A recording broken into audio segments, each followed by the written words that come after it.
Good morning.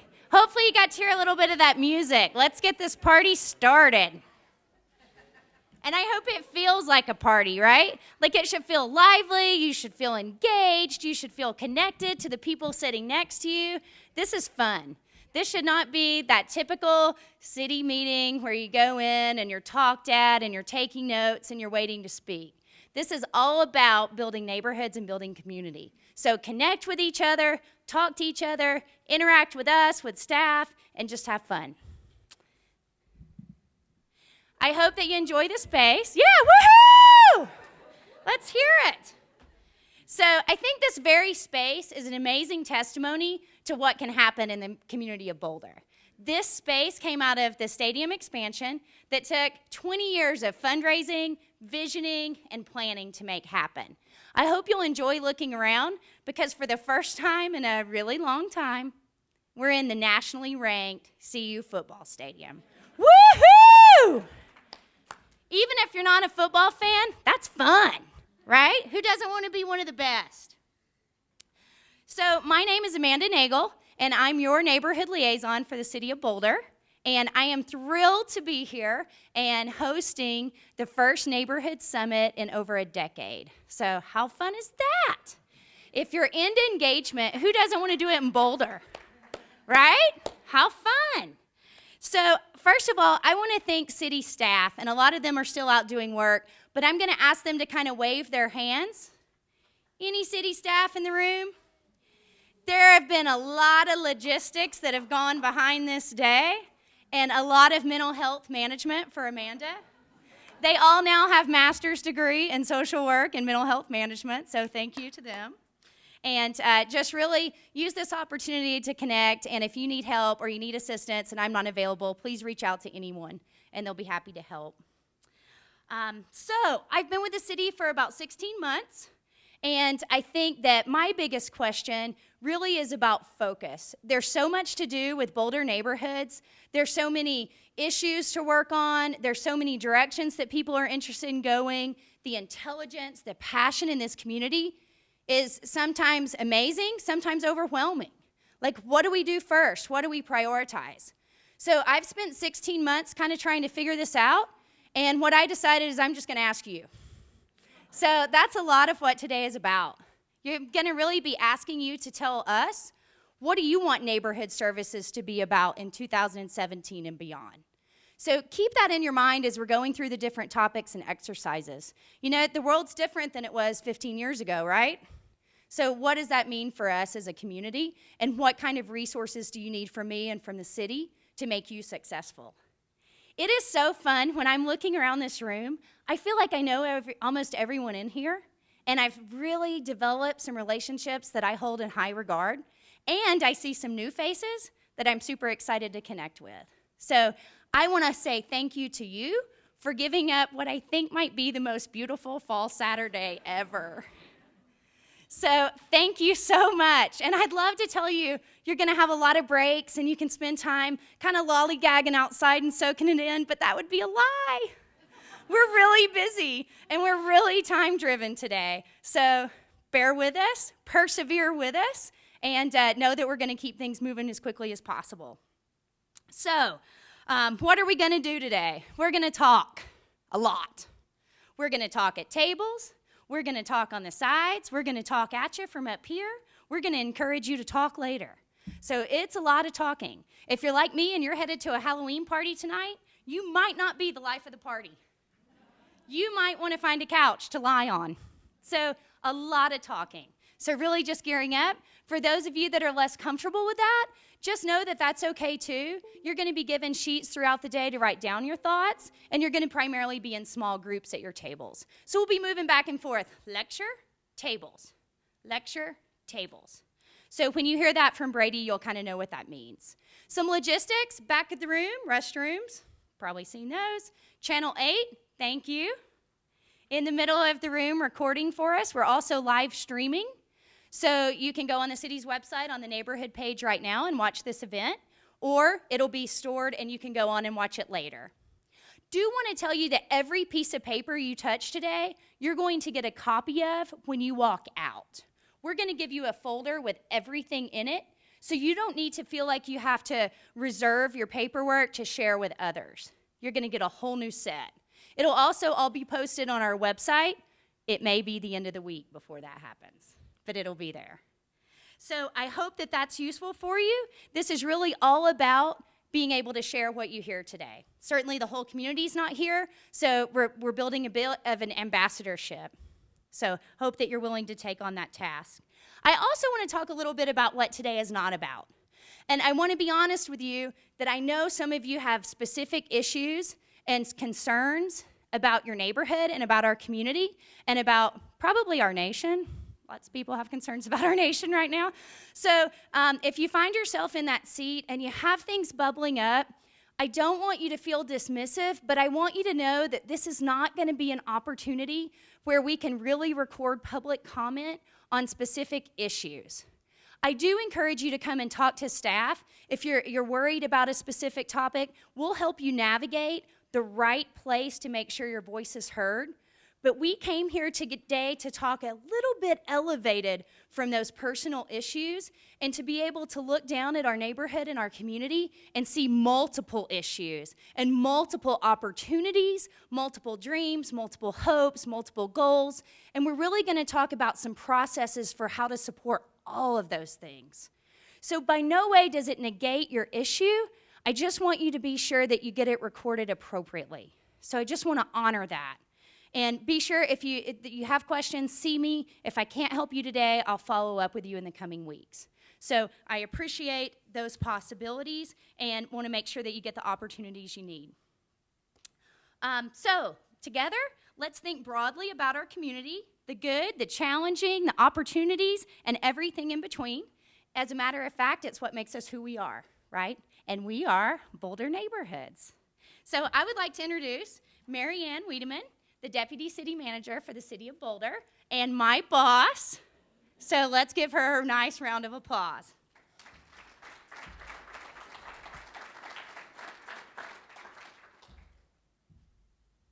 Good morning. I was just wondering where the "let's get this party started" music was for me to come up here. I am Mary Ann Wiedemann. I'm the Deputy City Manager with the City of Boulder. It's a pleasure to be here today. I was chuckling a little bit off to the side when Amanda mentioned she felt she needed some mental health management from some of her peers, because with my role, it makes me wonder what I might need.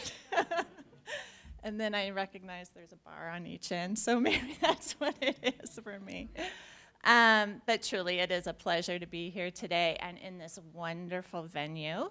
And I know Amanda also spoke to football a little bit, but if that may not be your strongest interest, I still hope you can join us Thursday night against UCLA. So go see you, right? We're really seeing a lot of momentum there. And it's also indicative of what we're seeing in this room. Just so much momentum around our community and our neighborhoods, and it's wonderful to see. So I am here representing our city manager, Jane Brodigam, who couldn't be here today, as well as our city council. And I'd like to, again, extend my sincerest appreciation for all of you being here today. It's such a critical moment, a milestone in our community, and I appreciate you being here on such a beautiful day. We're here to invest in building relationships and improving a place that is so dear to us, our neighborhoods. If you're like me, when you think of neighborhoods, you think of your home. The place where you unwind, perhaps connect with your friends and family, but most of all, being your truest self. The city understands the importance of this and strong and healthy neighborhoods. Some of you may be wondering what we mean by that. And so to me, a strong and healthy neighborhood is one where everyone feels welcome and safe. Physically, of course, but emotionally and psychologically. When we are at home, we are accepted for who we are. We have an opportunity to express ourselves creatively and in the path that we set for ourselves. And while there may not be complete harmony in thought, we recognize the value of this diversity, especially in our community, and seek to find the shared values that unite us all. A good city is made up by its good community, a community that is built from good neighborhoods, which are formed out of the committed individuals who see the value of coming together to create a shared sense of place, or to plan and coordinate events and experiences. And sometimes, yes, to better understand an issue and take collective action related to it. As many of you know, this year has been one of reinvesting in our neighborhoods in Boulder. And for me, I've been in public service for 25 years. And at first I wasn't going to say that because, right, oftentimes it says, wow, how old are you? 25 years. But truthfully, I am so proud of our local government and the services we provide and the relationships we have built and are continuing to build with each and every one of you. Public service means so much to me, and it's a major milestone for me to be standing here today. Over the course of my career, if I didn't feel I was having a personal impact on the community, then I wanted to change what we were doing, because that's what public service is about. How can we build relationships with one another and have an impact and continue to build upon this great community? So earlier this year, reinvesting in our neighborhood program, having the opportunity to hire wonderful Amanda Nagel. Woo, she's amazing.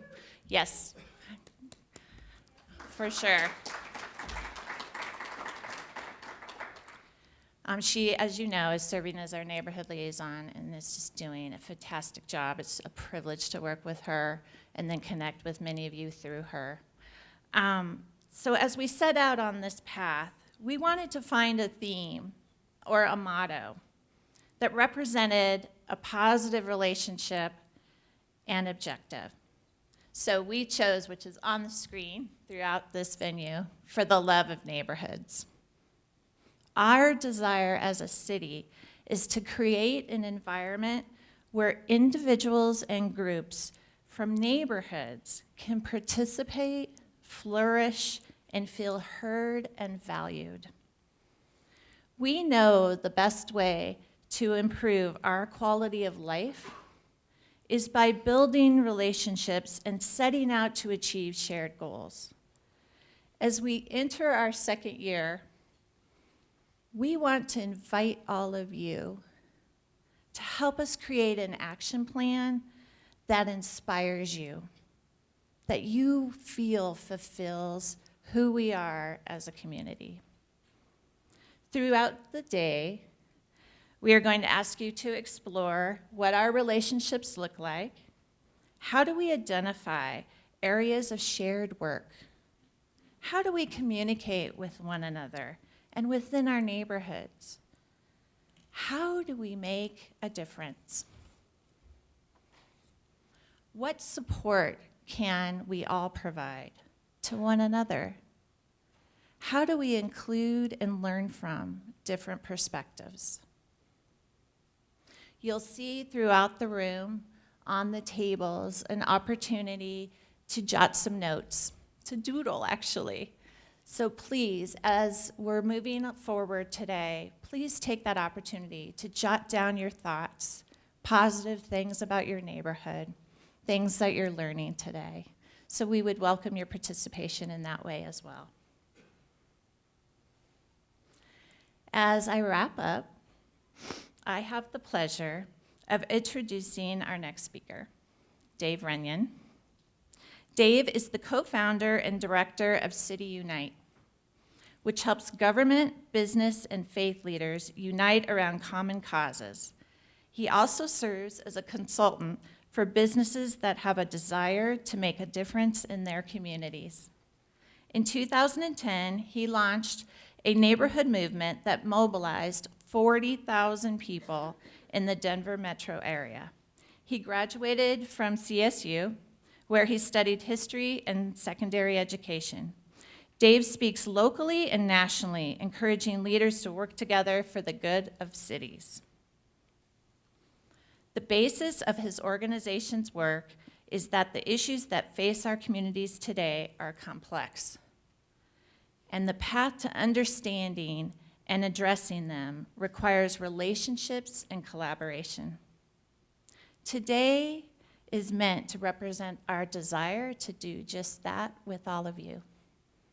Please join me in welcoming Dave Renyon. Thank you. Thanks, Marianne. I'm just excited. Nobody booed when you said that I went to Colorado State University. Very grateful, very hospitable crowd. So I'm going to take this down here. So what Marianne didn't mention is I grew up, went to high school in Niwot, Colorado. And so I was right here on the doorstep of Boulder, and I love this city. I love this community. And when I think about Boulder, almost all good images come to mind. And so it's a privilege, a little bit of a homecoming for me, a privilege and an honor to be back here.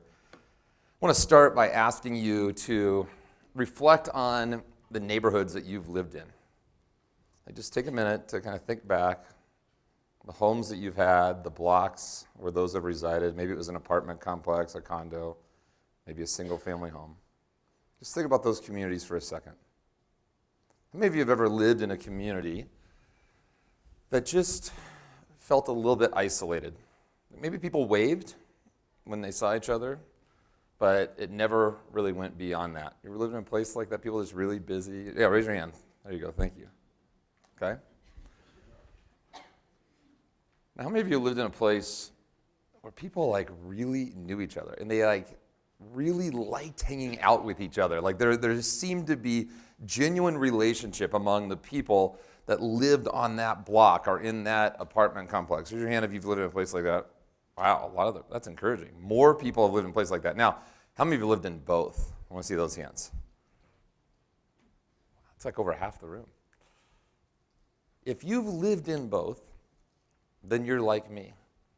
You know that there is a drastic difference in the quality of your life when you live in one place that is connected, that people like being around each other, and as opposed to a place in which people are more isolated, right? And I'm a slow learner. It took me a while to get this, but there were two experiences in my life that I had these conversion experiences around the power and the value of literal neighboring. The first happened when I bought my first home. My wife and I bought a place in Arvada, and we did a lot of work, a lot of research when we were looking at that house. We thought about the school district. We pulled up pages and pages of comps on that home. We did a really detailed inspection of the physical property itself. And then we put in an offer, and we put down a down payment, and we went into that room, and we signed our lives away. Right? Remember that terrifying moment when you buy your first home, and you look at those numbers? And in spite of all that, we were really excited. And we went home after closing, and we moved back into this home. We moved into this home. On the second day we were there, we were moving everything in, and the yards were pretty small, and my neighbor on the side, he pulled up his truck, and he pulled it up, and he parked on the side of the street, and I was walking back out of the house to grab something, and so I saw him, and I went to walk towards him, and I said, "Hey," and he looked right at me, and he put his head down, and he walked inside of his house. And my stomach just went into knots. I decided, what was that? And I went to bed that night and like really, like I'm like, all right, maybe something weird happened. He was having a horrible day. Maybe he didn't, I like started lying to myself. Maybe he didn't see me. Like I didn't want it to be true that that was like going to be the relationship that I had with this person. The people across the street seemed really, really busy. Their garage door went up and they got their car in and then their garage door went down and I hardly ever saw them.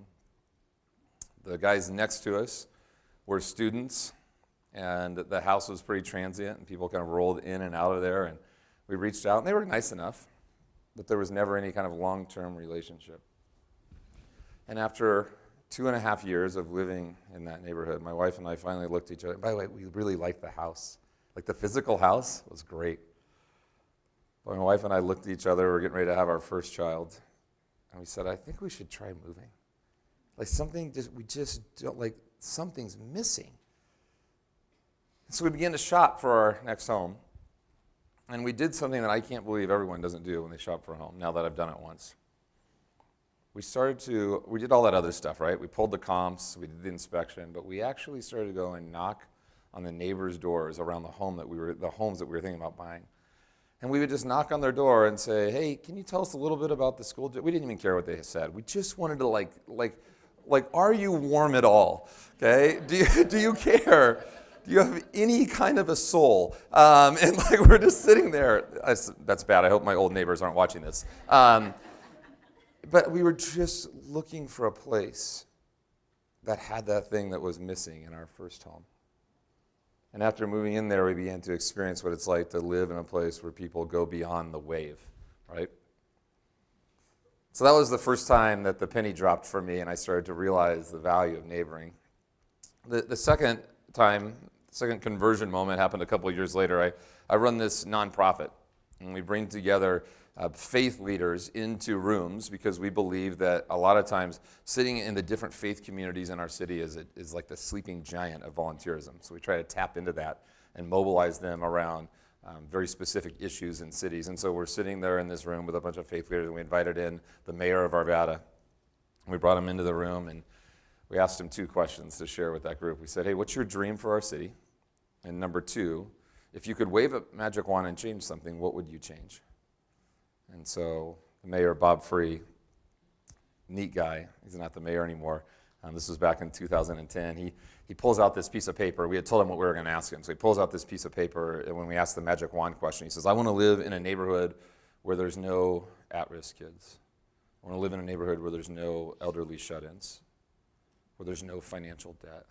There's no single moms that are living below the poverty line. He goes on. He's got like 11 different things, and they're all good. And he takes this little piece of paper and he's looking at us and he puts it away and then he's looking at us. He goes, if you guys want to do the thing that would have the biggest impact on our community, you should start some kind of a neighboring movement. And then he's just going to move on. And by the way, every one of those faith leaders in that room was part of a faith community that like somewhere in its central tenets and its doctrine was this idea of like love your neighbor. Okay? That's true of almost every major faith. And so we're sitting there, a bunch of people that are gathered in this room, a bunch of people make their living, like in some way helping people live out this idea of loving their neighbor. And to hear your mayor say that the smartest thing you could do is the thing that like is a central tenet to your faith of a community that you're leading, it's a pretty bad moment for you if that's what you do for a living. It's pretty convicting. And so we sat there and we're like, no, tell us more about that neighbor thing. And he just started to share with us. And he started to share these incredible tenets about why neighboring matters. He said, we can start another program for elderly shut-ins in our city, or that person who's growing older and becoming more and more isolated could live on a block where the people who live around them actually are aware of what's going on in their life and are caring for them. We can start another Boys and Girls Club because we have a number of at-risk kids. The number of at-risk kids is growing in our community, or we could live in a community in which that kid who's missing a father figure, a mother figure in their life, it lives on a block in which other healthy adults are bringing them into the life, into the fabric of their family. And then he said this beautiful line. He said, what we're learning at the city level is that relationships always trump programs. That relationships always trump programs, especially relationships that are based on proximity. And so my friends and I are sitting there in that room, and we're listening to him. And I started thinking about what happened in my first house and what had happened in my second. And it just sent me on this incredible journey. And we started to spend time with different city leaders in Arvada. One of them was our assistant city manager, Vicki Ryer. She was actually the person who had been poisoning the mayor with all these amazing thoughts about neighboring. And she began to teach us, other leaders in our city. And what I've come to learn is that good civic leaders, they bleed neighboring. They believe what Marianne just shared with us. They believe in what the city here is doing. If you're smart and you're a civic leader, you know that if you want to go upstream and attack the problems that are happening downstream, that what you do is you go after building healthy neighborhoods and increasing the connection that people have who live right around each other. The impact of this is incredible. People, the research, the studies show that people live significantly longer when they know the people who live right around them. Malcolm Gladwell wrote this incredible book, Outliers. The intro of this book is about this community in Pennsylvania called Rosetta that sociologists and doctors converged on because they couldn't figure out, why are these people living so much longer than everybody else? Why is the rate of heart disease so much lower? Why is their life expectancy so much longer? And they went through test after test, sociological survey and tests, and trying to figure out what it was. It took them 2 years to finally pin it down. They realized, oh my goodness, the way these people are connected with their neighbors is very, very weird. It's very, very high. The connections that we have, the people that live around us, actually impact how long we live. They also impact the quality of our lives and our city and our public safety. And I want to invite up a couple of leaders, your leaders, to share with you about why they believe that there's an incredibly high value in neighboring. And so I'm going to invite up your police chief, Greg Testa, and the deputy fire chief, Jeff Long. So if you guys would come on up, gentlemen.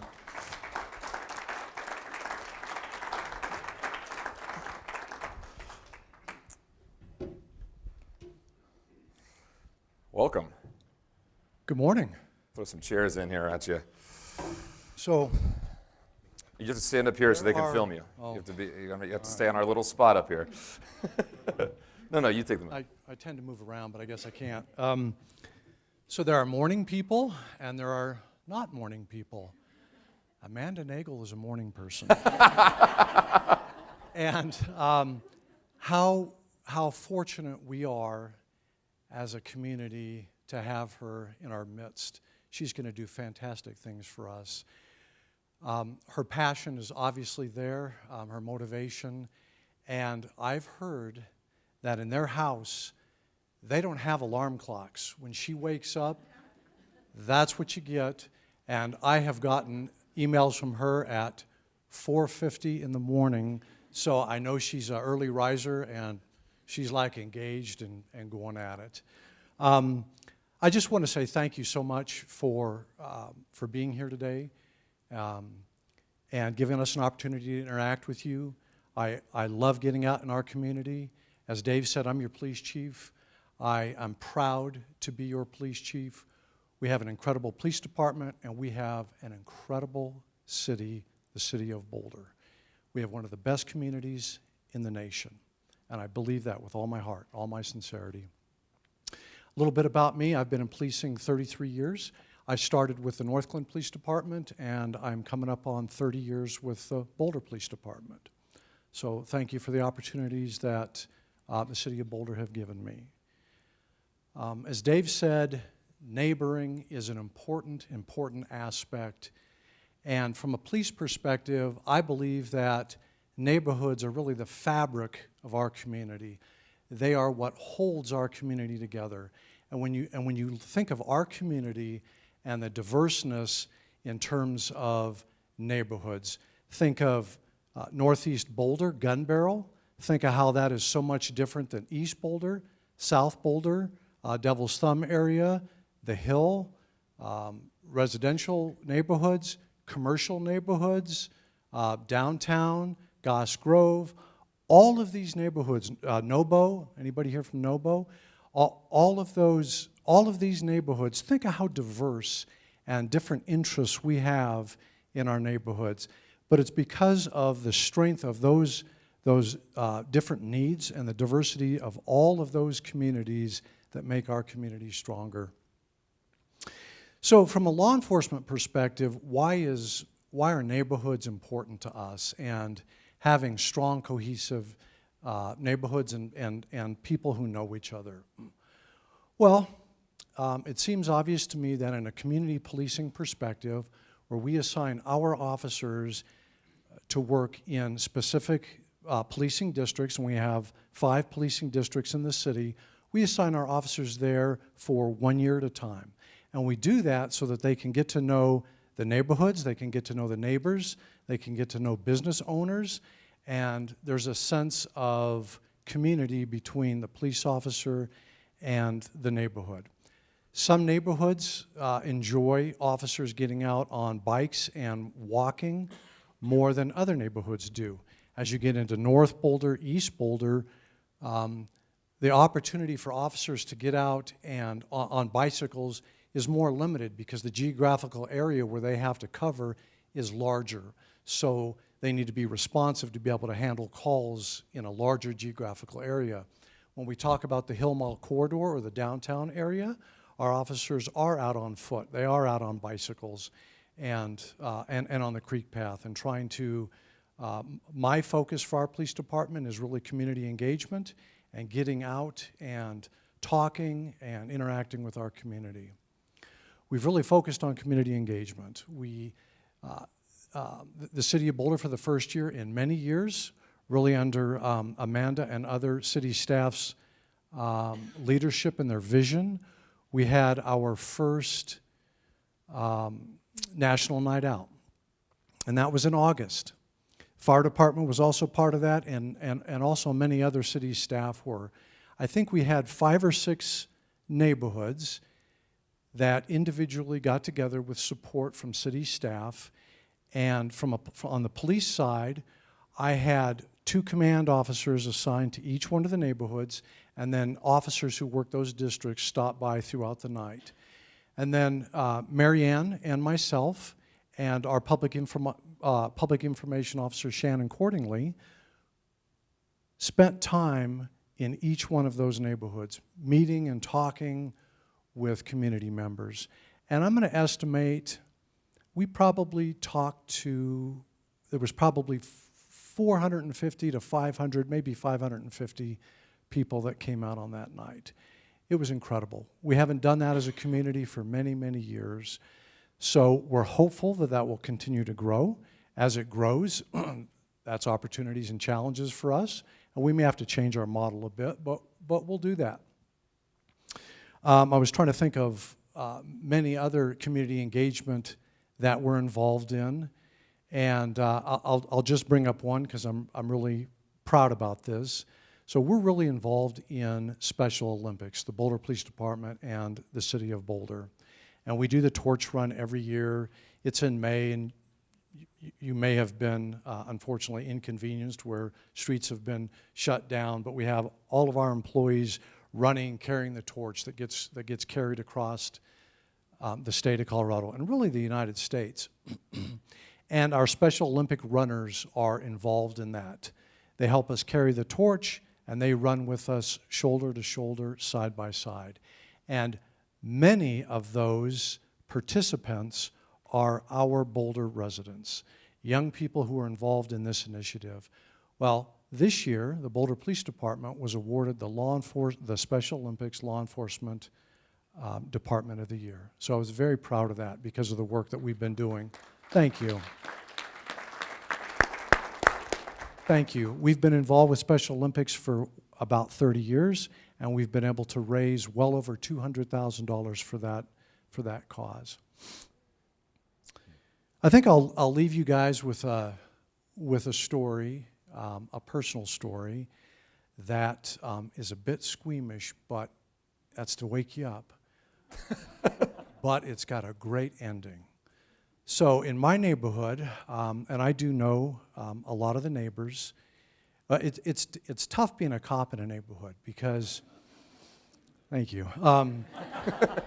Because, and everybody knows, you know, that's where the cop lives, down there. And of course, I have a city vehicle that sits out there, so everybody knows that's where the cop lives. And you feel like, because people tell you this, you're either the playground monitor, and everybody, you know, if there's dogs off leash or somebody hasn't cleaned their sidewalks, they're all worried about, you know, what am I going to do about it? And so you're trying to balance this. And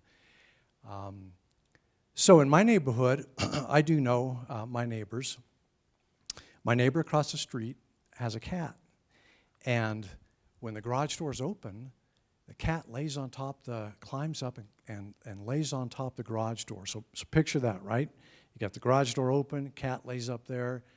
Well, when they were going to work, they closed the garage door and the cat stayed up there. Garage door's closing and the cat doesn't get off. Garage door closes, 50% of the cat, the tail end is sticking out, and the other half is on the inside. So if you were to just walk by, you would just see half a cat out. And so people are laughing here, so we must have some dog lovers in here. So I come home with my wife, and we're getting out of the car. This is in the early morning, and I'm hearing this sound. You know, I'm hearing this, what sounds like crying, and I'm looking around, and I'm thinking, all right, this isn't a child. I'm thinking, well, this is a cat. And I look across the street, and that's what I see. So panic.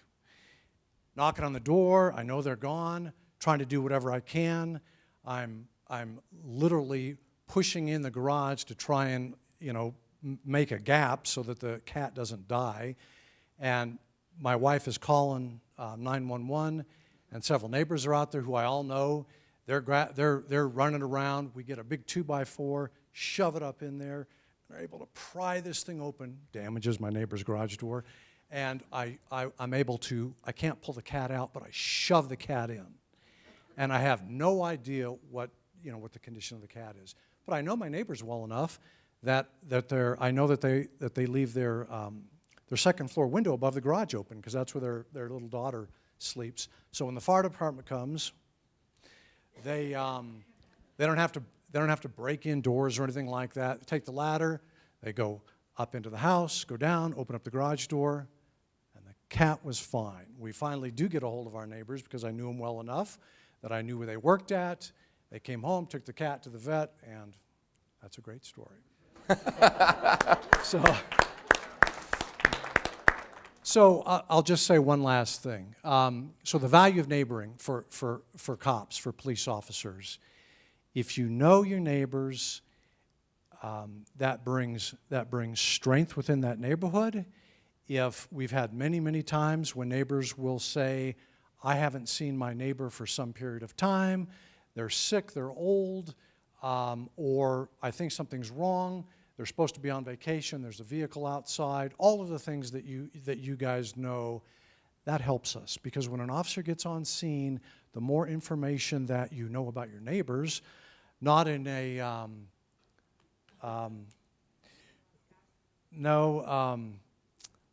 Bewitched, what was her name? Not in a Gladys Kravitz way, but the more you know about your neighbors, the more you can help them, the more information you can provide to the police, and the more then that helps us make decisions and know if something's wrong or not. So strong neighborhoods are good neighborhoods, and they make our community safer. So thank you. Yeah, thank you, Greg. So, go ahead. I'll hand this back to Dave. Yeah, thanks.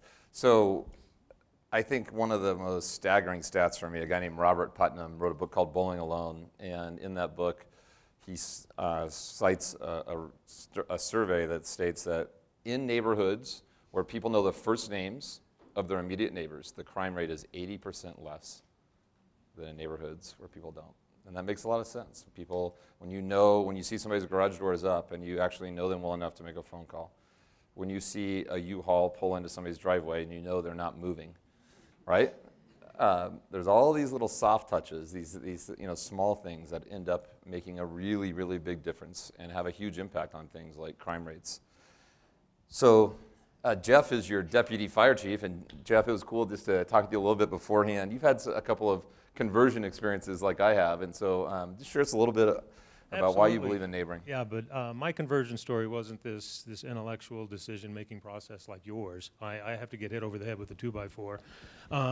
What happened with me is I've been with the fire department for 24 years, and most of those years I worked a 24-hour shift, which meant I came to work 10 times a month, which allowed me to live way out. So we lived out in the country, and life was good. I'm a strong American. I'm self-reliant. I got this. I don't need anybody's help. So I'm out there doing my thing, and life is good. My wife is at home with 2 little kids, and I'm here in Boulder. I've worked 2 shifts, so I've worked 48 hours. We're in the middle of this nasty snowstorm. None of the other firefighters can make it into work, so I've got to hold over. So now I'm here 3 days. Now it's going on 4 days. And in the meantime, the snowstorm has kept coming, and my wife is at home with no electricity. Oh, and did I tell you that it's heated with electric baseboard heat? We have a well that is powered by electricity. So she's at home with 2 kids, no water, no electricity, no heat. And I'm here in Boulder. I come home after 4 days, and it's like, feel sorry for me. I've been working so hard. And she's like, we're leaving. So I pondered I pondered my response thoughtfully for about 1/10 of a second and said, okay, let's go. So we moved in, we bought a house in a neighborhood. So we go from the country and being out here by ourselves into suburbia. And I'm because I'm self-reliant, I'm moving by myself. I've got everything, and I'm moving boxes into the house, and I come out, and here's this woman, blonde hair, every hair in place. She's got a baby on her hip and 2 more little girls that look just like the one she's holding, but just stair-step down, and here it comes. She's like, hi, I'm Tristan. My husband's name is Kevin. This is Abby. This is Emily. And she goes down the list. And here's our cell phone numbers. This is our house number. My husband's an optometrist. And then she goes, and next door over here is Kevin and Stacy. He's a soils engineer. Stacy stays at home. They have 2 kids, Kevin and Mitchell. They're hockey players, so they really get along with your kids. And I'm like, how do you even know I have kids? And I'm processing this, and I'm like, what alternative universe have I just been dropped into? And quite honestly, and Tristan, if you ever see this, I'm sorry, I've never shared this with you before. So I'm going through this process of how many windows do I have on that side of the house, and are the blinds good, and are there any city codes against a 30-foot fence? And I'm trying to figure out all this stuff, but then she goes on. And over here, this is Tim and Jen. They have 3 girls. And over here, you're going to really like Eric. Eric's a firefighter, too. I'm like, how did you know I'm a firefighter? I mean, my whole world has turned upside down. I've gone from being by myself to thrown into this. And you mentioned Gladys Kravitz a minute ago. I'm living next door to Gladys Kravitz. How am I going to protect myself? So I walked back into the house, and I tried the same thing my wife tried on me. I was like, we're leaving. She goes, now get the other boxes. So we move in, and that night I was laying there, and I'm in a panic. I'm like, how am I going to get out of this? But what I realized is they have a community. They were close, and they were inviting me in. That was her way of inviting me into that community. And this group of neighbors is unbelievable. We have cookouts. We watch each other's houses. I'm going to admit this. I've been on vacation 2 times with my neighbors. Who does that? So this has been the evolution for me, and some of the benefits is not just knowing them, but I mentioned Tim and Jen. He's got 2 little girls, and Tim, that family is one that they decorate their house for every holiday. And Tim got injured at work, and it was coming up on Christmas time, and he couldn't get up on the roof to put the lights. So everybody in the neighborhood came together, we threw the ladders, and we all put the lights on his house for the girls. And I didn't find out till a couple years later the impact it had on the girls. It provided some normalcy for them that they wouldn't have otherwise had. But the most pivotal experience I had because of this group of people is, we're really close and we know everything. I'm sitting at the kitchen table. It's early on a Saturday morning with my 18-year-old daughter who had just finished going through an emergency medical technician course. And we're talking about airway management, exciting stuff like that, because that's what I do. And my front door gets kicked open, and it's Kevin, my next door neighbor, and he's like, Stacy's not breathing. So my daughter and I go running over there, and I grabbed my first aid kit, and it was very cool. My daughter was handling all the listen to me, the patient care, but taking care of Stacy. She looks at me and she goes, "Which airway?" I'm like, "You know which airway to use." So she does this, and she's bagging Stacy and breathing for her, and everything worked out fine. But what was really cool for me is not everybody gets to experience this, but I got to see the actual moment that my daughter stepped over the threshold from adolescence into adulthood. I got to see that moment and know she's going to be fine. She's got this. So it's all about resiliency for the neighborhoods. That's what this is about as far as public safety goes. I'll put our fire department up against any fire department in the nation, but there's a limit to how much we can do. The floods were a good example. We were inundated with calls. We could not get everywhere, and people had to rely on each other to get through on this. And one of the stories that was passed on to me that really showed where this broke down for us and where there were no relationships was this woman who she was telling the story, she lives in a basement apartment and she's deaf.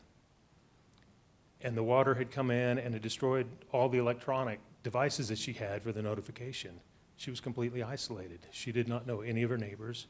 She had no idea, no way of knowing what was going to happen, where to go, what to do. She was scared to death. Everything worked out for her, but that was one of those times where we, the collective we, let somebody down.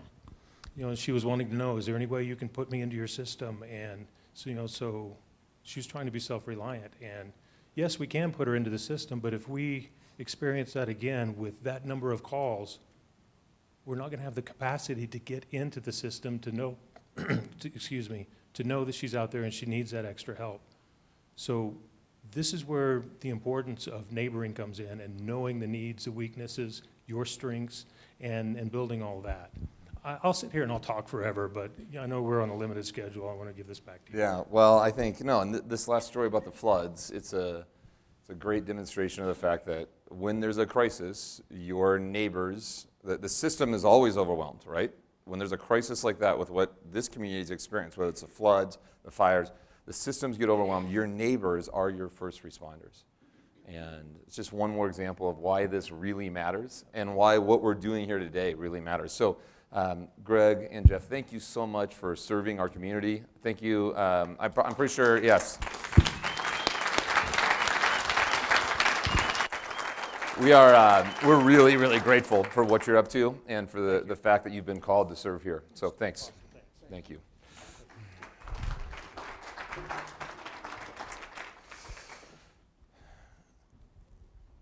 You guys are lucky. I think and you probably know this, but there's a lot of weird stuff that happens like in civic service at like the higher levels. I don't know if you're aware of that. Did you know that? Like at like the big overarching level. And it's really easy to get in this place where you just go, you know what? That system's so messed up, or they're out to get us, or all that stuff. Like you want to like regain your faith in civic service. Start hanging out with people who serve locally. And I really believe that that's where it's at. And I think that they just gave us a great example of that right there. So I'm going to try not to break this podium, but to get it back out here. So clearly, this actually matters. What we're talking about here today really does make a significant difference. It makes a difference in how long people live. It makes a difference in like a drastic difference in the crime rates that are in our communities. It makes a difference in what happens when there's a crisis. And yet, in all of this, in light of all of that, the value of literal neighboring in our culture right now, in our communities, is at an all-time low. Like the amount of connection that exists between people based on proximity is at an all-time low in our culture, in light of everything that we just heard and we talked about. So who wants to take a couple guesses about why that might be? What are the factors? Yeah, Jonathan. Electronics. Oh, technology. Yeah. Media, cell phones. Yep. Yeah, Has it dawned on you that we have more time-saving devices than any people group in the history of the world, yet we have less margin? Like the pace that we live at is faster. So yes. Automatic, yes. Automatic garage door openers, and I'll take it one step further. Even the way that our neighborhoods are structured, right? Like a lot of times they're built towards the backyard instead of the front yard, which is the change. Yes? Mobility, people moving around a whole lot. Yeah.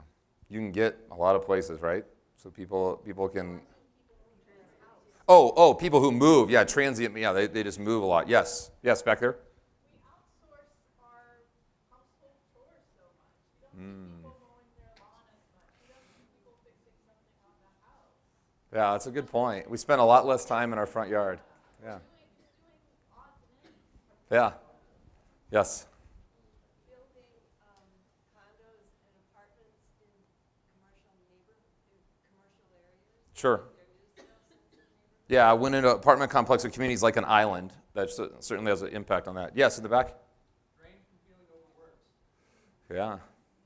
Just flat out, we just live at an unhealthy pace a lot of times, and we're just going. Then you're just like, all right, I'm just going to grab some fast food with my kids on the way back from practice, and then get home and detox from everything that happened that day, and then wake up and do that again. So, yes. Back here? Yeah. Sort of covered by the garage door openers, but the fact that we built everywhere in the car, we never moved through our Yeah. neighborhood without having that glass metal screen between us and everybody else. Yep. We're hitting all around us. These are all really good. One more, yes? Fear.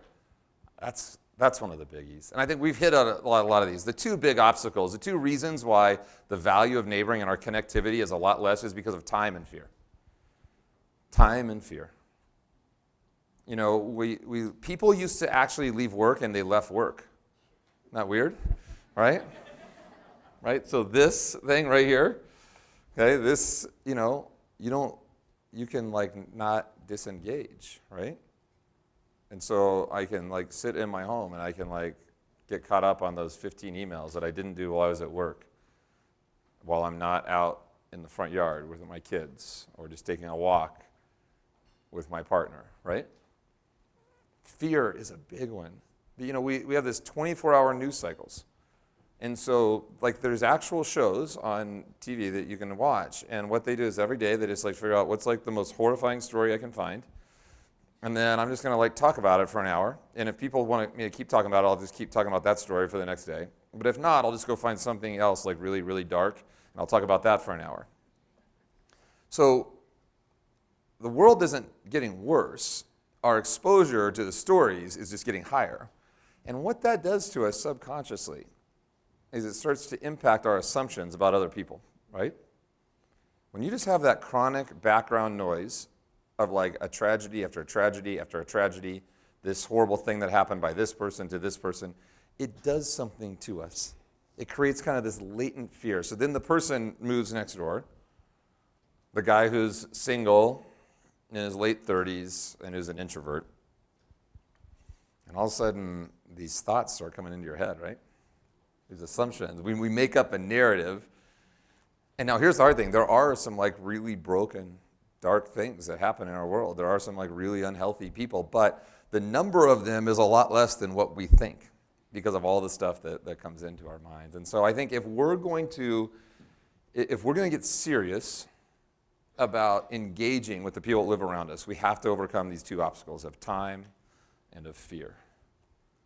And one of the things that we learned as we started this movement in our community is that little things make a really big difference. And that sometimes if you want to start a movement, you don't want to paint this dream of like what our neighborhood's going to look like and whether, like maybe it's just important to have like one small step right in front of everybody as a collective group, and then to take the next small step and the next small step and the next small step. And so I'm gonna do a little quiz with you all here in this room. Actually, it's a little test. We're gonna find out what the next small step is. You ready? So everybody's got their little notebook. I want you to draw a tic-tac-toe board on this notebook or a piece of paper, whatever you have in front of you. Now, we did this in our community with a lot of people. Over the course of about 2 months, we were able to do this with about 20,000 people in Arvada. And we were blown away at what happened. In your little green bag, you're going to walk away with this today. You're going to walk away with 4 or 5 of these, actually, to share with others. But this is like a nicer version of the tic-tac-toe board you just drew on the piece of paper in front of you. Okay? But on your tic-tac-toe board there, I want you to imagine that center circle, that's your house. You can write your address in there or whatever you want to write. Now, I just want you to take a second. I want you to imagine you walk outside the front door of your apartment, your condo, your home, your ranch, whatever it is. Okay? You walk outside your front door, and just imagine the 8 closest units to you. Okay? You got them? And I just want you to take a second. Will you just write down the name? Let's just do the adults. Just write down the names of the adults. Maybe there's 1 adult. Maybe there's 2 that lives in that unit. Just write, maybe there's 3. Write down the names of the adults that live in those 8 units. Go ahead. Right now, we're just going to do it right here. So each square is like a house or an apartment complex, the 8 closest to you.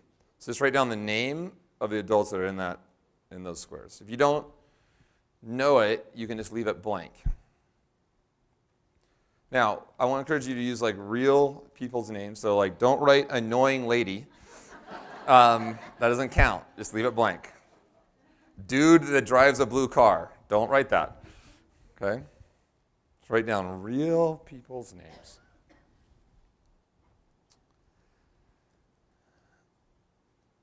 When I first did this little exercise, I had this horrifying realization. I had met all of those people. But I had only retained the names of both adults in 2 of those 8 places.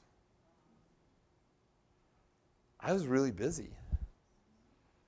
I was doing, I was serving on the board of 3 different nonprofits. I'm running around trying to run my own nonprofit, trying to do a bunch of quote-unquote good stuff. I wasn't being intentional at all with the people that lived right around me. And so when my mayor sat there and looked at me and said, "You want to do the smartest thing you can do for your city? Why don't you start getting intentional about what's happening right outside your front door, actually care about anything, like just give like the slightest amount of care for what's happening right outside your front door. And that might be the smart, and then help your friends do that as well. That might be the smartest thing you could do for us to have the city that we want to have." It just hit me. It was like running into a brick wall. How many of you right now, and this room's pretty skewed because if you're sitting in this room, in light of like what this weather is like on a Saturday for 7 hours, I hope you can answer this question pretty well, better than I could, but maybe not. Maybe you're like me. Maybe you're doing a lot of good stuff, but like there's a missing piece. Like the really micro local piece is missing. How many of you can write down the names of both adults in 5 or more of these boxes? Raise your hand. It's phenomenal. 5, can you write down the name in 5 or more of these boxes? Raise your hand. Okay, that's incredible. By the way, you're really weird. You're a total anomaly. And I think you probably know this because of your interactions with the other people that live around you. How many of you can you can write down both adults' names in all 8? Raise your hands. Okay, the real number on that is 7% of people can do that. About 35% of people can write down their first names in the houses of like 5 or more, the majority of their neighbors. Less than half of people that are living around you in our communities, in our country, can write down more than half of their neighbors' names.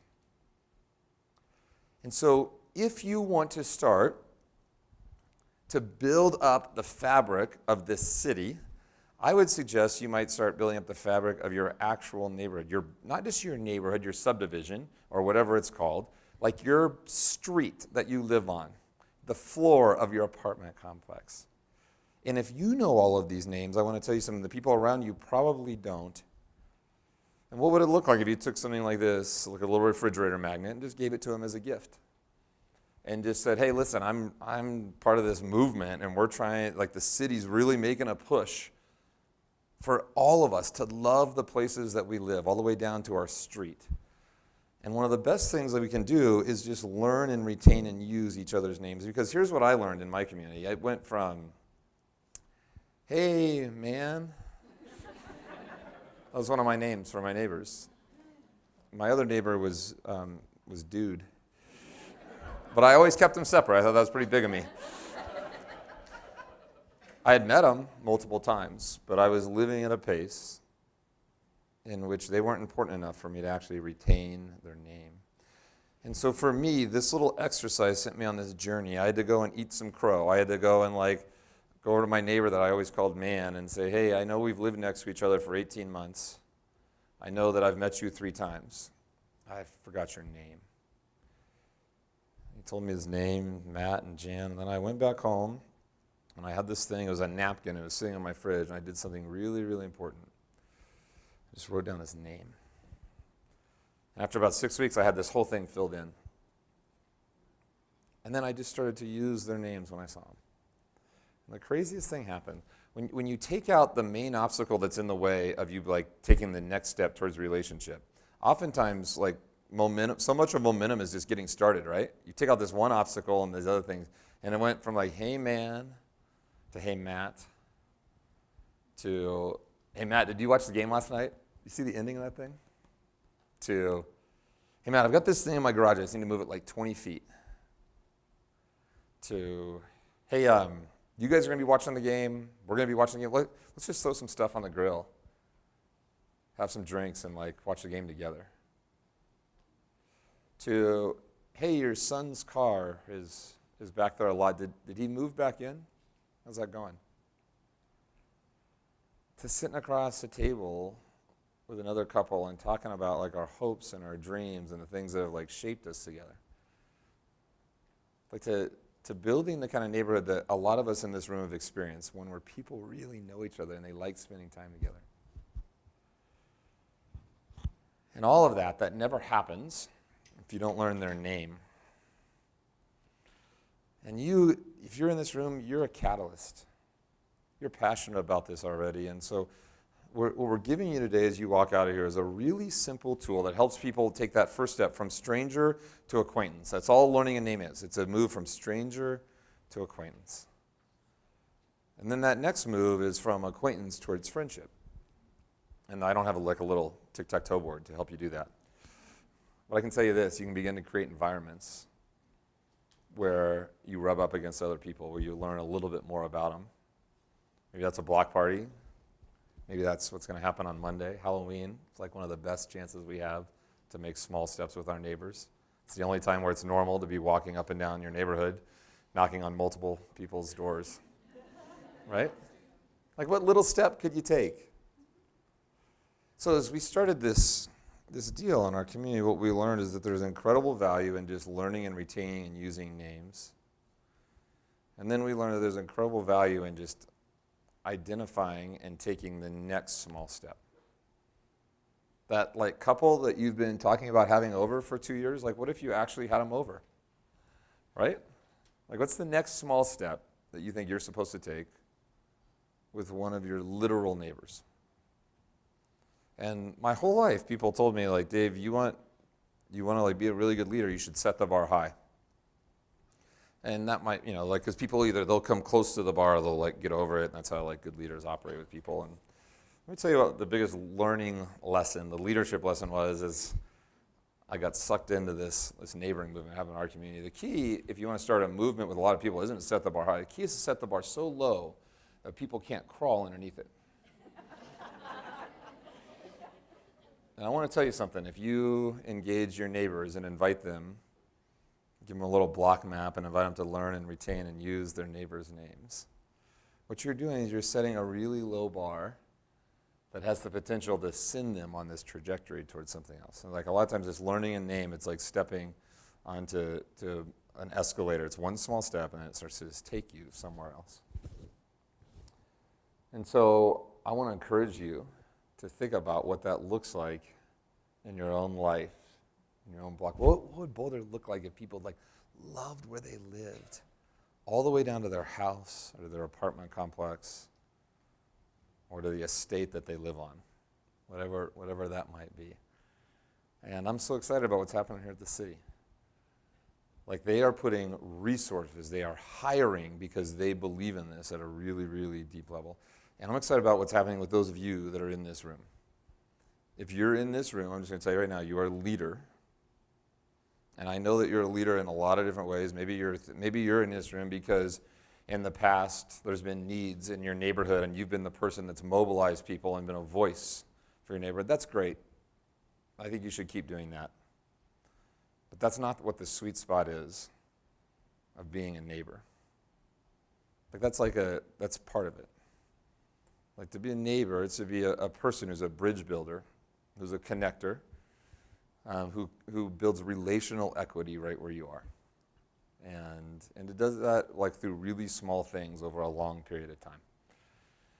And so I'm excited about today. You're going to learn a lot about some different tools and resources. By the way, like your neighbor can either be a stranger, they can be an acquaintance, they can be a friend, and then there's a fourth thing that we're going to talk about a little later. Sometimes your neighbor is like an adversary. What does it look like to take some of those adversary relationships and to put them back on track towards acquaintances that can maybe someday grow into actual friends? And so I'm excited about what we're going to do here today. I want to do this as we close our time. I want to give you a little time to interact with the 2 or 3 people around you. We're just going to do this little exercise. I want you just to share. Number one, I want you to share I want you to share your little block map that you did on your piece of paper. It's only going to take a couple minutes. And then I just want you to share about the neighborhood you live in now. Does it lean more towards that neighborhood that's really connected, or does it feel like, man, people are busy and they really don't want to go, beyond the wave? And so let's just take a couple minutes right now where you are. I want you to introduce yourself to 1 or 2 people that are around you, and just take a moment to share about this. And then I want you to share one more thing. This is the most potent part of this exercise. I want you to share one more thing. I want you to share with them what you think the next small step is that you're supposed to take with one neighbor. Okay? Just share that. So go ahead. I'll give you a few minutes to do that, and we'll come back in.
All right, I'm going to bring us back together, and we're going to share just a little bit.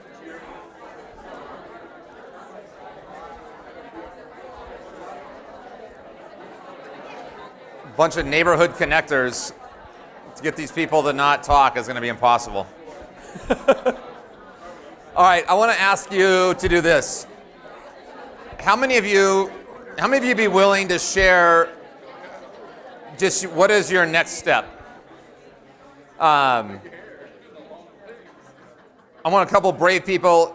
as you thought about what the next small step is for you, would you just be willing to share, and then I'll repeat it here. So Susan, what's like the next small step that you think that you're feeling prompted to take with one neighbor?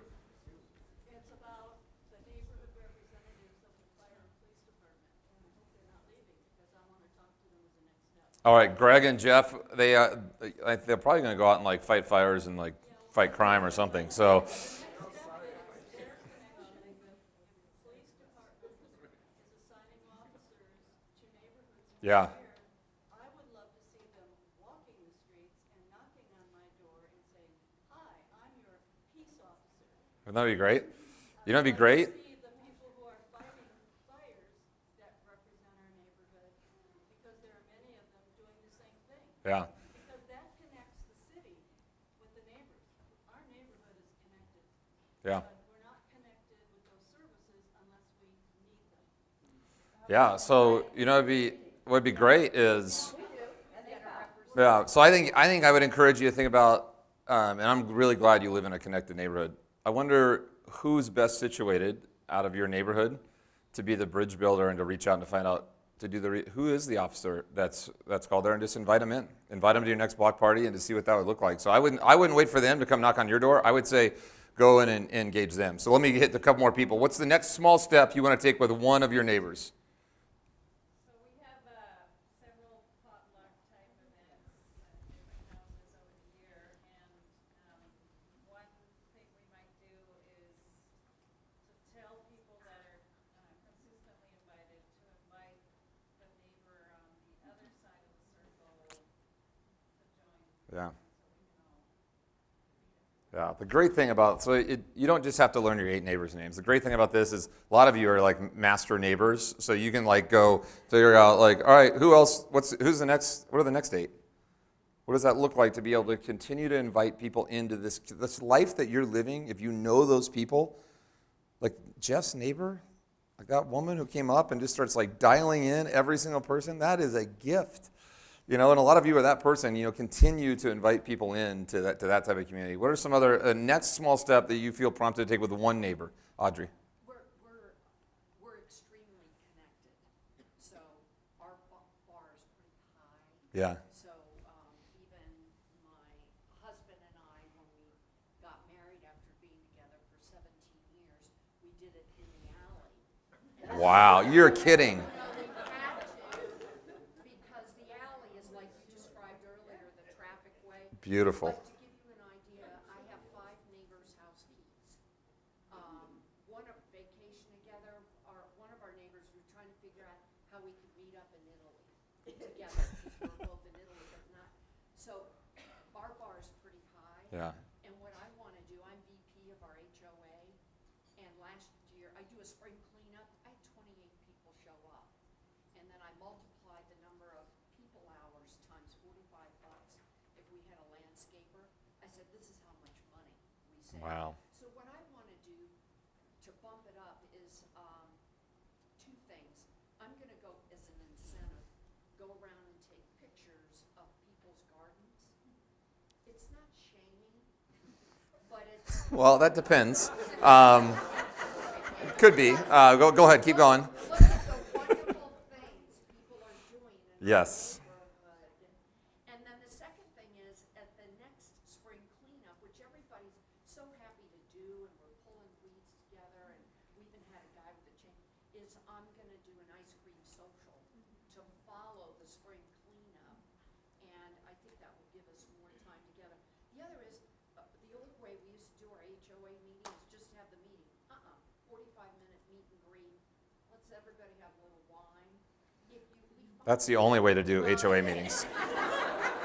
For sure. have a little chit chat before, when you sit down for that neighborhood meeting, it's harder for you to go after somebody's. Yeah. So one of the things that happened in Arvada when we started this, we're 6 years in. When we started this deal of like just encouraging people to learn, retain, and use names, and to be a part of great parties, like to increase the number of parties in our community, the number of calls to our code enforcement dropped. And they told us this was going to happen. Our city leader said, listen, If people become more connected, they'll be less likely to just pick up the phone every time there's a broken window or a yard that doesn't, and they might actually walk across the street. And we started to see that happen. We are starting to see that happen. And so I love your thought about taking pictures of the gardens. There's two ways to mobilize people, okay? You can mobilize people based on things that they're angry about and things that aren't right. You can look for the deficits in a community, and it works.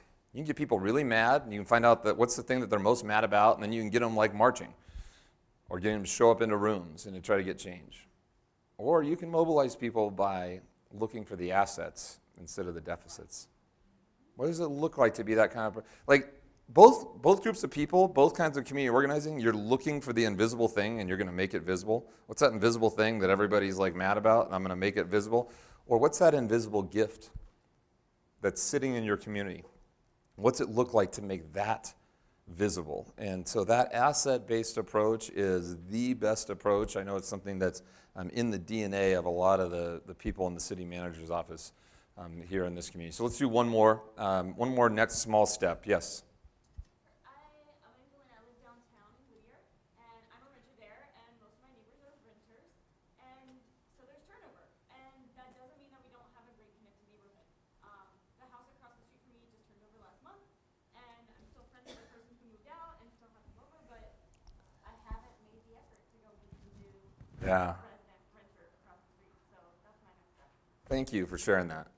You are right. In places where there's a lot of rentals or where your neighbors are, it's harder. The challenge is a little bit higher because the lie is they're just going to move. It doesn't really matter, and we'll just be on to the next people. Like to actually seize the moment and say, you know what, I'm going to engage that person now. They may not be there in a year, and that simple thought of that new person is there and I haven't taken the initiative, and I'm going to actually do it. That's the key. That's at the heart of what we're talking about here. And so I just want to encourage you. I want to encourage you, whatever that next small step is, that you walk out of here today and you actually take it. And then the next small step after that, and the next small step. And sometimes, guess what? Here's what I've learned. Some of my neighbors don't want to be my friend. I know, isn't that weird? They're really busy. And they just want to come home and get the garage door up and get it down and just veg out and then wake up and do the same thing the next day. I have a lot of grace for that because I lived most of my life like that. And some of my neighbors are dying to live at depth with other people. They're dying to know the people that live around them. And sometimes if we just lean in just a little bit, you'll be surprised at what happens as a result. I want to leave one thought with you here. There's a great book. John McKnight, who is actually the father of the asset-based community development model, and his friend Peter Block wrote this book called The Abundant Community. If what we've talked about here has stirred something up in you and you want to know more, I'd encourage you to pick up this book. It's really, really good. It's got a lot of practical tools about how to start engaging in your neighborhood. What does it look like to be that kind of person that's looking for assets and connecting other people based on that. So I'm excited about what's going to happen here the rest of this day. It's going to be a lot of fun, and this has been a great start. So thanks for having me in.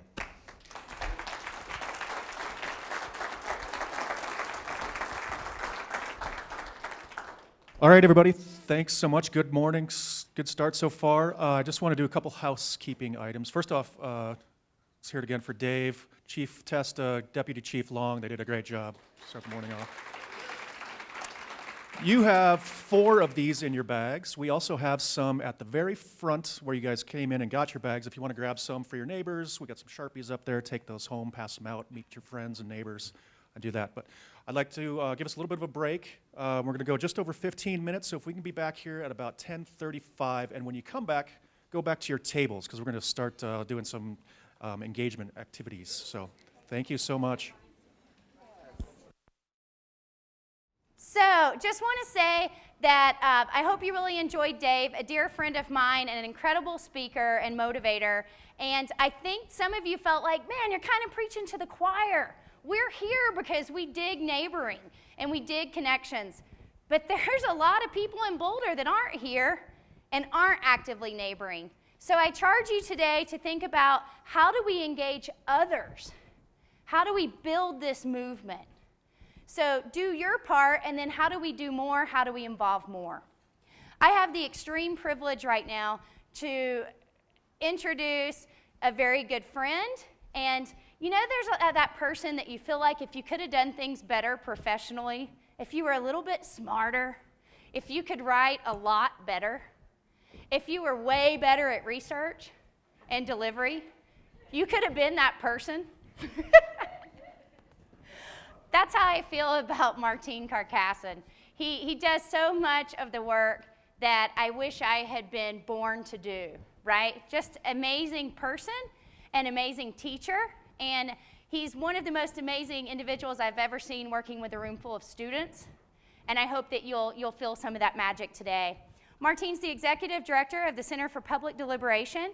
He's a national leader in dialogue, and much of his work is hosted by the National Coalition for Dialogue and Deliberation. He is a professor in communication studies at CSU. We're going to welcome him anyway, and I think you guys will enjoy knowing that I've provided his first Halloween treat to him today, and it's a peanut butter buffalo. So if you want to hang out later, you can all watch a ram eat a buffalo. So let's give Martine a big Boulder welcome and our attention to talk about wicked problems.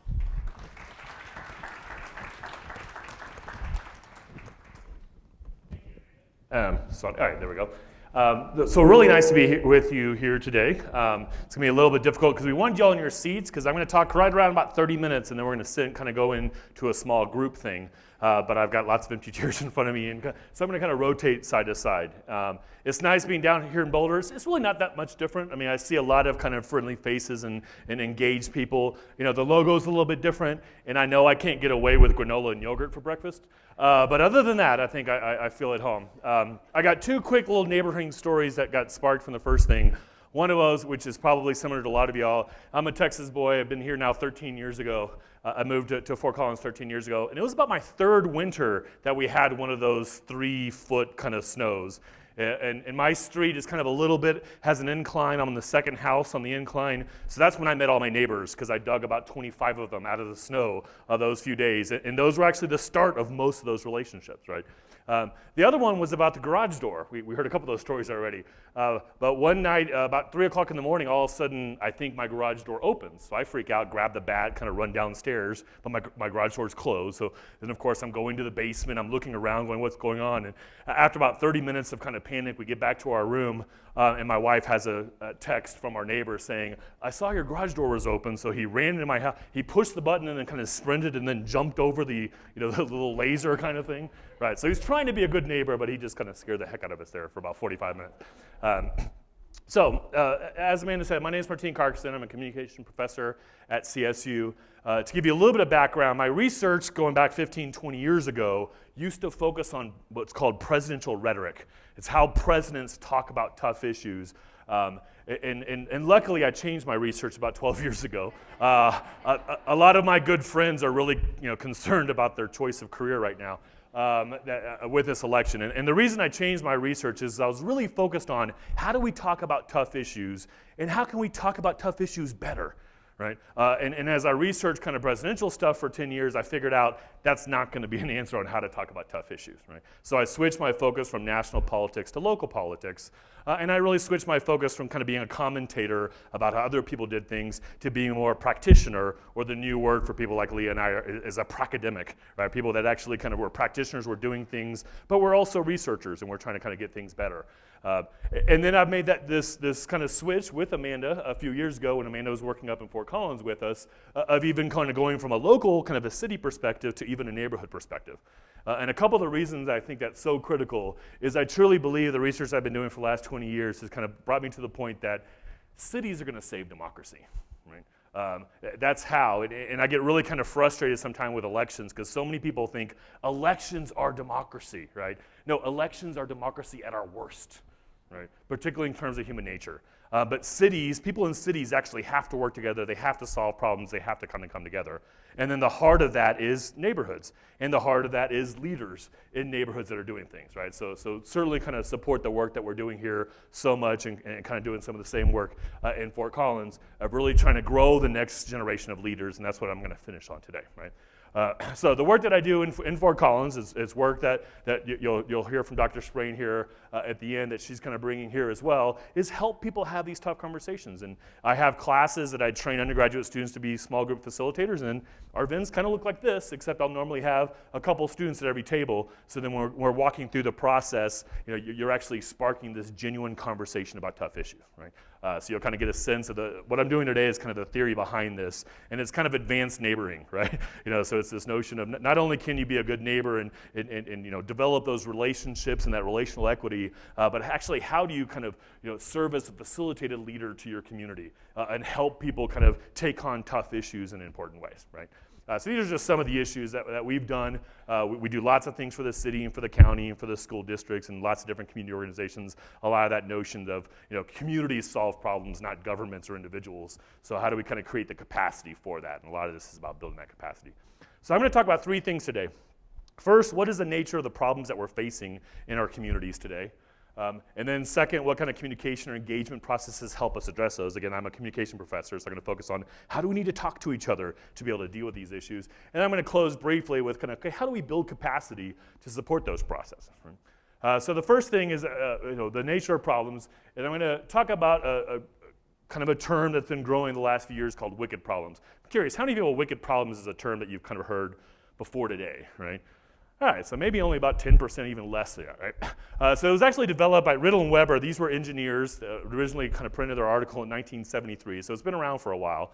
But they were actually engineers that were trained as engineers in school, and then they got jobs with cities, so working as a city planner or those type of things. And they found out pretty quickly that the kind of problems that they were asked to deal with in their cities were very different than the kind of problems they were asked to deal with in their classes, right? So they came up with this distinction between tame and wicked problems. So here's kind of the tame problem. It's a technical problem. There is an answer to it. The more smart people get in the room, the more they'll inherently kind of converge to kind of one solution. And if there's one clear solution, then you judge different solutions by kind of efficiency. How efficiently can you implement that solution, both in terms of people and money, right? But they recognize the kind of problems that they're dealing with are not these kind of technical problems that experts can solve. They're much broader. So they came up with the term wicked problems.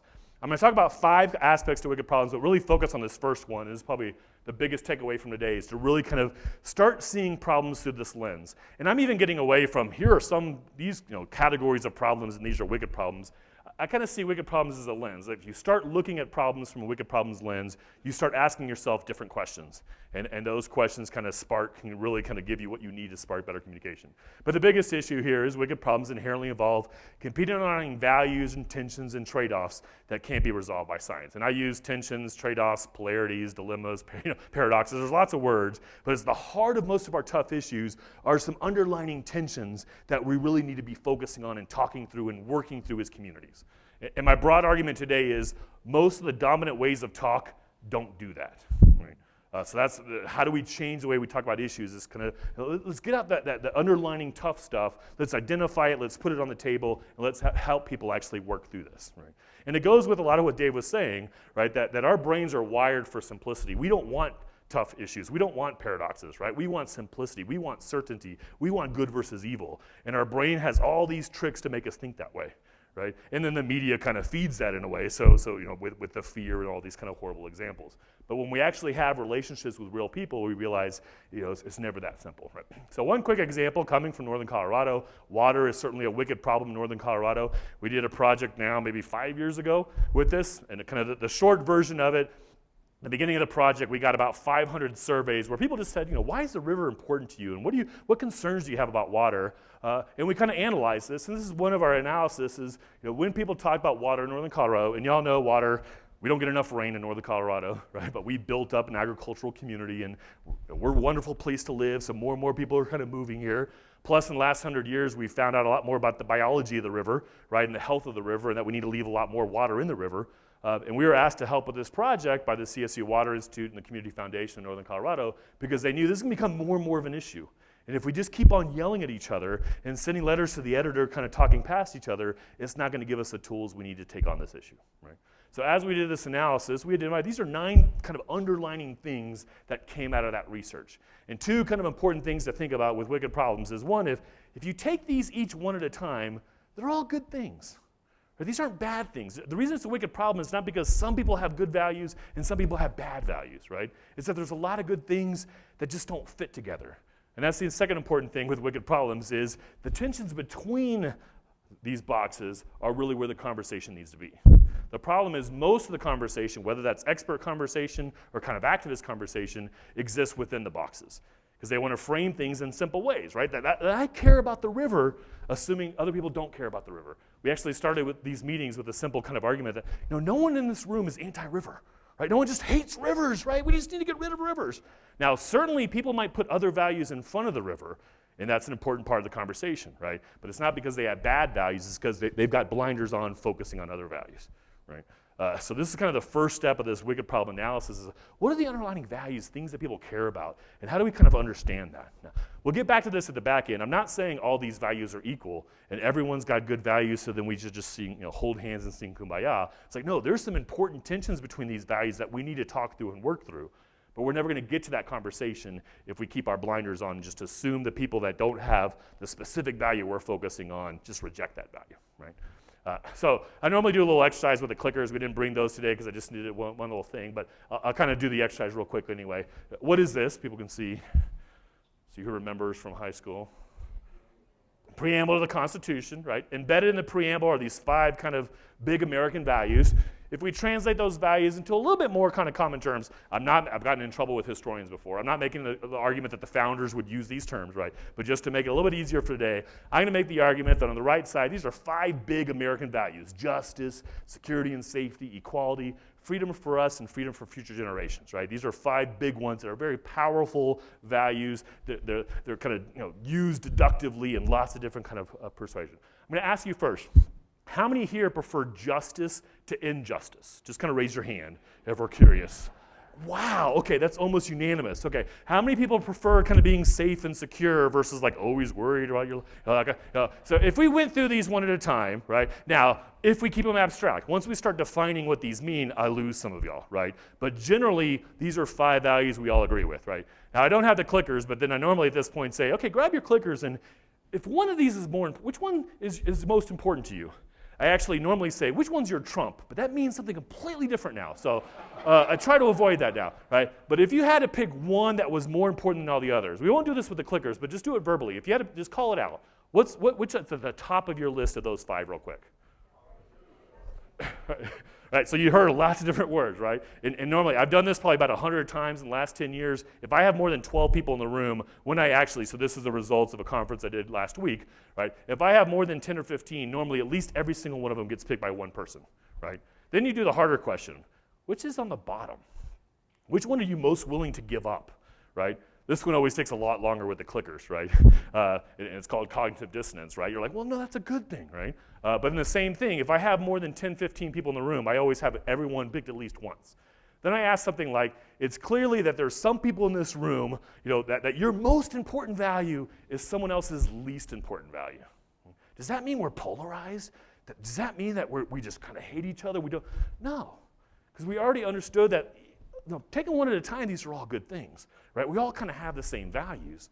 What makes us different is how we rank those values. Now, those rankings can be pretty important, right? And that's kind of the argument that we're making is when we're dealing with tough issues, our brains want it to be about my value, and we want to assume that the people that disagree with me reject that value, because that just makes it easier for us, right? But in reality, most tough issues, most big social issues have lots of underlying values, and the tensions between them is what we need to be talking about, right? So these are just some of the tensions just with those 5, right? Normally, if I ask that question, I do a lot of work with high school kids and college kids. Normally, freedom and equality are like the twin towers. Like everyone picks those 2, and then a few with the others, right? And then I ask them, have you ever had a conversation about the inherent tension between freedom and equality? At least in our economic system, the more freedom we tend to have, the more inequality we have. If we want equality, we kind of have to violate, So these 2 huge American values that are used so often, right? but we rarely talk about the tension between them. Or the tension between freedom and security, which we deal with every time we travel, right? Justice, I think Aristotle got it right, is this interesting notion that justice is a balance in itself. You don't maximize justice, you find the perfect balance. You're getting exactly what you deserve, whether that's merit or punishment, no more, no less, right? These are just some of the other ones. I mean, the way my brain works, again, this kind of wicked problems mind frame, is what are the inherent tensions? What's really going on here? And often the way I find that is because we get surveys, so we get a lot of individual opinions, and we say, some people saying this is great, and some people saying, oh, this is great, but we have no one kind of struggling with the tension between those two. Really quick example of that, helping the PSD school district hire a new superintendent. We got 2,000 surveys back. One question was, what's the most important characteristic of a superintendent? And it was almost exactly 1A and 1B, the two most important kind of things, right? And this was just open-ended question, right? They weren't picking from a list, right? We need a strong leader that makes tough decisions, and we need a collaborator that listens to all voices, right?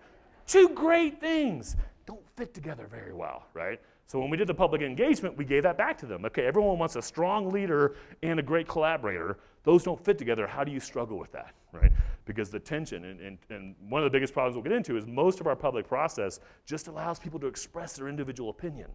We need our public processes not just to be input processes, we need our public processes to be engagement, to be interaction, to be learning processes, and then hopefully from there to kind of be action processes, co-creation processes. Right? So I'm gonna fly through these really quick. These are just some of the other slides that we've worked with of really kind of understanding what are the underlying values, how do we change that conversation about struggling between these kind of tensions as we kind of go through them. You know, capitalism itself, when you think about sustainability, Fort Collins has a kind of a triple bottom line philosophy, a lot of their kind of government kind of things. I do a lot of work with K-12. We want K-12 to do all these good things. Flexibility versus consistency is a particularly kind of tough tension there, right? You know, teachers want flexibility to do things their way, but we need consistency for lots of different reasons. So that's always that tension. You know, innovation's wonderful, right? But the downside of innovation is you're always doing things differently, right? So you never get kind of ahead of the learning curve and those type of things. So that's kind of the first big point, is this notion of taking a wicked problems lens is what's the underlying values? What are the inherent tensions there? And how do I kind of overcome my brain's kind of tendency to want certainty and want simplicity and start kind of being a little bit more comfortable with that uncertainty, right? The second point takes a little further and says that wicked problems are not solvable, right? Because wicked problems are systemic. We could decide inequality is a problem, we're gonna focus on inequality, and maybe we can even move the needle on inequality, but then we're gonna have all these other impacts on the other values, right? So the hard thing we need to do with wicked problems is how do you step back and kind of see the system? By saying you can't solve them, I'm not saying, well, then let's not bother with them, right? You can certainly find better ways of engaging them, and that's why we talk about tackling wicked problems or addressing wicked problems versus solving them. And this kind of goes, again, back directly to the meaning of community and the meaning of democracy in a lot of ways, going back to John Dewey in lots of ways for me philosophically. But it's, you know, democracy isn't just a voting mechanism. Democracy is a mode of living. Democracy is an ongoing conversation. And my argument, again, I'm biased, I'm a communication professor, right? But the quality of our communication is gonna really dictate the quality of our communities in a lot of ways. Because the ongoing conversation our community needs to be having is how do we kind of negotiate the tension between all these values? How do we find better ways of finding right balance between them? How do we find better ways of actually innovating and transcending those tensions, right? And you know, finding kind of win-wins and those type of things. And what's the role of all these different actors in our community to kind of best negotiate those things? So that's the kind of conversations that we need to spark, but we don't get those kind of conversations naturally, right? So we have to build capacity, we have to kind of focus on that. The third point is optimal solutions to wicked problems require adaptive changes. What that means, again, is adaptive changes is people's behavior has to change. Right? And we know in the United States in particular, behavior doesn't change because a law changes or because experts in the back room kind of send out a memo and those type of things. Behavior changes when people are part of the conversation, right? And that people can be part of the conversation, again, at a local level, at a neighborhood level. So that's where a lot of the work that we're doing is kind of focusing on this, of what happens when you have someone in that conversation, they're gonna take much more ownership of it. They're gonna be more creative in the front end, you're gonna have a deeper conversation on the front end, and you're also gonna have a lot more ownership and kind of sustainability on the back end because they were part of it, right?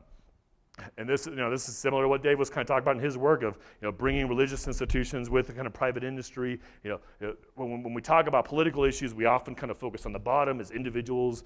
You know, what are they doing, or what's the role of government? But true community, you know, addressing wicked problems has to kind of cut across all of those, right? So we need kind of, you know, religious institutions and schools and private institutions and nonprofits. Actually, the word now is social profit institutions instead of nonprofits, so we're not defining them by what they're not doing, right? But also the organizations, the networks between them. And a lot of the work that we're doing is really creating these new networks and coalitions of people that are working on this issue across perspectives. How do you get them together in the same room and kind of spark that conversation, right? Fourth thing is addressing wicked problems requires effective collaboration and communication. We have to be able to talk to each other, particularly people that are focused on other values or focused on different things. Our system is really, really good at getting people that think the same together, right? The internet's wonderful at that, right? It's not nearly as good at getting helping people actually have positive interaction. Right, so this is that notion of the small tables and facilitate those type of things that I'll talk about. How do we kind of create that? How do we spark these conversations? Again, neighborhoods are critical here, right? Because neighborhood is a proximity thing, right? You're not kind of in your neighborhood because of your political perspective. You're in your neighborhood because you found a neighborhood you liked, right? So once you actually start developing real relationships with your neighbors, all of a sudden you can have bigger conversations because you're not defining people by one thing, right? You already have several other things to define them by, right? And then last, wicked problems require creativity, innovation, imagination. This is kind of the good news, right? When we do our projects, the first step is a little bit kind of overwhelming, right? When you shift the frame from this is a simple issue, good versus evil, to wait, this is a tough issue, and these people I disagree with are, have some good stuff. They have things I care about too, right? We have the same values. They just rank them differently, right? And we tend to remember, we tend to stick with I rank them better than them, right? But it's still a pretty important move to realize that they're not coming from a bad place, right? And you can certainly have a conversation with someone at that point. Once we get past that first stage, then all this cool stuff comes up, right? And I did this big project on human nature. I don't have time to kind of go through that too much today, but one of the results of that is, our brains want things to be simple, all that bad stuff I already talked about, but there's all this good stuff too, right? That we're inherently collaborative problem solvers, that we're inherently creative. That's kind of the defining feature of our species in some ways. The problem is most of our public process doesn't get there. It activates all the bad stuff, so it doesn't get to the good stuff.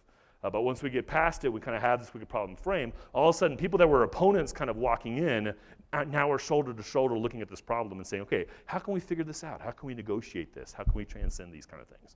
And that's where good process can really spark all this positive stuff. So those are the problems we're facing. We're facing wicked problems. So how do we deal with them? So I came up with this typology, and you've already kind of heard me talk about this kind of briefly, that there's kind of modes of communication. So we have an adversarial mode, an expert mode, and a deliberative mode. Like all typologies, it's not as neat in these categories, but it helps us think through them.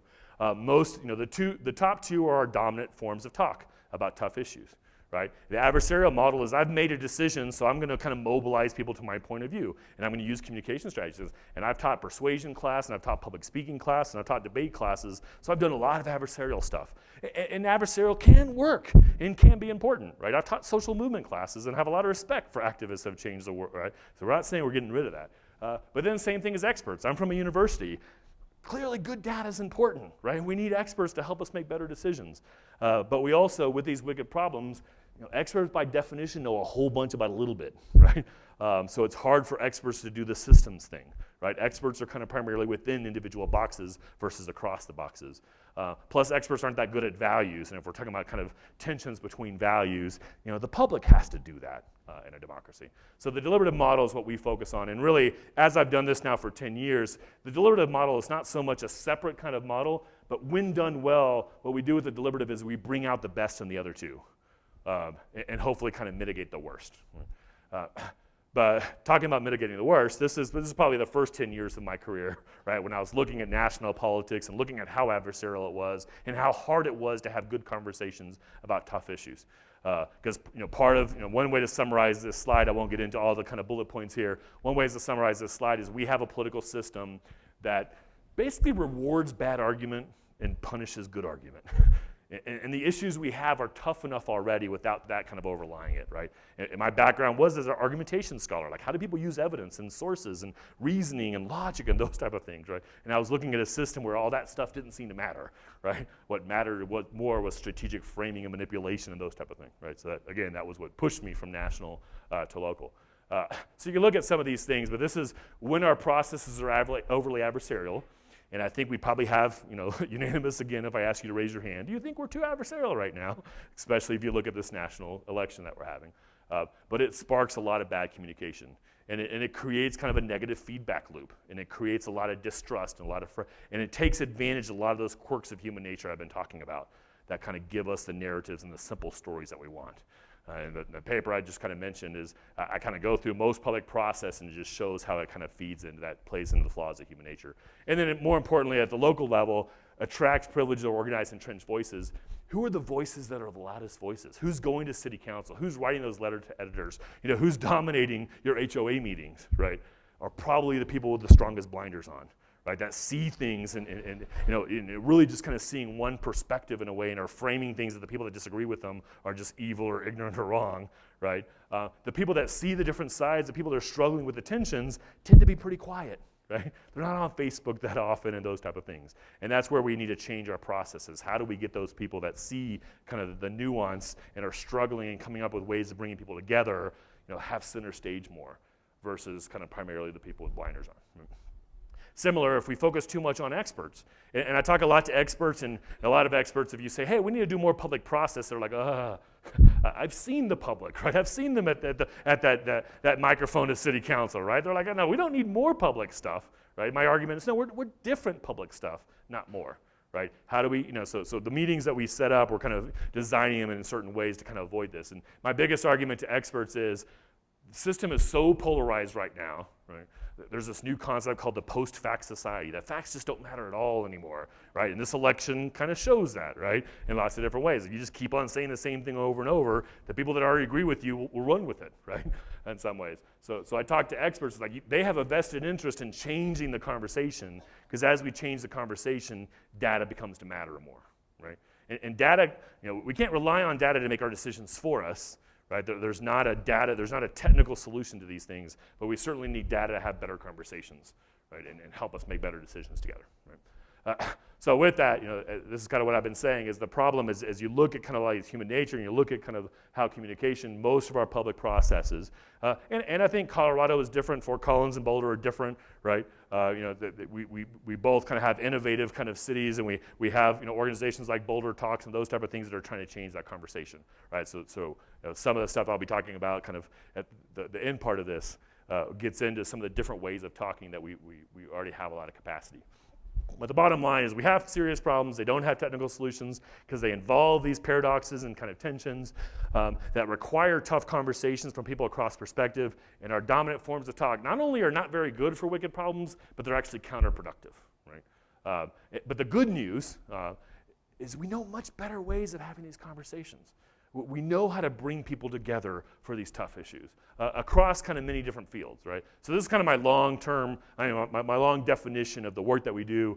Like most academics, it's very interdisciplinary, and they all like to come up with their own words, right? So here are a lot of the different words people use to do the work that we do. My center is called the Center for Public Deliberation. It's across disciplines. So when I go to national conferences, like Leah and I went last week, kind of Boston, to the National Coalition of Dialogue and Deliberation, and there's just kind of academics from all over the university that are all just kind of, we need to change the way we talk about things. But it's also very extradisciplinary. There's all these organizations, and actually, Boulder and Fort Collins and Denver, some of the leaders in the field nationally on kind of how to do this work that we can kind of tap into, but all kind of based on how do we change the conversation. One way David Matthews, the president of Kettering Foundation, kind of frames it is, we need to focus more on the problems of democracy rather than trying to focus on the problems in democracy.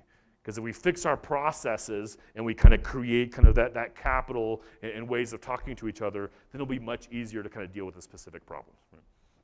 So what is deliberative engagement?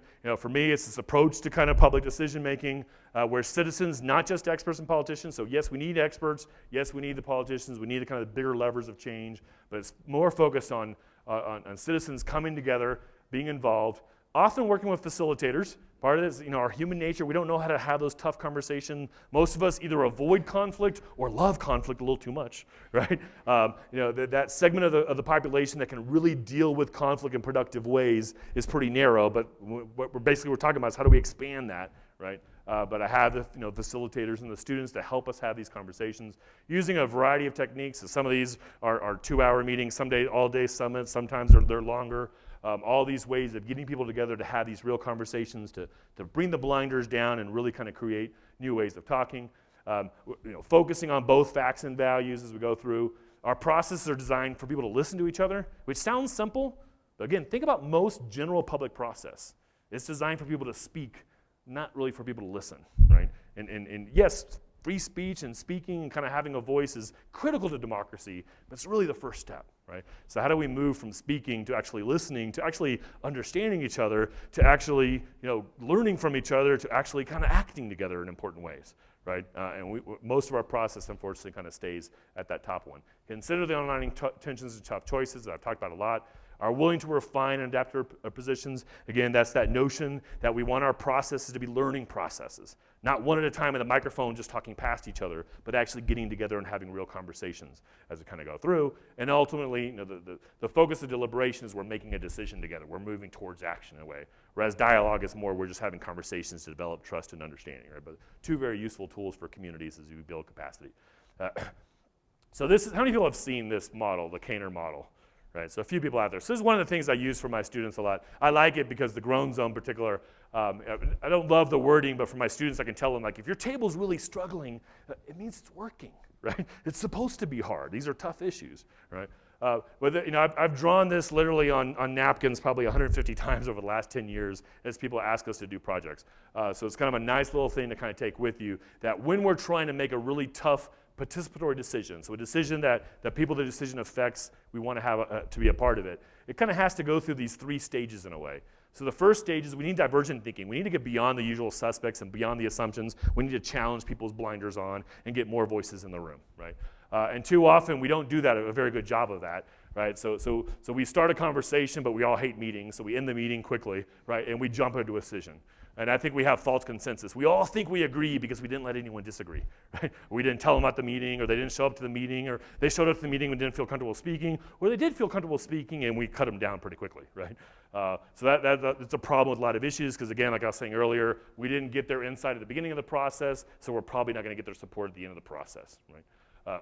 But the good news is it's not too hard to get more voices. And I don't think this is a huge problem for us because we have so much focus on free speech and so many different ways for people to express themselves that we tend to get the voices, right? The bigger problem we get is we get that divergent thinking, we get everyone in the room, and it's really messy, and then we make a decision, right? So we have processes that let everyone walk up to that microphone, but if they're not listening processes, they're not learning processes, they're not co-creating processes, right? When the decision's made, everyone that doesn't like the decision is just angry and polarized. And I do call this false polarization. And this is a big part of the research that I was just kind of finishing is we're very, very polarized in this country. Most of it's not real, right? We got some differences and there's substantive differences, but those get exaggerated in the system in a lot of different ways, right? So that's the kind of cool stuff about this work. You get really good people together with a good process. All that polarization and cynicism can melt away pretty quickly. And we see that time and time again at our meetings that people have this aha moment. And it's like, oh, that's why you think that way. That makes sense. I can see it, and you just see all that kind of polarization and kind of false kind of division kind of melting away, right? But the problem is most of our processes, again, allow voice, but don't allow the time and the effort and don't have the relationships. A lot of stuff Dave was talking about, right? We need time and we need those relationships and we need perspective. So how do we kind of avoid that? Well, we have these processes of deeper conversation and dialogue and facilitation, all those things that we're talking about, right? But there's still kind of one more barrier that we get in trouble with. In my field in particular, I think does the first two pretty well. We struggle a little bit with the third one, right? So we might have a great process to get lots of voices in the room. We might have a great process to spark kind of really good, deep conversations, and then we get stuck there, right? So you notice on this one, we don't ever jump to the decision point, right? You walk home going, we had a great conversation, then 6 months later, like, whatever happened to that, right? So that's kind of the harder part, kind of the third skill set, communication skill set. We need the skills to kind of get lots of voices in the room. We need the skills to really spark real conversations and help people develop mutual understanding and comprehension and struggle with those tensions. But we also need the skills of convergent thinking, of coming together, right? One of the kind of huge terms in my field is open-mindedness. And of course, open-mindedness is wonderful, right? But if we're completely open-minded and everyone's opinion is equal, we can never make a decision, right? So on the back end, we have to learn how to prioritize, have to make tough decisions on how to figure out trade-offs, or hopefully, get innovative and kind of transcend tensions in a way. But that's a whole other kind of skill set we need to think about, right? Only got a couple more minutes here. So I wanted to throw this up just really quickly in the sense of, as you look at kind of engaging with government and city government, or even with your HOA as kind of the government, the traditional forms, it used to be government just kind of told the people what they were doing, right? Then as the people got angrier and angrier over the years and the trust in our institutions kind of went down, then now we're kind of, it's primarily input, right? So it's primarily that second one. We actually don't get all that much of that last one, right? Of interaction, of really going back and forth on these kind of tough issues, right? If you think about the one time at the microphone at city council meeting, right? You don't want that interaction back and forth because people start yelling at each other, right? So it's just kind of a whole line. But we end up kind of getting this, right, that we have all these individual citizens, and if you run an HOA, I imagine you can kind of get a sense of this, right? You have individual citizens from different perspectives all kind of yelling at you, right? That's my newest addition to this slide. I found all these angry meeting people, right? And that's not a very effective system, particularly with a wicked problem, because you're just getting one person from each value at a time, yelling at a central kind of point. So the process we need citizens actually talking to each other, because they can have those aha moments. They can kind of realize that the people that they've kind of, the caricatures in their head of the people that disagree with them melt away in these real conversations. And then that's connected to government, but also connected to kind of the broader sectors. And that's, again, the model of communication that we need to have. So I'll end with the last question. How can we best build community capacity to support these processes? The easy answer is to have things like this, right? To get leaders, people passionate, and kind of help kind of build their capacity in those type of things. For me, the first step is realizing you have wicked problems, to start having that mindset, to withstand that inherent kind of thing with your brain of seeing things as simple and say, no, what are the underlining stuff? To go have real conversations with the people that you disagree with and just let them talk. Why is this important to you? Tell me a little bit more, instead of assuming what their motives are going to be, right? And the implications of kind of this perspective, which is really growing, a lot of it is how do we change and improve our public engagement processes, which is certainly already happening here. I do a lot of work at K-12 and higher ed to build these skills in students. We have a lot of assignments of pick a position and then go search evidence for it, which doesn't help us, right? So how do we kind of get students to ask better questions? The role of experts kind of change, right? Because they're helping us kind of make decisions versus us deferring. And then I'll just kind of end with it changes how we think about leadership. I do truly believe that leadership in the 21st century is going to, the leaders that are most effective are the ones that can bring people together across perspectives. This notion of facilitative leadership or collaborative leadership in a way. The old school leadership of having a strong position and having charisma and be able to mobilize like-minded people to your side doesn't work well. It doesn't work well with wicked problems. It doesn't work well with kind of the polarized atmosphere we have. It creates divisions in some ways. It can have some short-term success, but it's not going to have long-term success. So I think part of the way of thinking about this group in here is how do we build up these facilitative leaders, right? How do we, how do we create leaderful communities is another term that's coming out, which is what this room is all about. But not, again, to be the loud voice or to mobilize people, but to bring people together and help them kind of have the kind of conversations our democracy so much needs. Right? So with that, I'm going to bring Leah up, and then she'll kind of explain how you'll start kind of playing with some of these ideas for us today. Thanks, Martine. So as Amanda promised, we were going to make you do a lot of the talking, and so now is the time where you're going to begin to experience this. We want to spend some time building on what Martine did, but really thinking about it in terms of Boulder. So on your table, there are some yellow sheets. I stole them from table 13, so if you're looking for things and not finding them, I will return them shortly. But we have a few minutes where we want you as a group to work through 3 problems that really kind of build off of what Martine said. First, begin to think about this lens of wicked problems and some of the problems that you think Boulder is facing and what makes them particularly wicked. But then, the main thing is I want to make sure you get to the next 2 questions. First, what communication and engagement processes does Boulder already use that are well suited to addressing wicked problems? And to be clear, when I talk about communication and engagement processes, those things that Dave was talking about this morning, like meeting your neighbors, like building relationships, those things count too. So you don't just need to talk about good public meetings or bad public meetings, but I want you to think broadly about the communication system and what's currently working. And then I really want you to spend a little bit of time where Martine left off. That is this question about community capacity, and do some work talking with each other about what capacity Boulder most needs in order to really tackle and address wicked problems. There's another yellow sheet that has some lines on it. This is if somebody at your table can take some notes. These will be fed back into the city so that you can really do some of this agenda setting and beginning to identify some of the needs and assets that Boulder already has so that we can think holistically about how it is that we're going to do tackling wicked problems.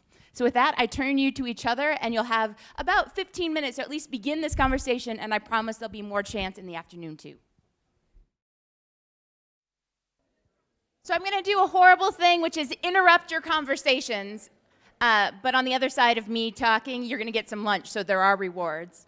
Other than knowing that this was an incredibly quick, just beginning of a conversation, can anyone just tell me a little bit about how the conversation went at your table? How would you characterize the nature of your communication? In process, okay, so the beginning of something that clearly needs a little bit more time, you're only kind of at the beginning of perhaps that diagram Martine showed. Great, what else? How else would you characterize the nature of your discussion? You listened, great, that's good news. You want more time. I can promise you an hour in the afternoon, so you're gonna get some of what you want. Yes. Self-correcting, okay, so beginning to kind of recognize some tendencies and perhaps moving in slightly different directions. Wonderful. So as I said, right after me, so in about 30 seconds you get lunch. It's already laid out in the back. The one thing I do want you to know before you transition onto food is there are blue sheets of paper at your table that describe a public participation working group that's just started its work in Boulder. And I know some of the members are here, and so you may be a member and or hear a little bit more. It's described on this piece of paper. On the back side, there are several questions, and they're very eager for some of your characterizations about the possibilities for public participation here in Boulder. You can start by writing this immediately now, or during lunch, or throughout the day, but we would ask that you kind of give them some feedback about your perceptions, about the possibilities and ideas for how we might do public outreach in Boulder. Okay, so with that, yes, if anyone's eager to hear more about Martine's work or connect with him, his email is on the first slide of the handouts at your table, and he's pretty responsive to email, I have to say. There's food in the back. There are public participation working groups, and with that, no more work for 30 minutes. We'll come back at noon to do a little bit more skill building to continue to build our capacity to have these conversations. Thank you so much for being patient as we all got some lunch on our plates. We understand you're still eating, so we really invite you to make your own decision about sitting at the table or coming back to the theater-style seating, or to do that whenever and however you wish. It might be that you want to start at the table and migrate this way. We will have more of a presentation type format for the next hour. So really your choice. So I hope that you are enjoying your lunch and that you found at least a few minutes to start to process some of the information that we've heard. You know, really today is about opening up our toolbox. So it's not about replacing anything that's currently working well in our community or in your neighborhood, and I'll talk a little bit more about that later, but it's about what other tools do we start to develop and what other skills do we start to ascertain so that we can do this work even better. You know, I think that's one of the biggest things that I've learned in Boulder.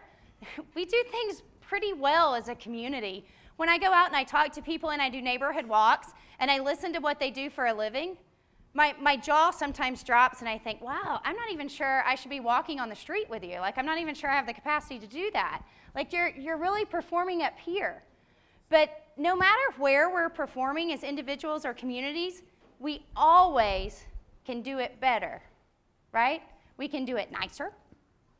We can do it more together. We can do it quicker, and we can do new things. So I just thank you for your openness as we take this journey together. I get the privilege, again, this is such a great day for me because I'm introducing people all day long that really have changed my life in one way or another. So how cool. It's awesome to do that and share it with you.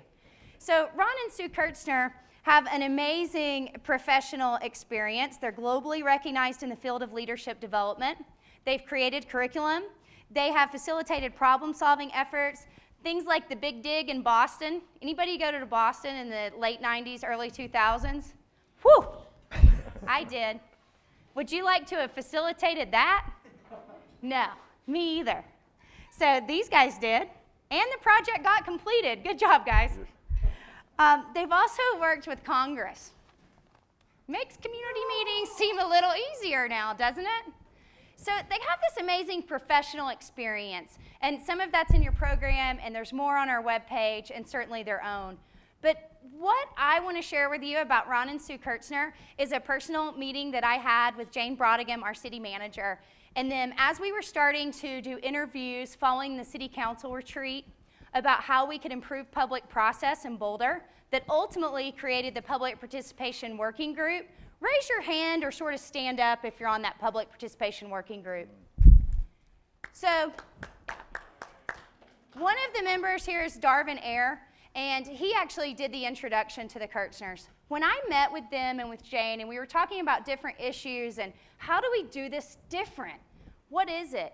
I can't describe to you the amount of energy that I started to feel coming from these two persons on stage.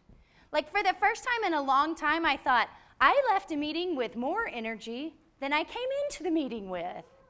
I'm getting, not giving. I love this relationship.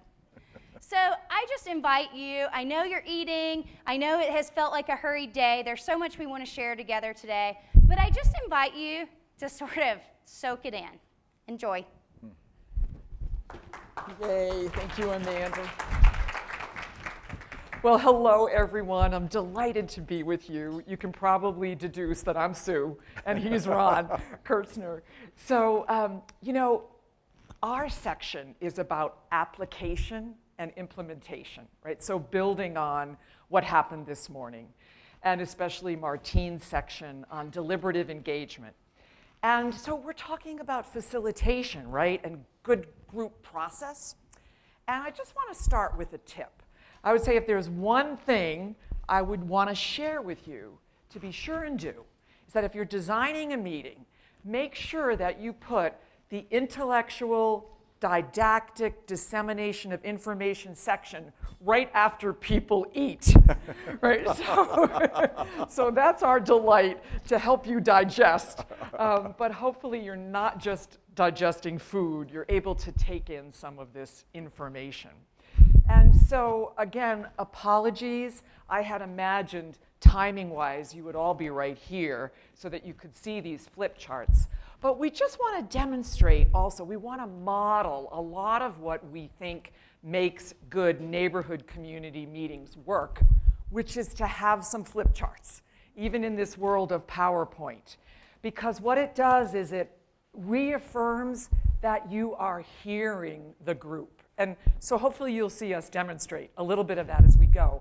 So our purpose and desired outcomes for this section, first of all, to share some proven best practices from the public sector, from the private sector, from international conflict resolution, what helps teams of people tackle wicked problems.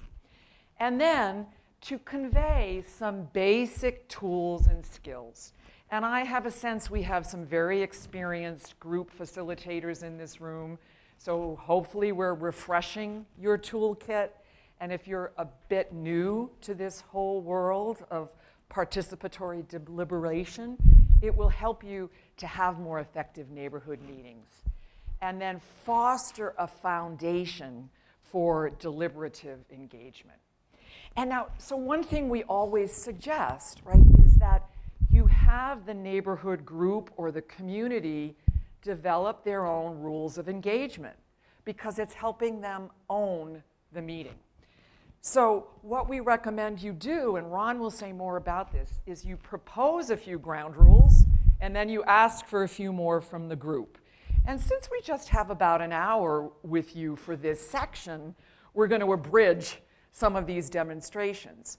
But what we'd like to propose for our time together is 3 big ground rules, right? Everyone participates, no one dominates. Some of us are introverted, some of us are extroverted, that's all good. But you find your way of leaning in, whatever your style is. And then listen for understanding. Martine mentioned that.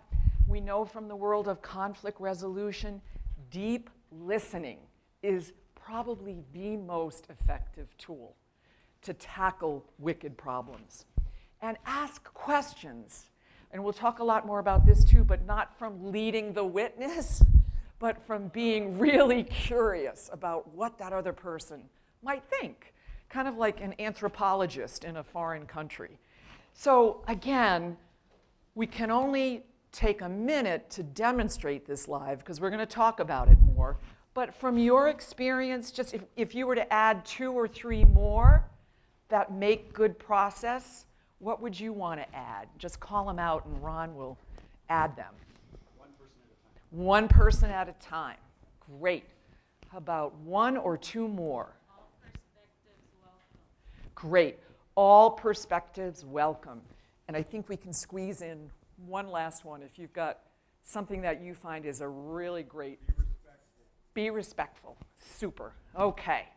So with that, let's dive into some of the material. Now, Martine also mentioned facilitative and collaborative leadership. So when Ron and I teach programs, that's actually what we call what we do. So that's some of what we'll be imparting with you today. So first of all, actually, I want to back that up. How would you define facilitation? The word facilitate. To make it easy. Good reading. This is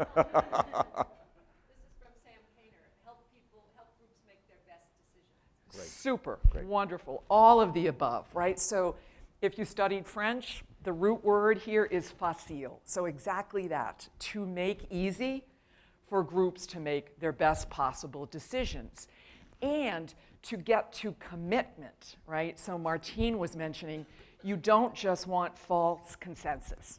So facilitation is how to guide the process so you get to real consensus and commitment. So then there's a key distinction in one of those intellectual distinctions, right, that we want you to have. Because in making effective meetings and group engagement, it's critical to design your meetings with an eye to process versus content. So just simply process, what's a 3-letter word that could define process? It's the how, right? And what's the content? The what? 4-letter word, right? So, goofy little example, right? So once upon a time, now we have a teenager, but once upon a time we had a 5-year-old. And, oh God, those birthday parties, that you do when they're 5, 6, 7 years old, it's like staging a wedding. So if you were going to have a little birthday breakfast for a group of 5-year-olds, and you decided you wanted to serve them eggs, how might you prepare the eggs? What'd you say? Scrambled, okay. Would you probably do an egg souffle? No, why not? Why no egg souffle? They don't care, right? But so if it was a group of neighbors, adult neighbors, and you were serving a brunch, how might you prepare the eggs? Quiche, maybe that eggs Benedict, that souffle, okay? So goofy little example to say the process, namely scrambled, quiche, souffle, affects the content. So if I want to have a successful birthday breakfast with 5-year-olds, I need to think about how I'm preparing the eggs. If I want to have a successful meeting with my neighbors over a brunch, how matters, okay? So major distinction. So if you think about the meetings you attend, either in your neighborhoods or at work, what typically goes wrong with meetings? And again, I'd just like to collect a list of 8 to 10 at the most. Yes? 1 or 2 people disrupting. Okay, 1 or 2 people disrupting. Okay, no clear outcomes, and similar, no clear agenda. Time, use of time. right? Okay, great. I got No clear agenda, use of time. What else goes wrong? One or two people might dominate the meeting. Yes, one or two people dominating. Sometimes just too serious. It's too serious. Okay. Yes, please. Lack of group engagement. Yes. Ooh. Yo. Decisions already made. So lack of engagement and decision already made. Two more. One right up here. Right here. People are afraid to attend. Wow. Yeah. People don't listen. People don't listen. So people are afraid to attend. People don't listen. I realize we could probably list 50, okay, but just to get the hang of this. Now, I'm going to ask, based on that definition of process versus content, let's just mark what's what up here. So people being afraid to attend, is that a process problem or a content problem? P, so let's put a P there. One or two people disrupting. Process. No clear outcomes. Process. No agenda or no clear agenda. Okay. Use of time. Okay, we could keep going. What's the pattern? Okay. So, again, often we get all riled up about how tough the wicked problems are. And yes, we need to attend to those, but the process supremely impacts the content. Great, great, great. Yep. So we want to dive into how do we think about process when we're meeting together in any form doing that. And I want to distinguish between structure and flow for a minute, because a good process when you're meeting together requires a good structure there. I love the definition of the word flow there. It's really, you ever have those meetings or those conversations where you and the other party have been so fully engaged, you're mentally engaged, you're emotionally engaged, and time seems to stand still? Anybody ever have those conversations? Yeah, that to me, that's the ultimate vision I have whenever we're in conversation, even around difficult issues. People think I'm really strange about this, but my favorite conversations to have are with people who have the opposite political perspective I do, because I tend to learn more in those conversations. Our financial advisor is extremely on the other side. You can probably guess we're living in Boulder, but extremely on the other side of where we're from. He'll call me and he'll say, I really want to talk to you about what you're thinking about finances, but can we first meet for an hour and just talk about politics? And the reason why is we get in a flow together, But flow doesn't happen by itself. So if you look at those two images, an ice cube tray, you can't make ice cubes without an ice cube tray. And you can't have a river flowing without the river banks. Very hard to have a good conversation around tough issues unless there's some kind of structure to help guide the conversation. So what's some elements of structure? Some colleagues, yes? Ground rules. Terrific, absolutely. Ground rules, right. What else is part of structure? Timekeeping, yep. Deciding what you're going to talk about, right. All those things make structure. We tend to overlook those and dive right into the content. We have some colleagues that we did some social profit work a couple of years ago, and they came up with this very simple word, POP, purpose, outcome, process. Before you get together for any group, what's the larger purpose of why we're together? What are the specific outcomes that we're looking for that impact that larger purpose? And then what's the process that we'll use to get together? Because people basically, when they come to a meeting, want to feel satisfied on three levels. They want to get clear outcomes so they have the results. They want to feel that the process is fair and equitable. It's a big issue. That's probably part of the reason why the group is meeting in Boulder to help with that. And the third part is they want to feel valued as people doing that. So process, task, and relationship are all critical for success there. This helps create the structure for that to happen. Here are just some basic, and you have this as your handout, some basic elements of what you need to really have a session work well. Elements of the structure, which you already saw. And Ron, Amanda's just reminding us, I know many of you migrated from the tables, but you have these on your tables. Right, so Yeah. welcome and context, clarify the purpose and outcome. The roles of the meeting, very important there. Oftentimes we'll have someone scribe, recorder, very useful. Sometimes we'll have a person whose primary job is just to facilitate the meeting. They're not involved in the content, so they're focusing on the how. Clarifying about the agenda, right? And then do some activity that helps people get connected and present with themselves there. Because what I love so much about this morning, and David's presentation in particular, was how important relationship and being connected is for the work to happen there. If we can connect first, it makes it easier for us to deal with the challenging questions that come up there. And of course, ground rules and guidelines. And I want to just say a little bit more about the ground rules and guidelines. We had the privilege, Sue and I, of working with a team of facilitators with our colleague and good friend Mark Gerzon, who lives here in Boulder, where we facilitated a bipartisan retreat, 2 of them actually, of Congress. We had half the House of Representatives, the Democrats and Republicans, meet together to improve the quality of their civic discourse. We failed. But we failed. What was amazing about it was the quality of those retreats were terrific. There was no structure outside of the retreat to support the magic that happened inside the retreat there. That was the learning from that, which is why I am so thrilled about what's happening in Boulder, because hopefully through this effort, there's sustainable structures to go forward.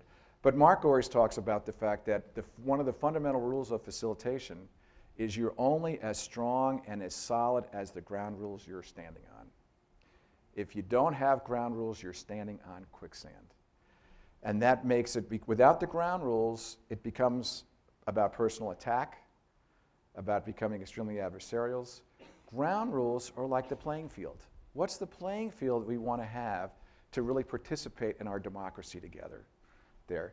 These are just some examples of the ones that actually the Congress people came up with that they wanted to use for their retreat. It would be great if that actually continued into our public conversation there. And then here's another set of examples of ground rules that we often use as well. The key thing, as Sue was mentioning before, is to find the ground rules that work for your group and then agree upon that. And that becomes the basis. Again, if you have all these elements in place, that will facilitate the flow of the conversation. I just thought of a quick story. A dear friend of ours, and you probably know the name, Bill Urey, he lives here in Boulder. He and Roger Fisher wrote Getting to Yes and a whole series of books that followed. And we worked with Bill. And Bill would tell this story about civil war in Eritrea in the Horn of Africa between the government forces and the rebel forces. And the facilitators from the UN literally spent 2 days deciding the ground rules and the shape of the room with the parties. Now, why would you do that? You know, are we going to sit around a table? Are we going to sit on the floor? What kind of ground rules? Yes, please. Yes, you know, so they are creating the quality of the meeting right there because they're building the container and you're allowing them to build their own container. So, you know, the rebel forces were tribal people. They're nocturnal. They stay up all night. The government forces were 9-to-5ers, right? So even to decide on the time we would meet, help them feel like it was their process. So to build on something else that Martine talked about this morning, this will look familiar. We were excited to see that we had a slide that was very similar to his. Okay, so as he's already said, to have successful engagement, you need to get the group to diverge on their thinking and then converge, and then he talked about the grown zone. So we say that's a master strategy as a facilitator. Ron, could you draw a sidewards diamond like that? Yep. Just draw the diamonds. And so we also say it is opening, narrowing, and closing. Okay, so he talked about diverge, grown, converge. We say open, narrow, close, same thing. And the narrow is the grown. When you have to help people to narrow in on a proposal and maybe let go of some things, that's really, really hard.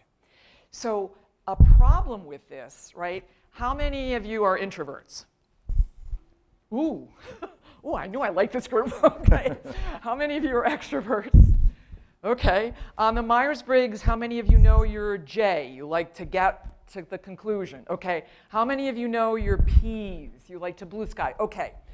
So in community meetings, right, you've got all that going on. How long do the extroverts want to stay in open? Forever. Okay. I resemble that remark. Hold on. Okay. How fast did the J's, the Myers-Briggs J's, want to get to close? Yesterday. Okay. So you've got all that going on. So a master strategy as a facilitator is to say, how do I get everyone in this neighborhood meeting doing the same thing in the same way at the same time? Okay, now we don't have time to teach a lot of tools, but I'm sure with this group there's already a bunch, right? So how do you get a group to open? What's a tool you can use to open up a group? Brainstorming. What else? Let's get 3 in each. Yep, just kind of a go-round, popcorn. What are your thoughts about this? A go-round. Anything else? Something somatic experiencing. Yeah. So Ron, could you just write those up? So brainstorm, just kind of a go-around check-in, something somatic to get people present. What are some tools you know for narrowing? Okay, I'm going to say not now. Okay, so voting. I'm going to say straw poll instead. Take a pulse of the room. Because what does voting do? Well, it polarizes, right? So as soon as we vote, there's winners and losers. So we put a tool in there called straw poll and just get a read of the room. How else can you narrow?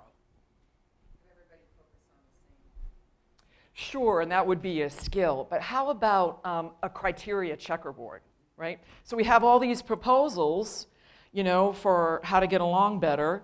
What are some criteria that we want to use to assess those? And you literally just do a little checkerboard.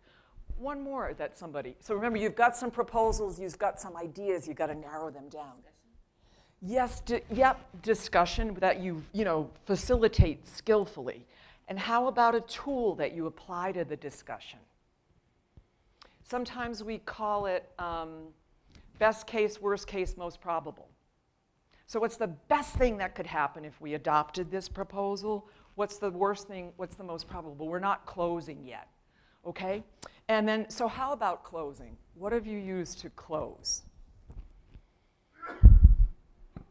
It's kind of like both and, right? So a couple goes to buy a car, and she wants the Subaru, and he wants the Lexus convertible. Right. So what are the underlying interests there of the Subaru and the Lexus convertible? Underlying needs. She probably wants safety, right? And he wants what? Fun, freedom, okay? So how do we create a both and? So often when you need to get to close, you need to understand the deeper interests of the attendees so that you can get a both and proposal. Another thing is called build up and eliminate. So how do we eliminate some objections that are in the room for the tool to help us close? Or how do we build up on an option? Like, okay, we can get the Subaru, but we're going to get the racing stripes on the side, right, with the fins. So that's building up on an option to satisfy the interest of another party. Okay, so just to keep that master strategy in mind. And where are we now based on our agenda? Are we opening, are we narrowing, or are we closing? And let's get everybody doing that with some tools that help them. Just want to add just a metaphor that I use a lot that helps me with open, narrow, close when you're facilitating.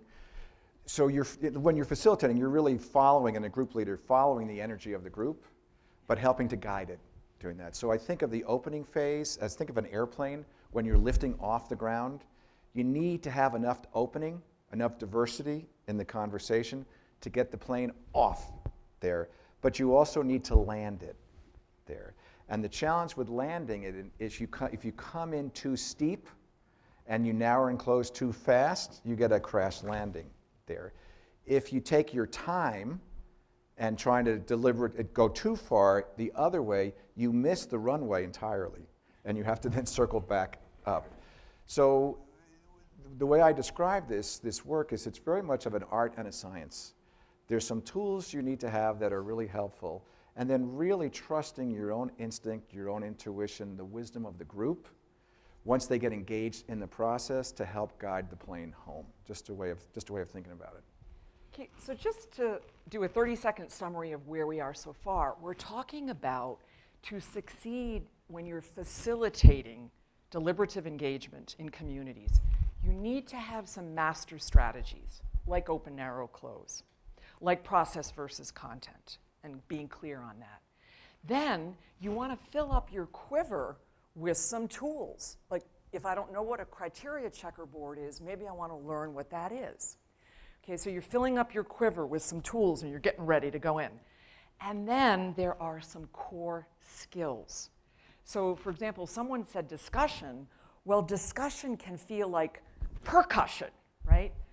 Or it can feel really generative and dialogical depending on the skills in the room. So there's 3 core communication skills. We are soon going to stop talking at you and getting you doing some things, right? So advocate, inquire, and reflect. We're going to double click on all of these. Advocate is, of course, I'm promoting my position. Inquire is more than just questions. It's questions from a mindset of curiosity and wanting to understand. Inquiring without an agenda. And reflect is reflective listening, okay, deep listening, like what solves international conflicts. Now, if you look at that graphic, what do you notice about the graphic? What do you observe about it? It's a circle, yes. So it's an iterative process. You're going around these bases, hopefully consciously, if you're facilitating the meeting, right? What else do you notice? Upside down peace sign. It's an upside down peace sign, very well. I've also heard it's the Chrysler logo or something, right? Yep. Anything else you observe? Equal pie pieces, right? In your community meetings or in your corporate or public work meetings, is that how it is? No, right? So what has most of the time? Advocacy, okay? So again, to build on what Martine was saying, we need to have at least an equal distribution of these 3.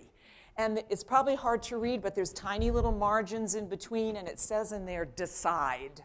What do you suppose that means from a facilitator standpoint?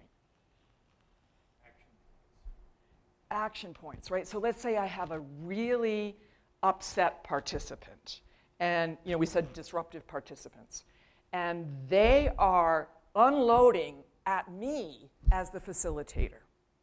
Which of those 3 do I want to use?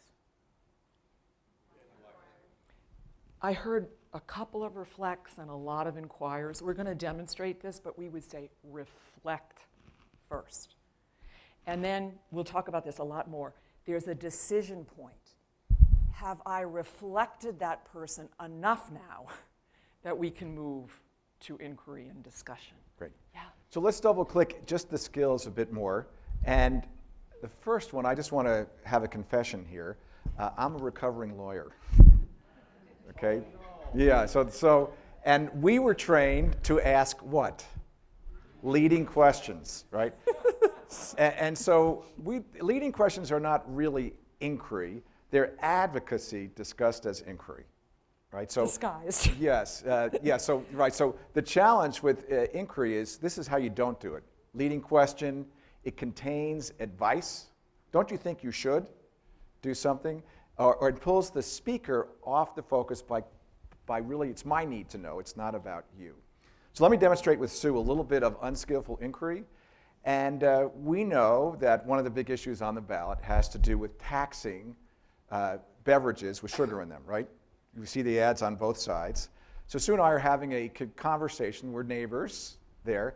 And Sue is, well, let's find out. What are you thinking about this issue? You when know, see I'm what's on? just really thrilled that that's on the ballot. You know, I mean, I have a kid, and I've been waiting for something like this. What do you mean by that?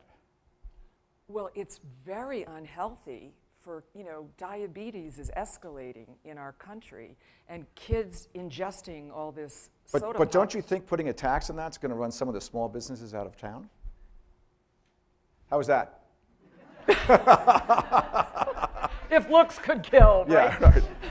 So, and we do this a lot. We also do this with our kids, right?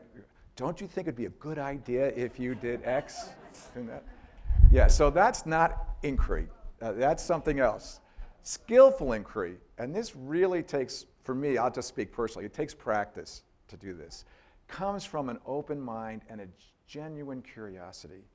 I really want to understand how the other person sees the world there and help them reveal what's most important in their thinking. And it actually invites them to do their own thinking as well. That's the beautiful part about inquiry. It serves dual purposes. I get to learn. And you ever have the experience when someone's asking you a question, you get to reflect on your own thinking as well, doing that. So some colleagues that we worked with back in Boston put together a whole list of questions that are just really great inquiry questions. What's important to you? What are your concerns or interests? Help me understand how you see things. What experiences have you had that inform your perspective?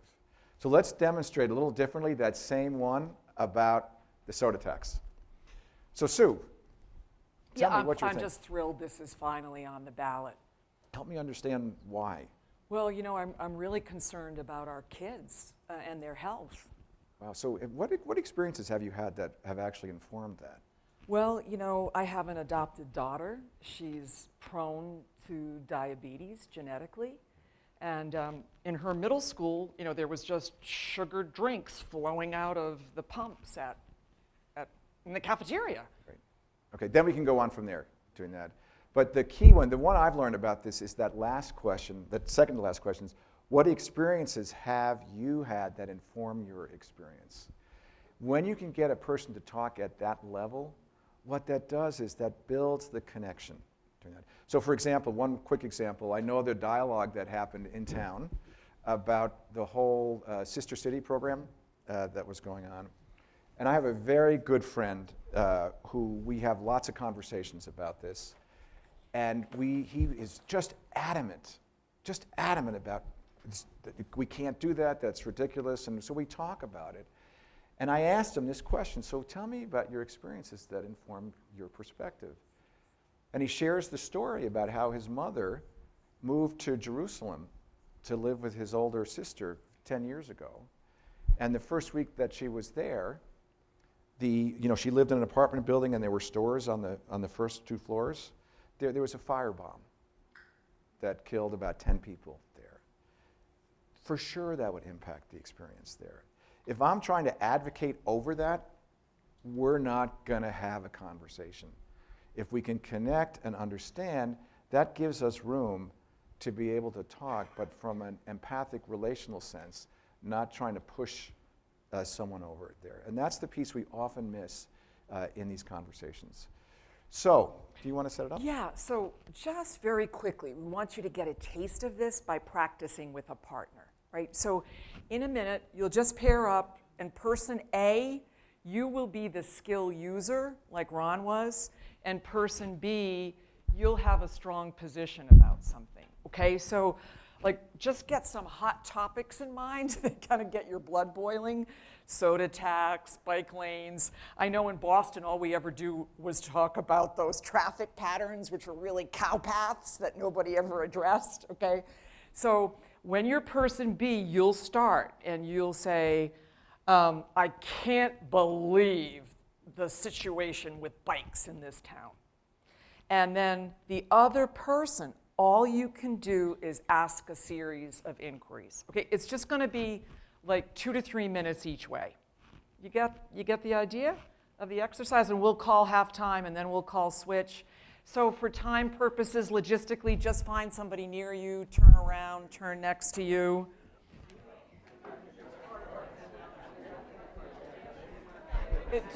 Hang on a second. Did they print all the handouts? It seems No. they did not. No. So that guy has a question. Okay, We'll have to come get back. it We'll to come him. back. It looks like she didn't print them all, but we'll get them to you. Yeah. Come in here. You can be a guy out here.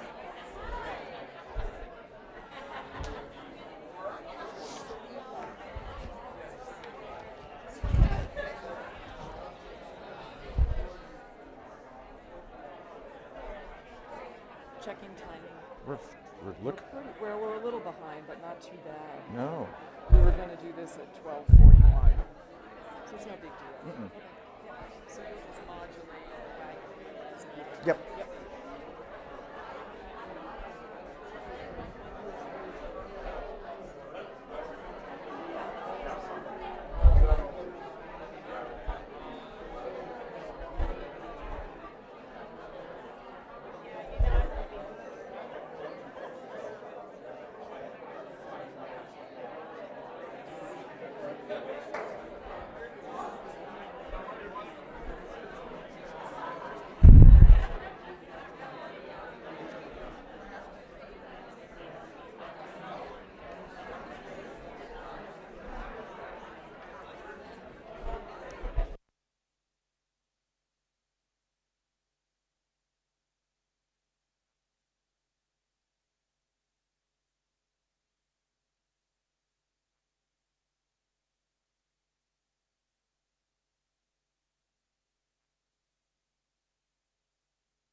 Okay, just pause for 30 seconds, okay? Just pause and reflect for a minute, all right? So if you are the speaker, just notice how you're feeling. And if you are the skill user trying to inquire, just notice, is it hard? Is it easy? Whatever, okay?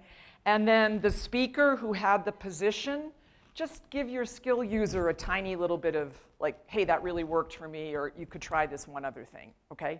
So just 45 seconds of feedback, and then we'll switch, okay?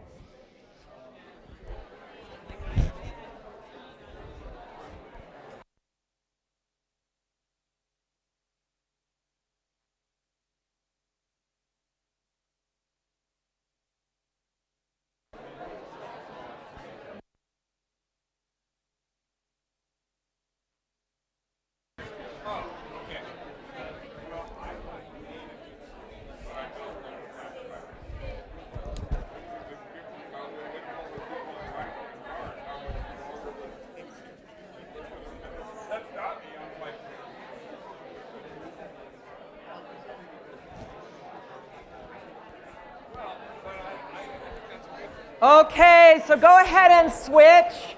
Switch roles. Switch roles. Go the other way.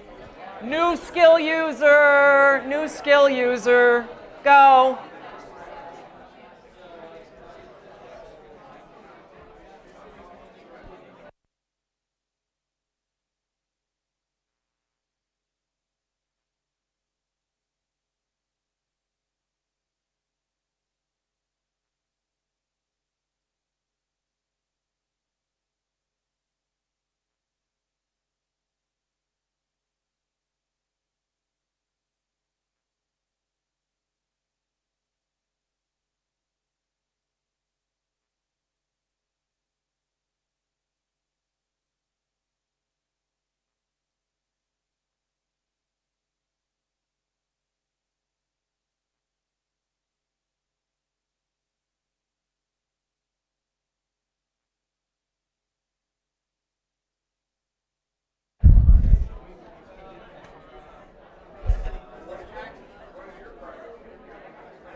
Okay, just take one more minute.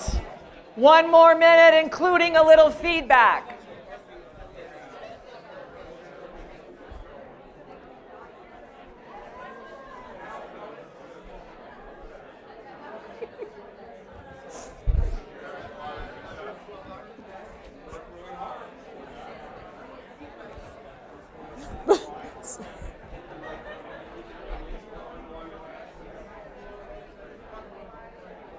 I'm going to the Apple stores in a moment. Well, we have Huntington after.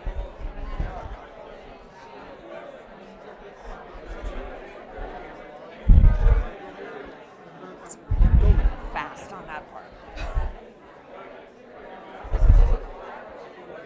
Okay, and just come on back. Hey, do you all know the outward bound trick? When you want everybody's attention, you put your hand up. So anybody who's seeing my hand now, put your hand up. That's Yay, great. okay. Hooray for outward bound. So we would just like to hear 3 reports about what that was like. So as the skill user, what did you notice? Hard, easy?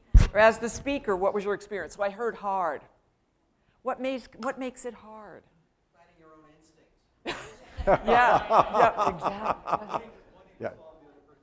Oh, you want to solve the problem. Yeah, right. yeah. It was hard to not get emotionally wrapped up in agreeing or disagreeing. Yeah. You bet, you bet. Okay. Yes, one last one here. Sometimes if you're not clear about what somebody's saying, Yeah. you can mirror, and that's not on the list. Yeah. Mirror back. Yes. But that can actually be a touchy thing. Yep. To not kind of impose your own perspective. Yes. Yes. Yes. Yes. So Christopher's talking about mirroring, which we're going to go to in 2 more sections. Yep.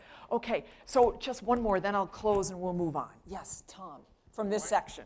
One thing that you didn't talk about, and which I didn't understand as Yeah. I was asking a question, asking the first question of why you feel that way. is Yes. simple. Yes, why do you feel this I way? don't know whether Yeah. you should follow with a second question. Great, we're going there too, but it's basically you're inquiring until you get a signal that they feel heard. And we're going to bridge to that in a second, so stay tuned, okay? Okay, heard, that they feel heard. Yeah. So it's a perfect handoff. Yeah, so this is great. We could spend a long time on this whole topic because it's so critical to how we relate as human beings. I often talk about these skills, advocacy, inquiry, reflect. We're upgrading the human software from 1.0 to 2.0. It's like, how do we shift our internal operating system so we can have these conversations that are more likely to be generative there. So advocacy. We know and we see on television and hear that unskillful advocacy. We speak from noble certainties. That's the way it is. Right? And when I was a kid, Walter Cronkite, that's the way it is. Well, not exactly. There. I'm right about this. Of course we do it this way. When we tell others what to do, what to think, being directive there, no curiosity and having to have the last word. Now, Sue and I have been married 22 years, so my trick around that is when I want to kind of get it, I say, okay, you can have the last word now.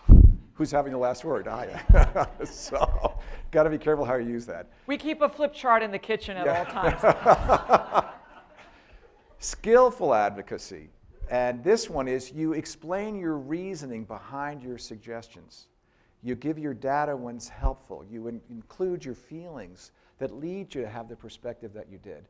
Like Sue when she talked about the soda tax, right? I have a child who has diabetes. This is why I'm passionate about the issue there. I'm really concerned about the fact that our town has lost all these manufacturing jobs, for example, and we don't see anything on the horizon that's going to look good. We need to do something different. That's someone explaining their thinking process. Same skills, same guidelines, but just differently. Instead of asking, you're sharing. You're offering your point of view about what's happening. Here are the pressures I'm responding to. Let me share with you my concerns and my thinking behind it. Here's what I'm seeing. Here's how I'm understanding the situation. How do you see it differently and why? That's a biggie, because that invites a person into the conversation with you. So I just want to demonstrate with Sue, when conversations get stuck in unskillful advocacy, from an energetic perspective, we're going to just feel the energy, what happens. So Sue, would you describe what you see on that wall? And I'm going to describe what I see on that wall. Soda tax is the best thing. Well, no. Oh, you mean those slides? Yeah, Yes. Oh, I love those 3 slides. Well, no, there's a water cooler back there, and there's, No, there's slides. No, you're missing the point. There's information. There's beautiful trees back Nope, there. there's slides. No, you're not seeing what I'm seeing. No, Okay. What happens to the energy? Right? Advocacy. Now, sometimes in the face of strong advocacy, depending on our disposition, we'll tend to pull away, shy away doing that. Watch the energy this way. So you go ahead and advocate, Sue. Oh, I'm so interested in the content on those walls over there. What happens to the energy? It just collapses. You miss the energy in the group. The beauty of advocacy inquiry is when it works well, you get a dance together. So let's watch the dance. Go ahead. I mean, this is a really pretty Tell room, me how you see it. but Yeah, I it's love really the information. How about over this side? Do you see what's going on this way? No, there's Okay. those slides. Oh, then there's, okay. you go back and forth, back and forth. That's the beauty of advocacy and inquiry. Advocacy and inquiry. The challenge of that is when we're too emotionally hooked to our point of view, it makes it really difficult to do that. So what we do, just one of my practices, is something called hiking out. You know when you're in a sailboat and you hike out and the winds, you have to hike out to balance the wind? A lot of times when you're dealing with these issues, it's very frustrating. And we need a place to hike out. I do it with friends. I do it with colleagues. I don't do it when I'm engaged in the public conversation. Because by hiking out, I get to process what I'm feeling in a way so that when I engage in the conversation, I'm more likely to be skillful in doing that. And that's, from Martine's piece, that's the personal part. I'm responsible in these conversations for the quality of how I speak, because that's going to impact the outcome. So the process has a huge impact on the outcome, and the quality of our speaking and listening has an impact on the outcome. So speaking of listening, there's one more tool we want to look at that fits. Again, many of these will look familiar. So it's the third piece of the pie. It's reflective listening, okay? But I'm sure you've all had, active listening 101. We're not talking about parroting and paraphrasing in an automaton kind of way, mechanical kind of way. It's really demonstrating that you understand the feelings and thoughts of the other person so that they know you've gotten them. How do you do it? Do you notice that some people in meetings talk in paragraphs or chapters sometimes, right? So what you have to do is kind of take in the paragraph and then in your own head sort out what are they really trying to say, and then in your own head sum it up and then say it back, but again, not in a mechanical kind of way, in your own words and briefly with empathy. We're going to demonstrate this in a second, okay? So again, it's not about the content. That's important, but it's that they feel you. They feel your empathy for their situation. And you're going for the meaning, not the words. So in my case, the deeper meaning was I'm afraid for a kid who has a predisposition towards diabetes. That's my deeper meaning around this issue. So the last one, you focus, means often, I am a trained psychotherapist as well as doing what we do. And when I was first starting out, I was always worried about how I was doing as the therapist, right? And am I reflecting them really well? Well, then my focus is over here, not over there, okay? So the focus is on them. So when you're trying to listen for meaning, if you can figure out whether the person is more thinking-oriented, if you can figure that out quickly, you use words that have thinking connotations, like you're wondering whether, your dilemma is, your point of view is. If you have a very feeling-oriented participant, then, wow, you sound like you're at the end of your rope here. You know, or you feel like you're between a rock and a hard place. Or you look like you've got the weight of the world on your shoulders. And I think, Christopher, you mentioned this is like mirroring, and it can be a little risky. You don't want to say, you look furious. That's kind of escalating, right? But if you can use a metaphor to try and communicate what you think they're feeling, then that's very helpful. So we want to do an exercise, a group exercise here. We took a spin on getting to yes, and we call it getting the yes. So with the skill of reflective listening, as well as to Tom's question, with the skill of inquiry, how do you know when you're at that little boundary here where you decide and you realize, okay, I'm complete, I've done enough reflecting? So we call that getting the yes. And so we also talk about this sometimes as artificially isolating some muscles, like in isometrics. So we all have inquiry, we all have reflection abilities, and we all have that advocacy thing. But for the purpose of this exercise, we're going to say put inquiry behind your back, put your advocacy away, and just flex the muscle of reflective listening. And what you're going to go for, and in this case, Ron will be everyone's partner, is that you get a series of yeses from Ron. And that can mean yes. Like if I'm working with him, he might say, yes, Sue, you're right on. And he might say, and there's more. And he'll keep talking. That's a yes. Or some people, including my husband, when they say yes, they often start with a no. No, it's awful, which is actually a yes, if you can hear it, right? So the idea is the person that you're reflecting gets to empty their jug, right? So we talked about how primal instincts or emotion comes in. Until the person who's activated empties, they actually can't think. So this is, from neuroscience. The prefrontal lobes shut down when people are activated. And reflective listening is the most potent skill for getting them to actually be able to participate. Great. Okay. So we'll need a couple of volunteers for this. Probably about 5 or 6 of you can. Sue, I'll ask people to raise their hands, and can you watch who's raising their hand?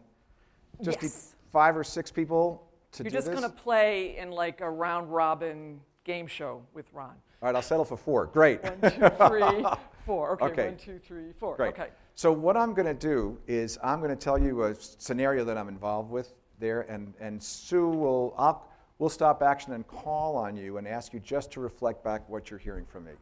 Okay? So here's the scenario that I'm in. I live in a neighborhood in Boulder, and we've got a real tough issue that we're working on in the community. It's really, really tough.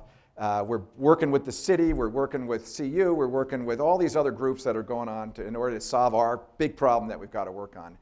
And, we're making progress, but what's really frustrating is the board that I'm on in our neighborhood has completely alienated the entire neighborhood because you're either with us or against us. And I'm just totally frustrated because I really don't know what to do. The gentleman in the plaid shirt. Sounds like you're unhappy. Yeah. Yeah. What do you think can make it better? Oh, we forgot the audience participation. If it's not a reflect, you're supposed to buzz. So we're just isolating the reflect. Well, it sounds like you're really frustrated. Yeah. You're concerned about the lack of collaboration. Yes. The group is making bad guys out of everybody. Yeah. They're bored. Yeah, exactly. And and really the thing is, if we want to be effective at what we're doing, how can we be effective as a neighborhood if we're alienating half the neighborhood that we're trying to organize and get together? And I'm just trying to figure out what is it that I can do that can influence this so that we get a better outcome. The lady on this side in the purple. So, it sounds like you've got so many balls in the air, and it's hard to even land on one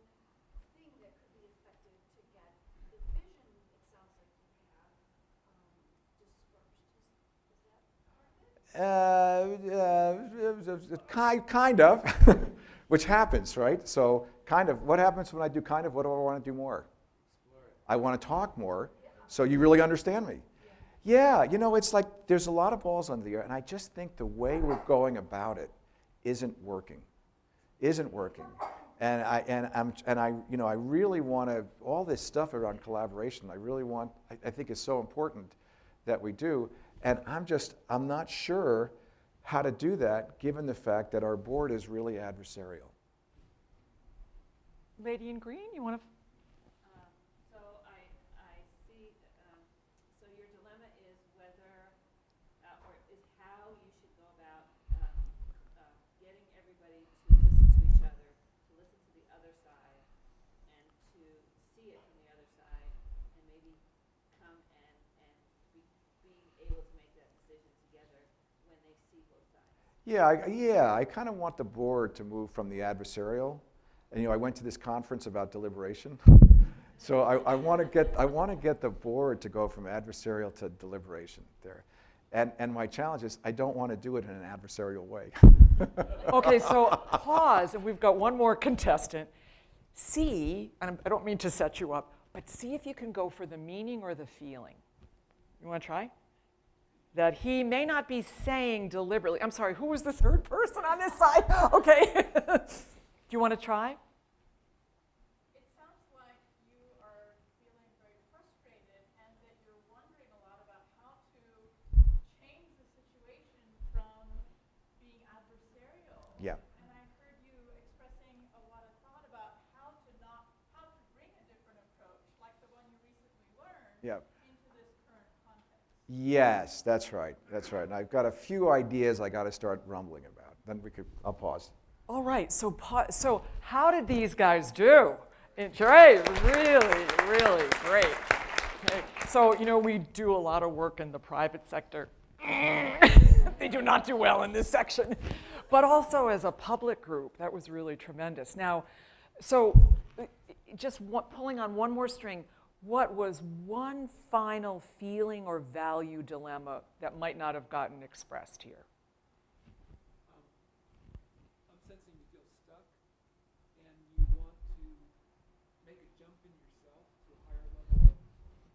You feel stuck and you want to make a jump in yourself. And I heard a concern for authenticity. Yeah. Your value is to be collaborative, and you're afraid you could get adversarial. Right. Okay? Both. So, boom, it's like peeling the layers of an onion. Now, and what did you notice about Ron's energy from the beginning to the end? Relaxed, okay, calming down. Yeah.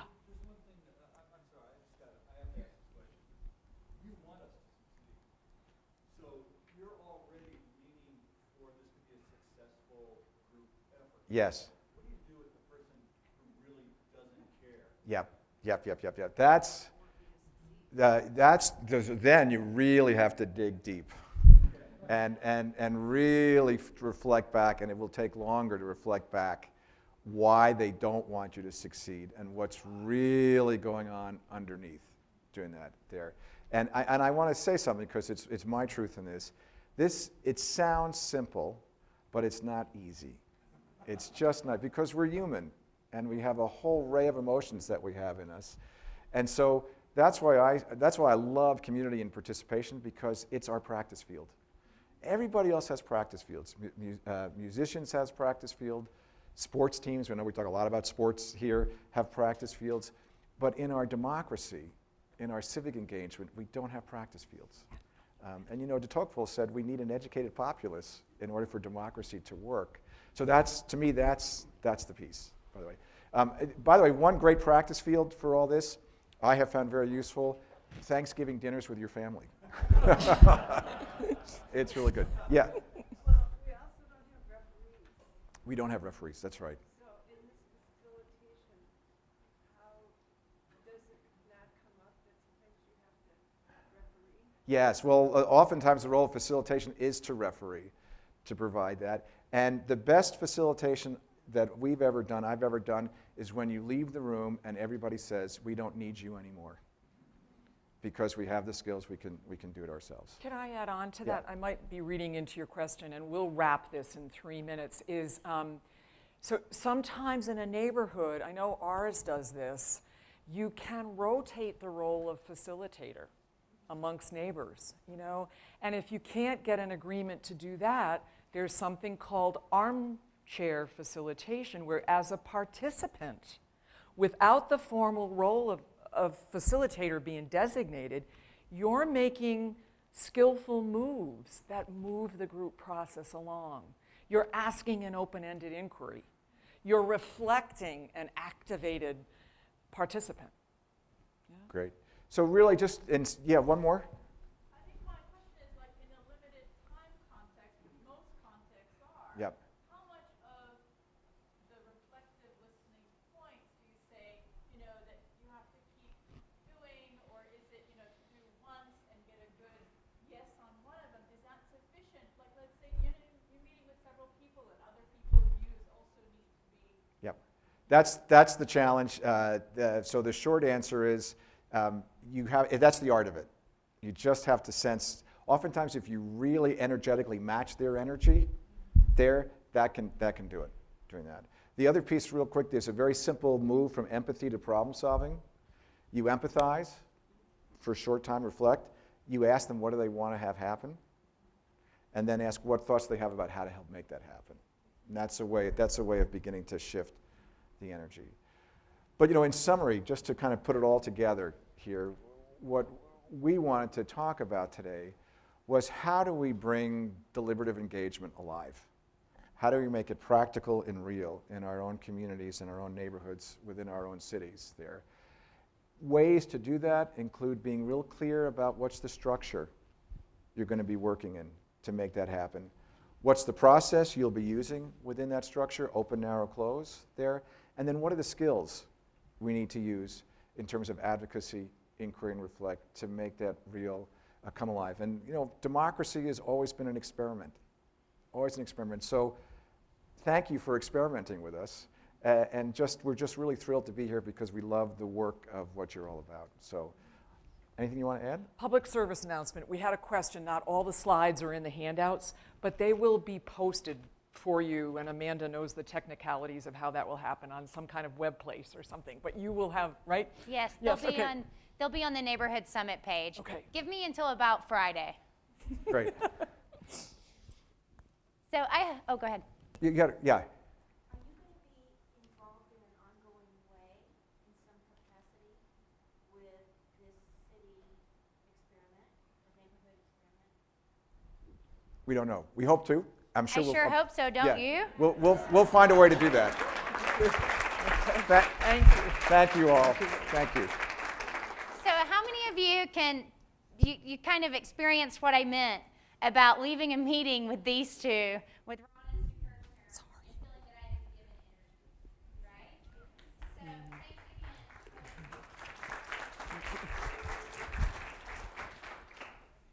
I think it's pretty amazing when you kind of eat, breathe, sleep some of this information that you spend a lot of your life studying it. Nonetheless, you find yourself even on a day that you're supposed to be on your best behavior, right?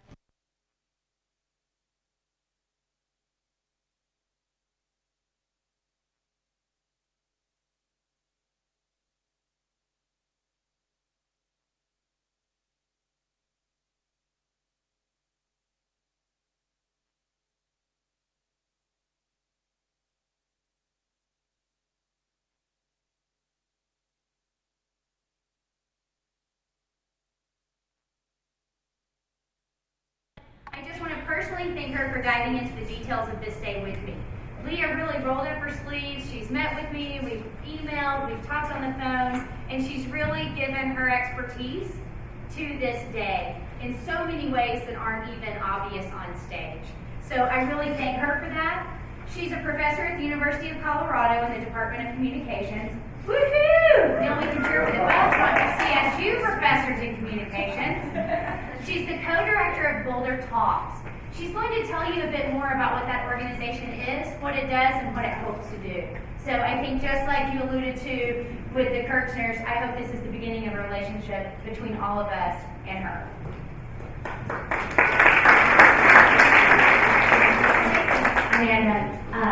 It may not have been obvious from how we coordinated this morning, but I spent 3 years as the Associate Director of Martin Center up in Fort Collins. And then I got the lucky pleasure of moving down here and have been at CU for a few years and are in the early stages of really developing Boulder Talks, a center that's committed to really fostering community and knowledge through democratic engagement. And as is not surprising, part of that scoping is really thinking about what Boulder needs versus what Fort Collins needed, and the ways in which we match community needs and what CU is excellent at, like creating relationships between research and engagement. So I'm excited to be here in the early stages of that process and really be able to hopefully be in conversation with many of you so that your needs and your senses of what is working and not working around public participation in Boulder feed back into our work as a center. Despite that, once again, I'm here to let you know that it's your time to talk, not mine. But we've given you a little bit of structure. If you think you're done kind of practicing some of the skills that the Kirchners gave you, I'm here to tell you you're wrong. You're going to have opportunity to do this more in a moment. But you're going to have the opportunity to do that in a context that is connected with some outcomes and some purpose in order to advance the larger neighborhooding process that Amanda has really kind of captured for us today. So in a moment, you're going to go back to your tables and you're going to find this pink sheet, and you'll have about 12 minutes to work through this pink sheet, and then I'm going to interrupt again and give you kind of a second task to do in your groups. So what you'll notice on here is it starts with a purpose, outcomes, and process. That should sound familiar based on what you just heard, right? And the purpose is really to explore it as how neighborhood-city relationships could best support the quality of life here in Boulder. And so what you're going to do is have a few minutes to do some of these very kind of process and structure and flow opportunities that we just talked about. So as a group, there's some ground rules on your table. You can make up your own, but we do want you to take a moment to determine as a group what your ground rules are going to be and do some kind of role allocation. So have someone, again, take notes. The notes on the tables that are also color-coded in pink will be going to the City of Boulder. So that is the best way to ensure that your conversation as it's kind of occurring can feed back into the city. We're also leaving up to you how you want to think about facilitation. And I think this last conversation about like, what do we do in difficult moments? What if there isn't just one facilitator? Is this important reminder about how you all are learning these skills to participate in conversations, right? So you might not determine just to have one facilitator, you might share these roles. But I will remind you, your time for the next hour is really around this purpose of exploring how neighborhood-city relationships can get things done. You're going to be relying on your own ability to engage in inquiry and mirroring and asking some of your own questions. But if you notice that your topic table is focusing on something else, this is also a chance for you to reorient you to this collective purpose and outcomes and process, right? To share responsibility even in this moment of seeing what happens if you notice some of those problems that you talked about at meetings at the beginning happening at your table and how you might kind of take on some of those challenges. So you'll identify a scribe, a facilitator, and then you'll have a few minutes to begin to kind of talk about the question about how it is across Boulder, how well are the current ways of organizing neighborhoods and neighborhood-city relationships working? And after a few minutes of talking about that broad question, we'll interrupt and give you a little bit more work. So you have until 1:30. My hope is that's about 15 minutes or so. Oh. We're slower than I wanted. How about this? 1:35? Fair enough? I'm doing what I can. I'll interrupt at 1:35. Go to your tables, do some quick allocation on roles, and then you'll have a little bit of chance to dig into that first question, and we'll give you a little bit of more work. So I'm going to interject, but I start by recognizing despite copying errors and confusing directions and lots of moving pieces, you all really did a great job of beginning to dig in to this kind of introduction question. So thank you. Just listening to your tables, I can see a lot of people mirroring and doing inquiry. We're going to hear a little bit of some of these same questions from Amanda's perspective, and that's going to set up the second part of our process. And you will get to go back to this same conversation. Hopefully this piece is just a little bit of enhancing that part. And so basically I want to talk to you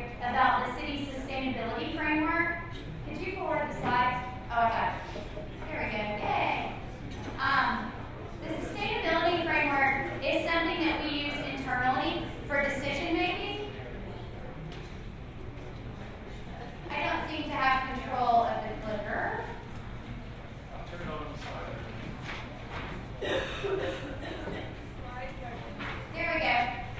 So I'm going to talk about this slide, and then really the slides are to show you what page to look at on your table. So just bear with me.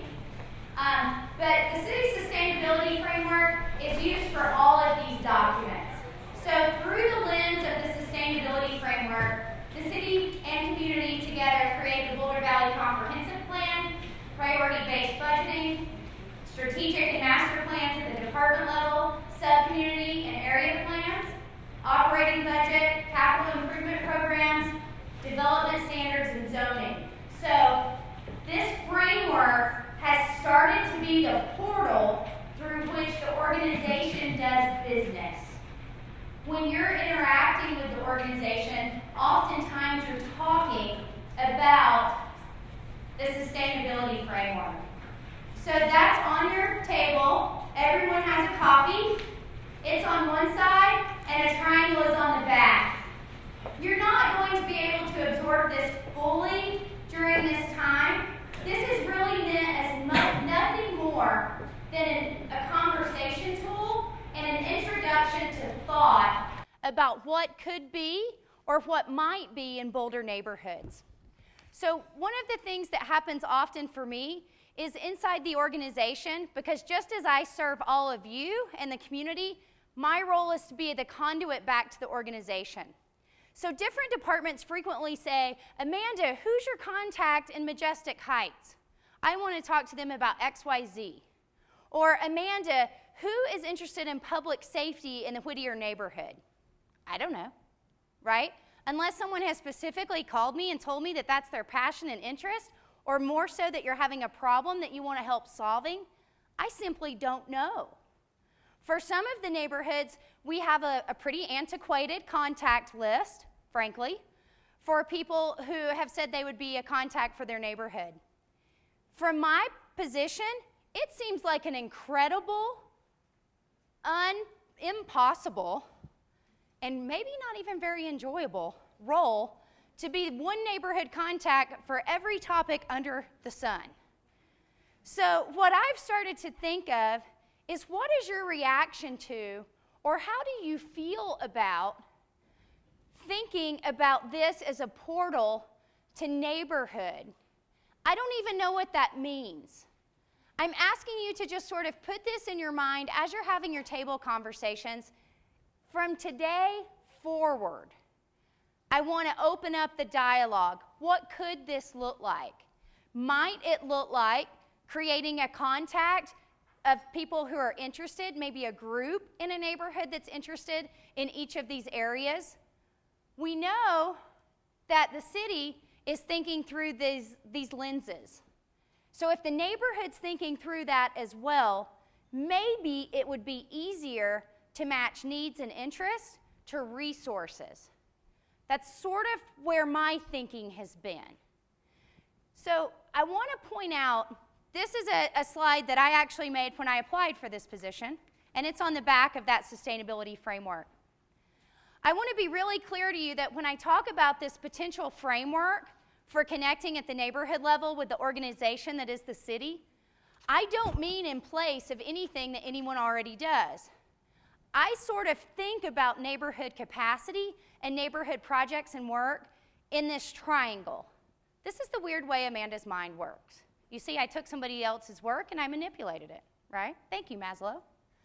So I see relationships as the foundation for everything we do in community, whether it be in the neighborhood or anywhere else. That's a personal belief that I start with. I don't think I can get anything done without other people. And I'm not sure you can either.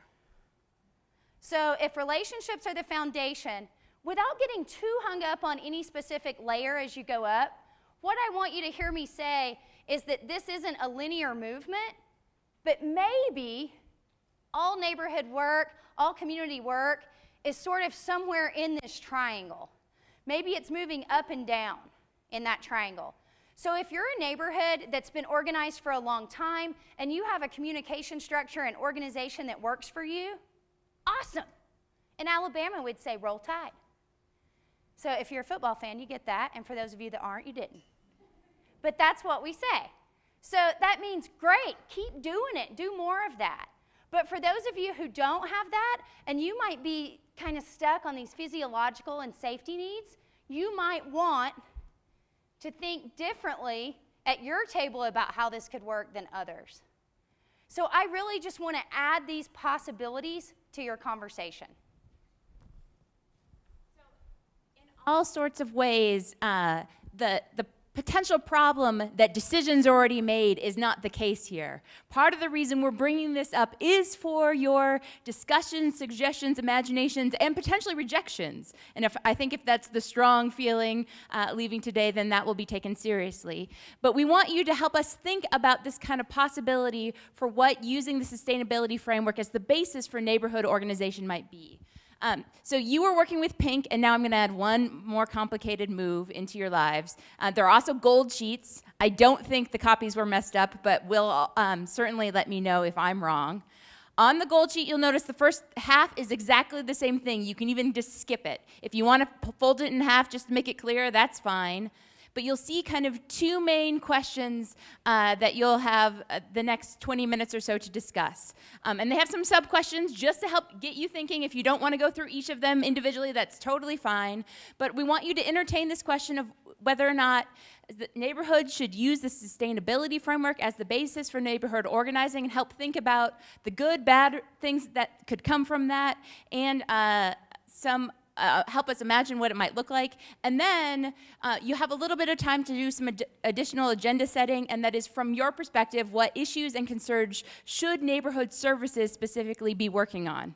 Okay? You'll have this time, and then I'll give you 5-minute warning when I'll ask for kind of 3 takeaways from across the entire conversation. But until then, you and your tables can talk through these kind of 2 issues.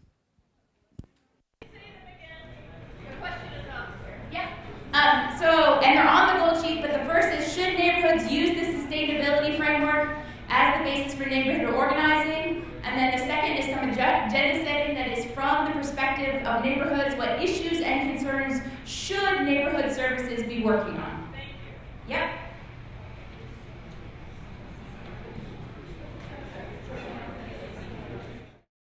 So if we could have everyone at the tables move over to the theater seats, and our staff will continue to pick up your paperwork and get things out of the way on your tables. And this is your last transition for the afternoon. We're actually going to use these tables for our presenters, so I really do need everyone else to try and move over, please. All right, team.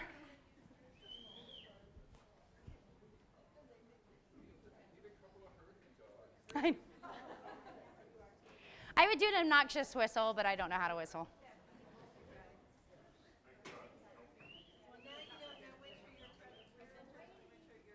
I know. I'm just going to pretend everybody did it because I asked.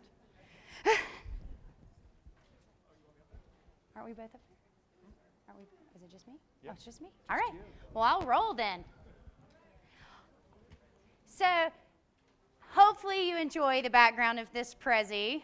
We certainly enjoyed building it, making it look like Boulder's neighborhoods.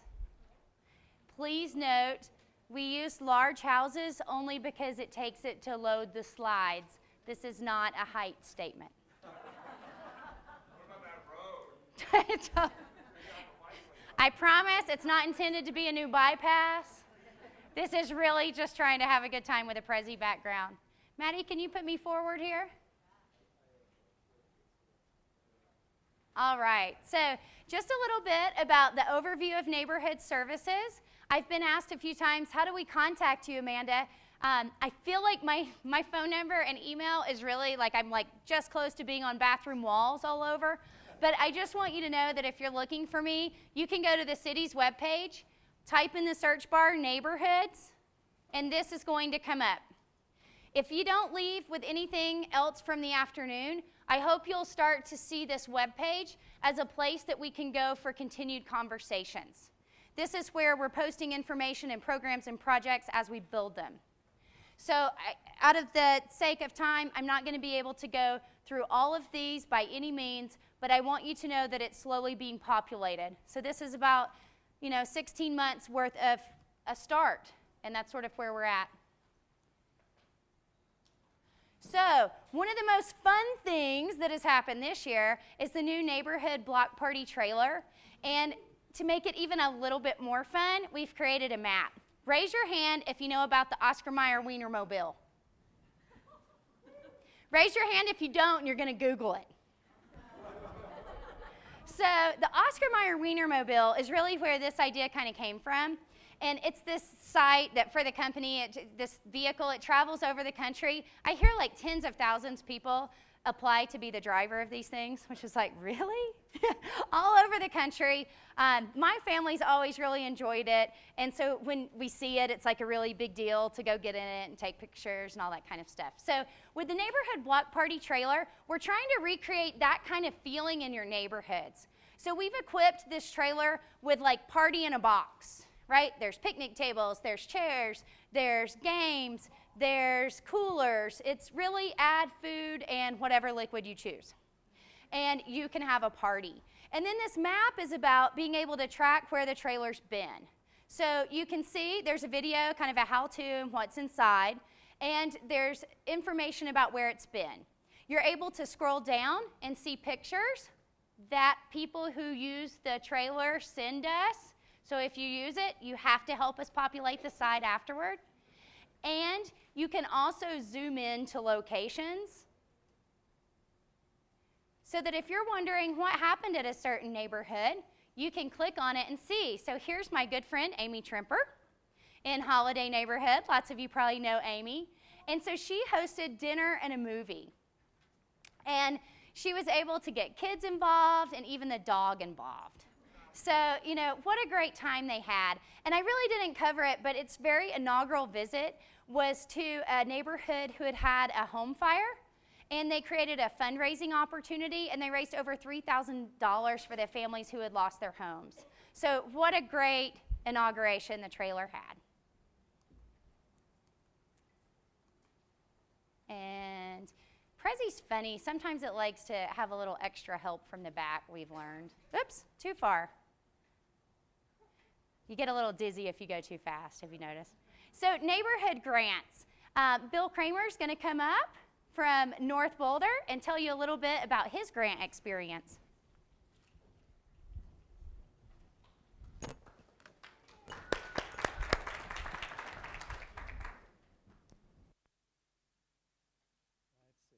There we go. So I represent the Dakota Ridge North HOA, and we put on an event called North Boulder Celebrates. And you can see in the sort of the sling line there, art, music, food, and fun. We had the Nobo Art District represented by a big tent. We had three local bands during the day. This was a one-day event, 10 to 4 on a Saturday. We had local farms. We had local food vendors. And we should add, let me go back. I could add information because we had a lot of schools. We had a number of schools, Tara Performing Arts and Shining Mountain. We had local agencies like the library, the Novo Corner Library, Open Space and Mountain Parks, Parks and Rec, police and fire departments were there, and the Ag Extension, and a number of other civic organizations. So why did we applied for a neighborhood enhancement grant. What Amanda didn't say is there are two types of grants. There are Spark grants, $1,000 given out throughout the year, and there are these neighborhood enhancement grants which could be up to $20,000. And they're done on a biannual basis now, twice a year. They're awarded, and we applied for an enhancement grant in order to put on a significant size event. So how did we go about doing it?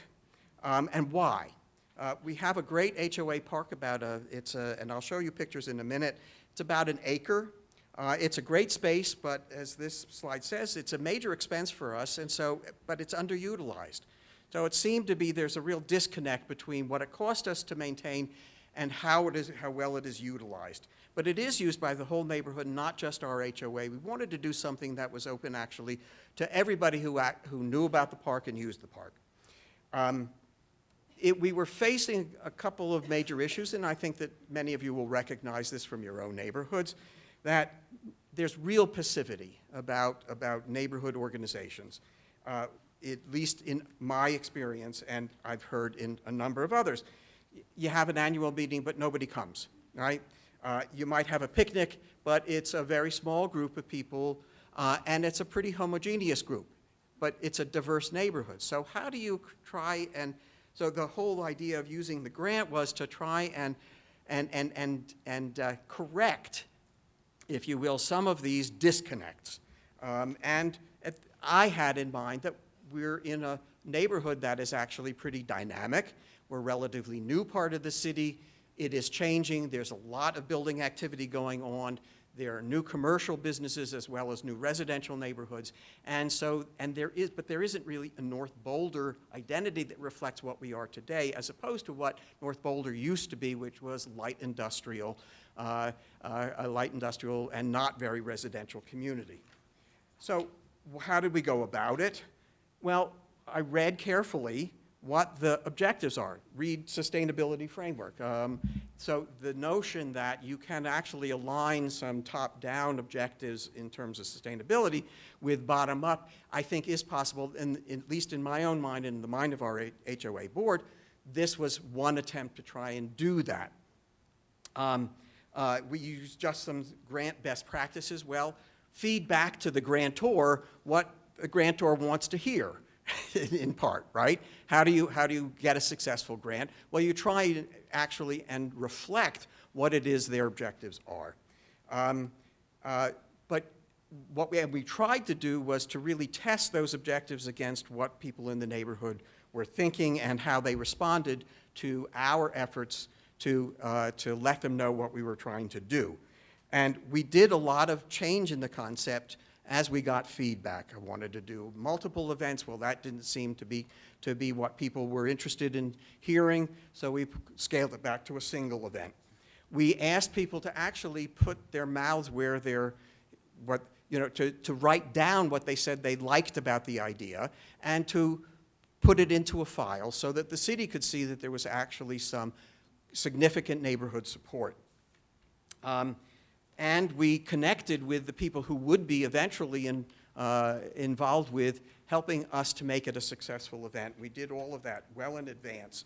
And we did a lot of trimming and adjusting of the idea in order to make it work. The point of, this was really a group process. I'm on the right slide. It is. You can't do this on your own. It does have to be a kind of a very much a group and deliberative process. When you get to the point, as I found that when you got to the point of actually trying to make the grant work, you needed a small group of people who were dedicated to its success. And to have a steering committee where you can actually assign tasks and give people real responsibilities. Everybody who has been involved in volunteer activities knows that the hardest thing is to get people to actually do things, right? And that you don't have one or two people who end up doing everything. So to have a strong steering committee and people really committed to doing things, assigning them particular responsibilities, that's very important. We found certainly that there was some significant pushback. There is a lot of not in my backyard kind of response to anything that people feel is going to impinge even in the slightest way on their standard day-to-day activities. So you have to be prepared to receive that, and that's where a lot of the stuff we were talking about this morning comes in. How do you have real discussions? How do you understand somebody else's point of view? And what do you do about that? If you actually listen carefully and you respond to that, what is it you do with the particular thing that you want to see accomplished? How do you make that work with recognize their concerns, see it from their point of view? One guideline I found out, make sure that you do actually have enough money for these neighborhood grants to support it up front, because it's a reimbursement process, and they're not providing you money up front. You have to go get it at the, on the backside. So here are a couple of pictures of the event itself. The big tent, in the picture on the right, that's the Nobo Art District tent. There were a dozen or so artists doing things as well as selling things. So there was a lot of active participation, tried to do a lot of activities for kids. You can see here tables we had all of the tents and so on around the perimeter, and tables in the middle so people could sit and eat and relax. I put on here this business about parking and no parking areas and so on. This is really an expression, a response to the expressed concerns of the neighbors, right? Talked a little bit about NIMBY. People said, well, we're really concerned about trash. We're really concerned about parking and so on. So we made a very special effort to assure that people understood where they were to park and not to park, and to make sure that traffic didn't become a problem. It turned out to be not a problem at all. As it happened, most people actually came on foot. So that was a very good thing indeed. Let's see, some outcomes. How do you measure what is success and not success? Is what we did a model for others to replicate? Potentially. We got a lot of feedback, positive feedback, so that we consider that a good outcome. One of the things I'm most proud of, we were all most proud of, is that we got the city agencies to be there and interact in a non-stressful situation, police and fire, open space and parks, and so on. And so that we considered one of the great successes, that we were able to give an opportunity for that kind of information exchange and interaction. So that's all I guess I can have time to say. And all I can say is it's a great program. I think it's innovative on the part of the city, and I recommend it to you all. Thank you. Thanks, Bill. Oops. Thank you, Bill Kramer. We appreciate it. And up next, we have Neshoma Abrahamson, with No Madco Housing. Neshama Abraham. So first, I want to acknowledge Amanda for stepping into a vacuum that for 15 years we didn't have a neighborhood liaison, and just creating an open-hearted, caring, innovative response to what our city needs. Yay. So I'm going to take 2 minutes and 1 minute. And so we, one of the things that I got a neighborhood partnership grant, and what motivated me was I was thinking about all the elders or people who are disabled, who are living alone and don't have a support system, and if there was an emergency or something happened to them, who are they going to call? Where's help going to show up? So I'd like to ask, for those of you who know your elders, you know your seniors, or know the person who's disabled on your block, let's come to me, because we can take that information and, Amanda, I spoke to Greg, you know, he's the police chief. We can organize that first at the block level, so that there's someone who can help that person, but also we can get it to city services so they know too. So if you know who that person is, come to me. Or if you would like to walk on your block, and I can go with you. They've got a group of people who would want to walk with you, so that we can identify, like either you want to be the block leader or just help find out, walk with others, and we'll find out who on your block could use some help.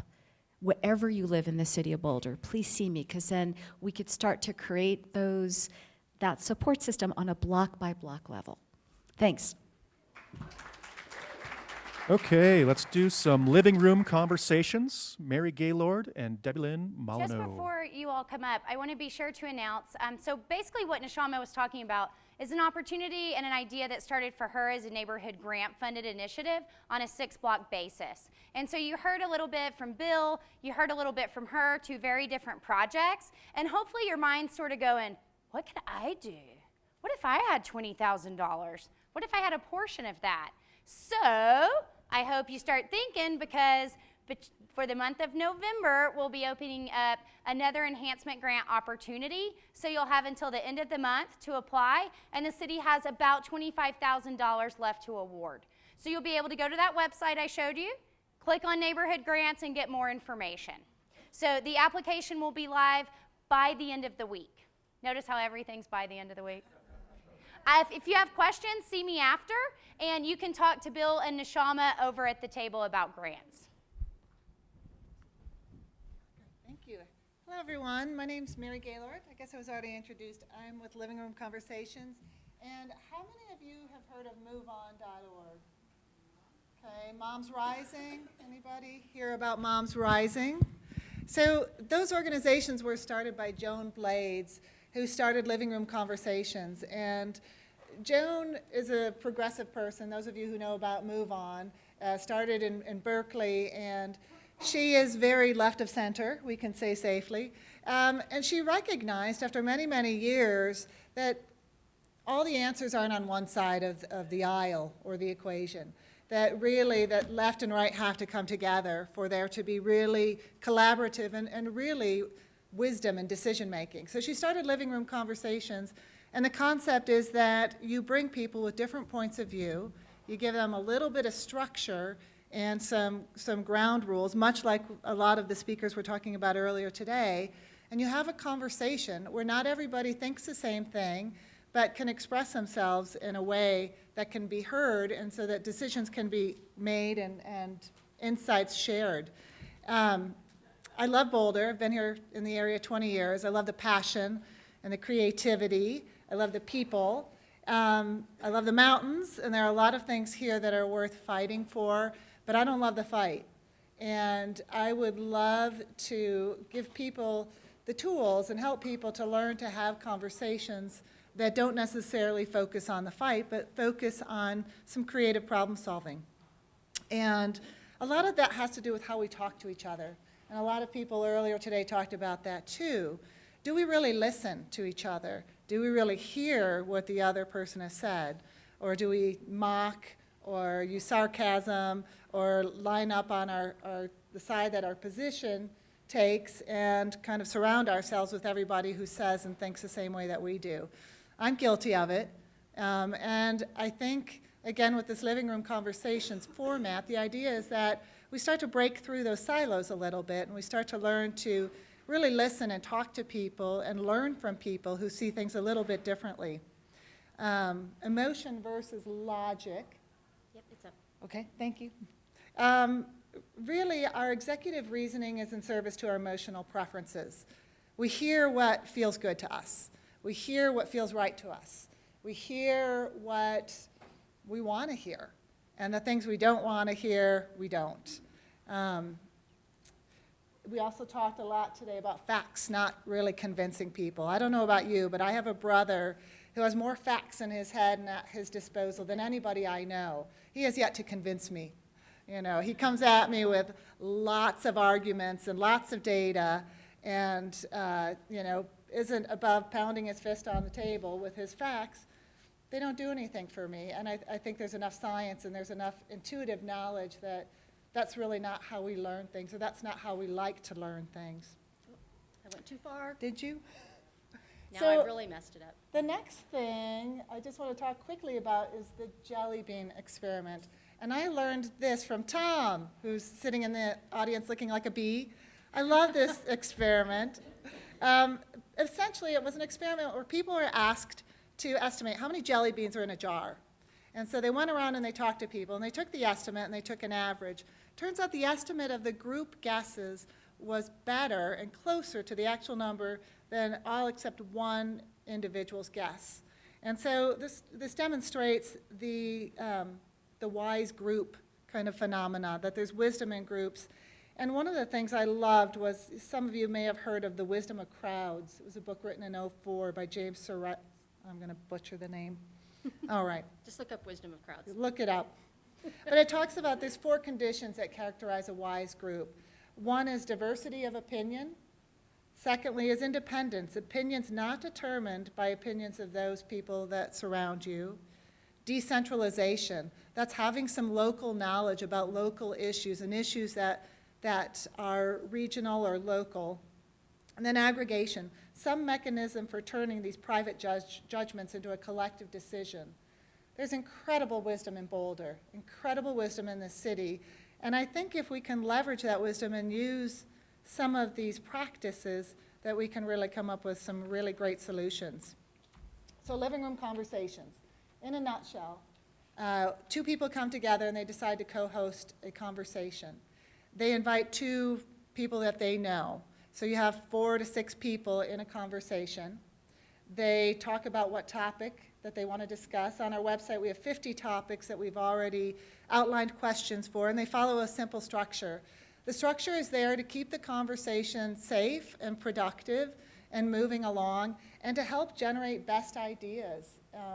The conversations are designed not to start with positions and end with debate, but really to foster relationship, build community, and that's what everybody's been talking about here in this room today. How do we strengthen our community? How do we strengthen our relationships?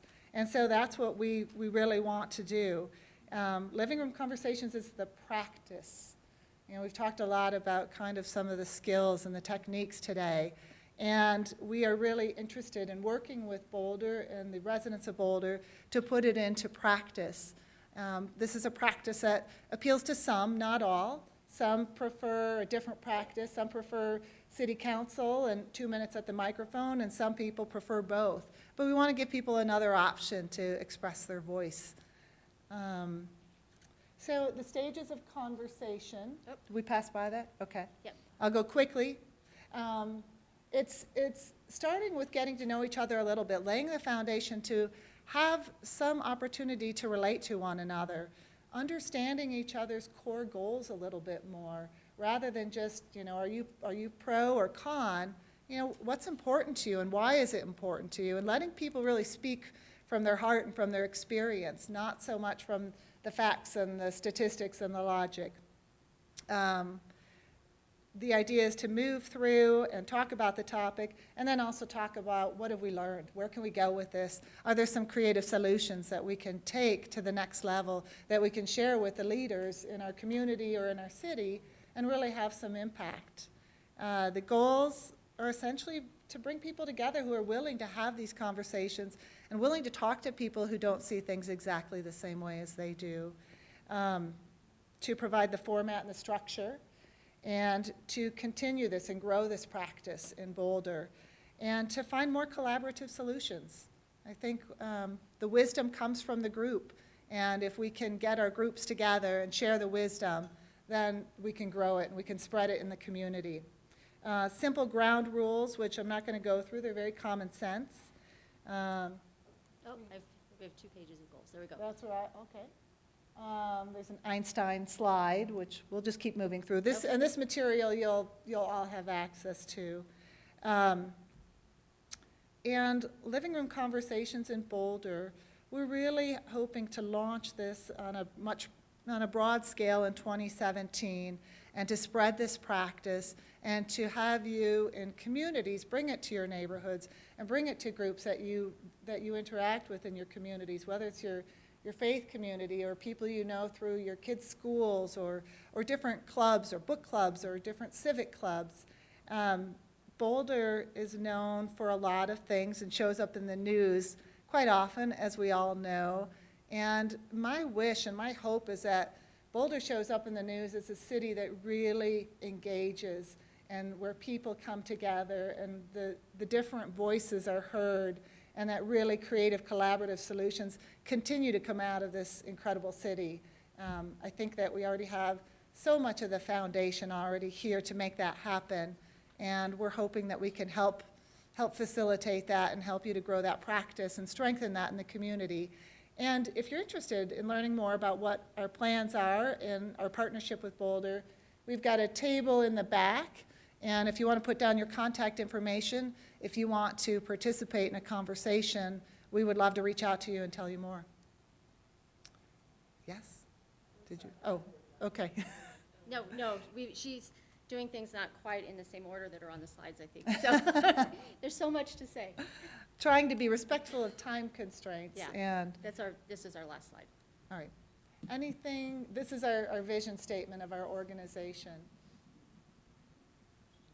So, Anything that you'd like to add? I think you did a great job, Mary. Okay. Sorry, I was going at rapid pace there. I hope you have lots of, yay! Thank you. Thank you. I hope you have lots of questions about living room conversations, and I hope you want to know more. So please do be sure to talk with them at the reception. All right, thank you, Mary and Debbie Lynn. And I don't want anybody to be alarmed. Our party's not going to get broken up, but the cops are here. Cami Ricci, Andreas Ryman, they're going to talk about code enforcement and Inquire Boulder.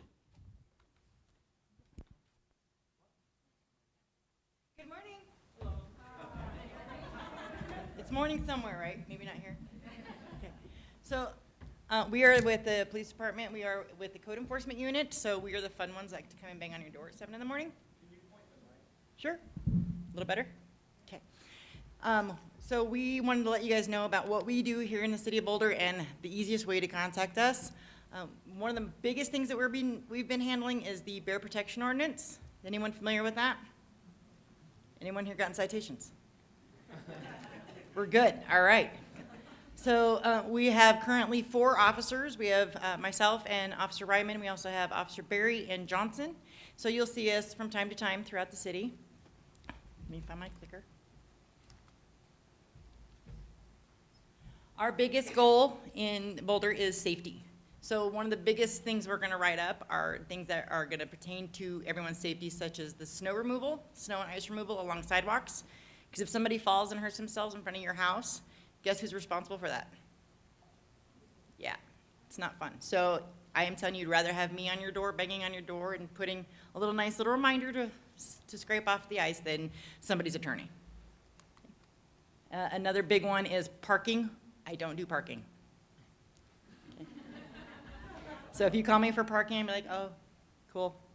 Call the cops, just kidding. Okay. So we do work very closely with the police department on a lot of different issues, including overhanging. If you call for code enforcement, do you know what number you're going to call? Non-emergency police. They dispatch us. Okay. So overhanging, party trash. Who lives up on the hill? Anybody? Party trash is our favorite. Saturday morning, 7 o'clock. Also, the bear protection ordinance. For those who aren't aware, in the area where the bear protection ordinance has become effective, if you do not have a bear-resistant container or you do not secure your trash in a bear container, it's an automatic citation of $250.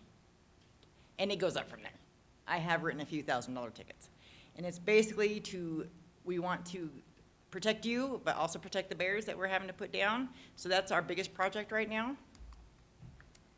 So Inquire Boulder is the best way to get in contact with the police department or us or parking services, unless it's an emergency. If you see somebody who is going to fall from a tree, please do not use this. Okay? Call 911. If you see an overhanging there's a guy riding a bike and he gets smacked in the face with a branch, please feel free. Okay? We will have either our city workers come out and cut it, or if it's a property owner that needs to be responsible for it, we will come out. Okay, there is an app for anyone who has a smartphone, and it is awesome. When you're walking, you don't want to have to sit there and try and look at what the address is. It'll actually use the GPS on your phone and tell me exactly where you are. Okay? So if you see somebody who hasn't shoveled, let us know. Sometimes it's somebody who's elderly and they just haven't gotten out there yet, so a friendly reminder from us to come knock on their door. Sometimes people from other countries move here, they didn't realize they have to shovel. So we go knock on their door, remind them, they're like, oh my God, thank you so much for letting us know. We had no idea. Okay. You can also report parking issues. If somebody is blocking your driveway, don't use this. Call the police, they'll send somebody out, okay? Also overhanging, sidewalks, party trash. Probably not the best use for this because it can take 4 days for us to come out. So the party trash is usually picked up by then. So I would really have you call the non-emergency police dispatch number and we'll get out there a lot quicker. This is also great for the bear protection ordinance. It can also allow you to take pictures. So if you're walking down an alley, you see somebody's trash can is knocked over and trash everywhere, snap a photo and send it to us. Because sometimes those bare trash containers are broken and the homeowner doesn't know. So if we can come out and let them know, hey, your bare container's broken, please get it replaced, it saves them a citation from us later. I can't read what that says because it's not facing me, but that's our contact information. Okay, the best number, the fastest way for us to respond is the non-emergency dispatch number. Okay, obviously it's emergency, call 911. If you see somebody hanging from a tree, don't use this. Okay. And Inquire Boulder is probably the easiest because it's already on your phone. I'm getting some feedback. Okay. So if I suggest you go ahead and download it onto your phone, you guys can contact us a lot faster and a lot quicker, and we can get more information from that than if you just call and say, there's weeds over at this house. Okay, so, all right. We'll be hanging around if you guys have any questions. Thank you.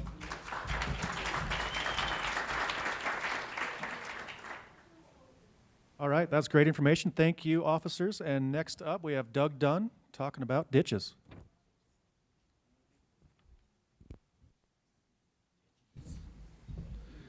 Okay, so I'm here to talk to you guys because there are more than 50 miles of ditches within the city of Boulder.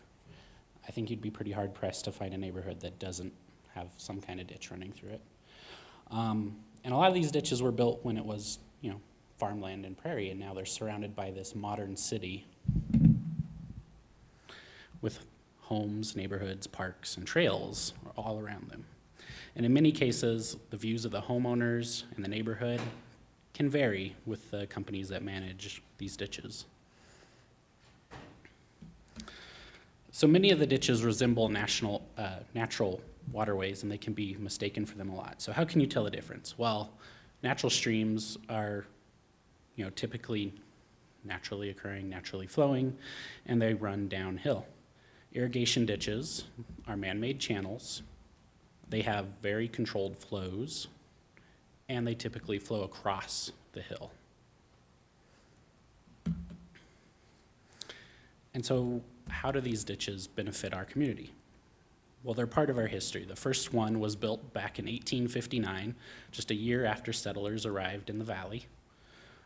In the 20 years following that, 98 more ditches were dug within the city. And today, just as in 1859, they're vital to preserving local agriculture. They also water many of our parks, many of our lawns, and they're part of our drinking water supply. And most importantly, they're also an efficient and environmentally friendly alternative to using treated drinking water for irrigation. So lastly, what can we do for you? Well, we have several documents that outline what you can expect when you're living next to a ditch. We keep a website up to date with ditch contact information and ongoing major projects. And we have an ever-expanding education and outreach program. Currently, we're working on signage to identify a lot of these ditches through town. And most importantly, we have staff available. We'll come out, we'll give you information about the ditch that runs through your neighborhood. We can do site assessments, and we can help with any issues you may be having with the ditch company. And that's really all I have for you guys. My table's over there. Come and see me. Like I said, I guarantee you there's a ditch that runs through your neighborhood. Thank you. All right, thank you, Doug. Next up, we have Kim Scott with the Fire Department talk about home inspections. I am not the police. People usually mix us up with the police all the time. So I just want to talk to you briefly today. Some of you may know we've started a new community program. So for those of you that don't call 911 a lot of times or don't have kids in the schools, you rarely see us, except maybe at the grocery store or at one of the rec centers. So we launched a home safety survey, a home safety inspection program. Unlike businesses, which are required to have home inspections, your personal home is your castle, and we're not requiring those. No law requires us to come in unless you're buying or selling a home. You have to have smoke alarms and carbon monoxide detectors. Or if you're building a home, we come in and do fire alarms and sprinklers. But this program is set up ahead of time to preload, like I was telling David, to preload safety on your end, because by the time you call 911, something unsafe has happened. So what we are hoping that citizens will do, the community members, is go either grab one of these when you see us out or have some over at the table, or go to our website on the city's homepage and go through. It's a list of the most common causes of fire around your house, and it's a checklist. You have this, yes or no. Have you signed up for emergency messaging? And it has the top causes of fire, because most fires do happen in the home. So this is a partnership with the community. We also provide free home inspections. So we've had people call us up and say, hey, I'm just not really too sure. I saw this or I heard about this. Could you please come over? So we will come over. My colleague Trevor and I will come over to your home and go through all these checkoffs with you. We also provide a free wildfire home inspection for the outside of your home and your neighborhood if you'd like us to do that as well. So I just want to quickly go over this, and then I'm hoping that my friend Maddie in the back here will be able to show a quick video I have on the home safety surveys. And I'll be right over at that table after we're done today if you want to come over and talk. I also have some other handouts for flood safety and file of lives and some home safety inspections.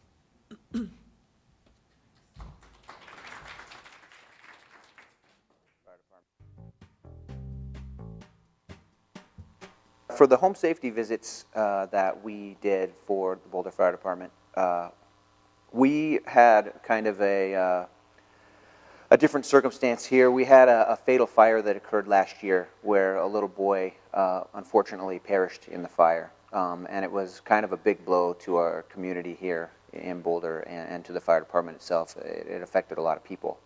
And so one of the things that we as a department decided to do in response to this and to kind of give back to the community was to do these home safety visits in the actual trailer park where the incident occurred.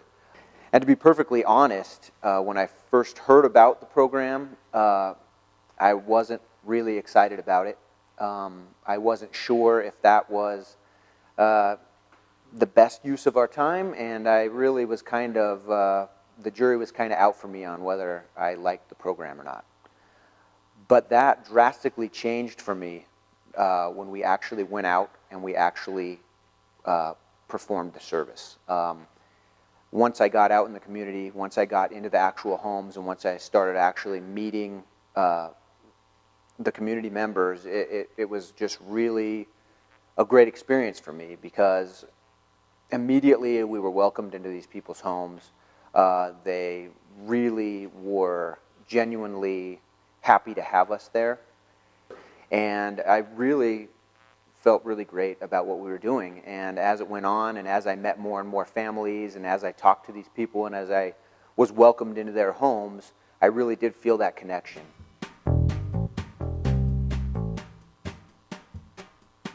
One quick thing I forgot to add is we do have, for people that are unable to purchase them, we do have smoke and CO alarms that we will install in people's homes.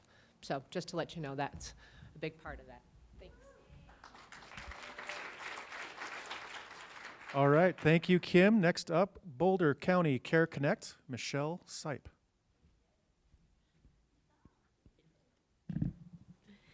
So I'm here to advocate for some of the residents in your neighborhoods that tend to get lost in the focus here in Boulder on young, active lifestyles, and that's seniors.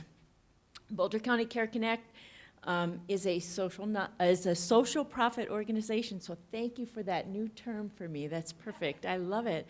And I looked it up, and I guess it's been around for about 10 years, but I hadn't heard it.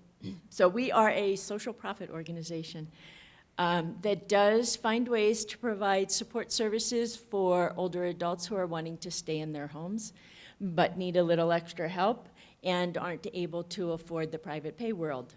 Oh, I'm forgetting my slides. Sorry. There we go. So our unique model is that we are volunteer powered. All of our services are provided by volunteers. And we stick with this model. We've been doing it for 44 years. And we stick with this model because we think that the relationship that it develops between the volunteer and the client is just as important as the chore that's getting done. We provide a variety of services that you can see, and again, they're all provided by volunteers. What is amazing about what happens between the client and the volunteer is that there's an interdependence that seems to develop rather than a one-way, I'm giving you help that you need. Now, however, in Boulder County, there are many more seniors needing a little extra help to stay in their homes, to get through their daily lives than we are finding volunteers for.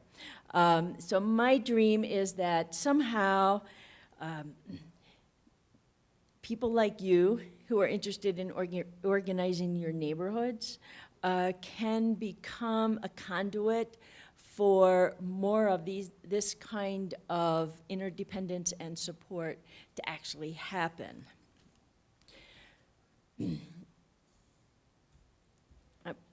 For me, sorry, this is really disconcerting. You're not, sorry. But anyway, it's also late in the day. But what I'm hoping is so that neighborhoods can come together around the seniors that are living with you, that people in your neighborhoods can become more interested in who's actually living on their street, who's living nearby, how they're doing, and help us find ways to keep some of that diversity in our neighborhoods, and not just diversity of color, but diversity of income and diversity of age that makes neighborhoods a lot richer than homogeneous neighborhoods. So what it comes down to is that I like to compare taking care of our elders and learning how to give the honor and the respect to them that they deserve, and helping them continue to find a place in our neighborhoods. It's similar to the It Takes a Village to Raise Children. And we think that it really takes a village to keep all of us safe, healthy, connected in our neighborhoods. And so I'm hoping that neighborhoods and the neighborhood movements that are happening here in Boulder will include seniors. And you know, I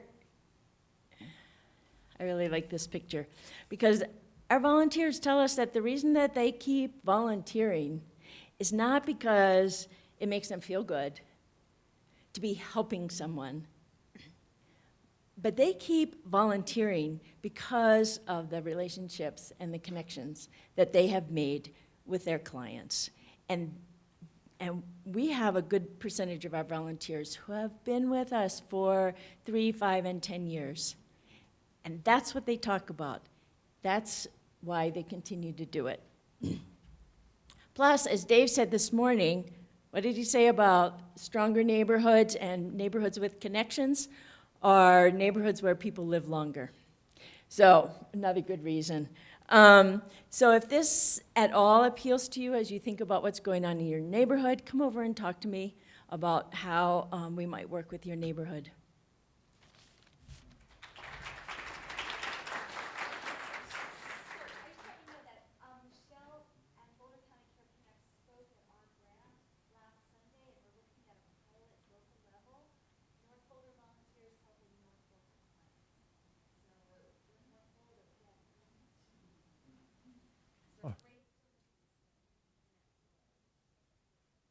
All right, lots to talk about. Thank you, Michelle. Next up, we are going to move on to BOCO Strong, Laura Saradarian.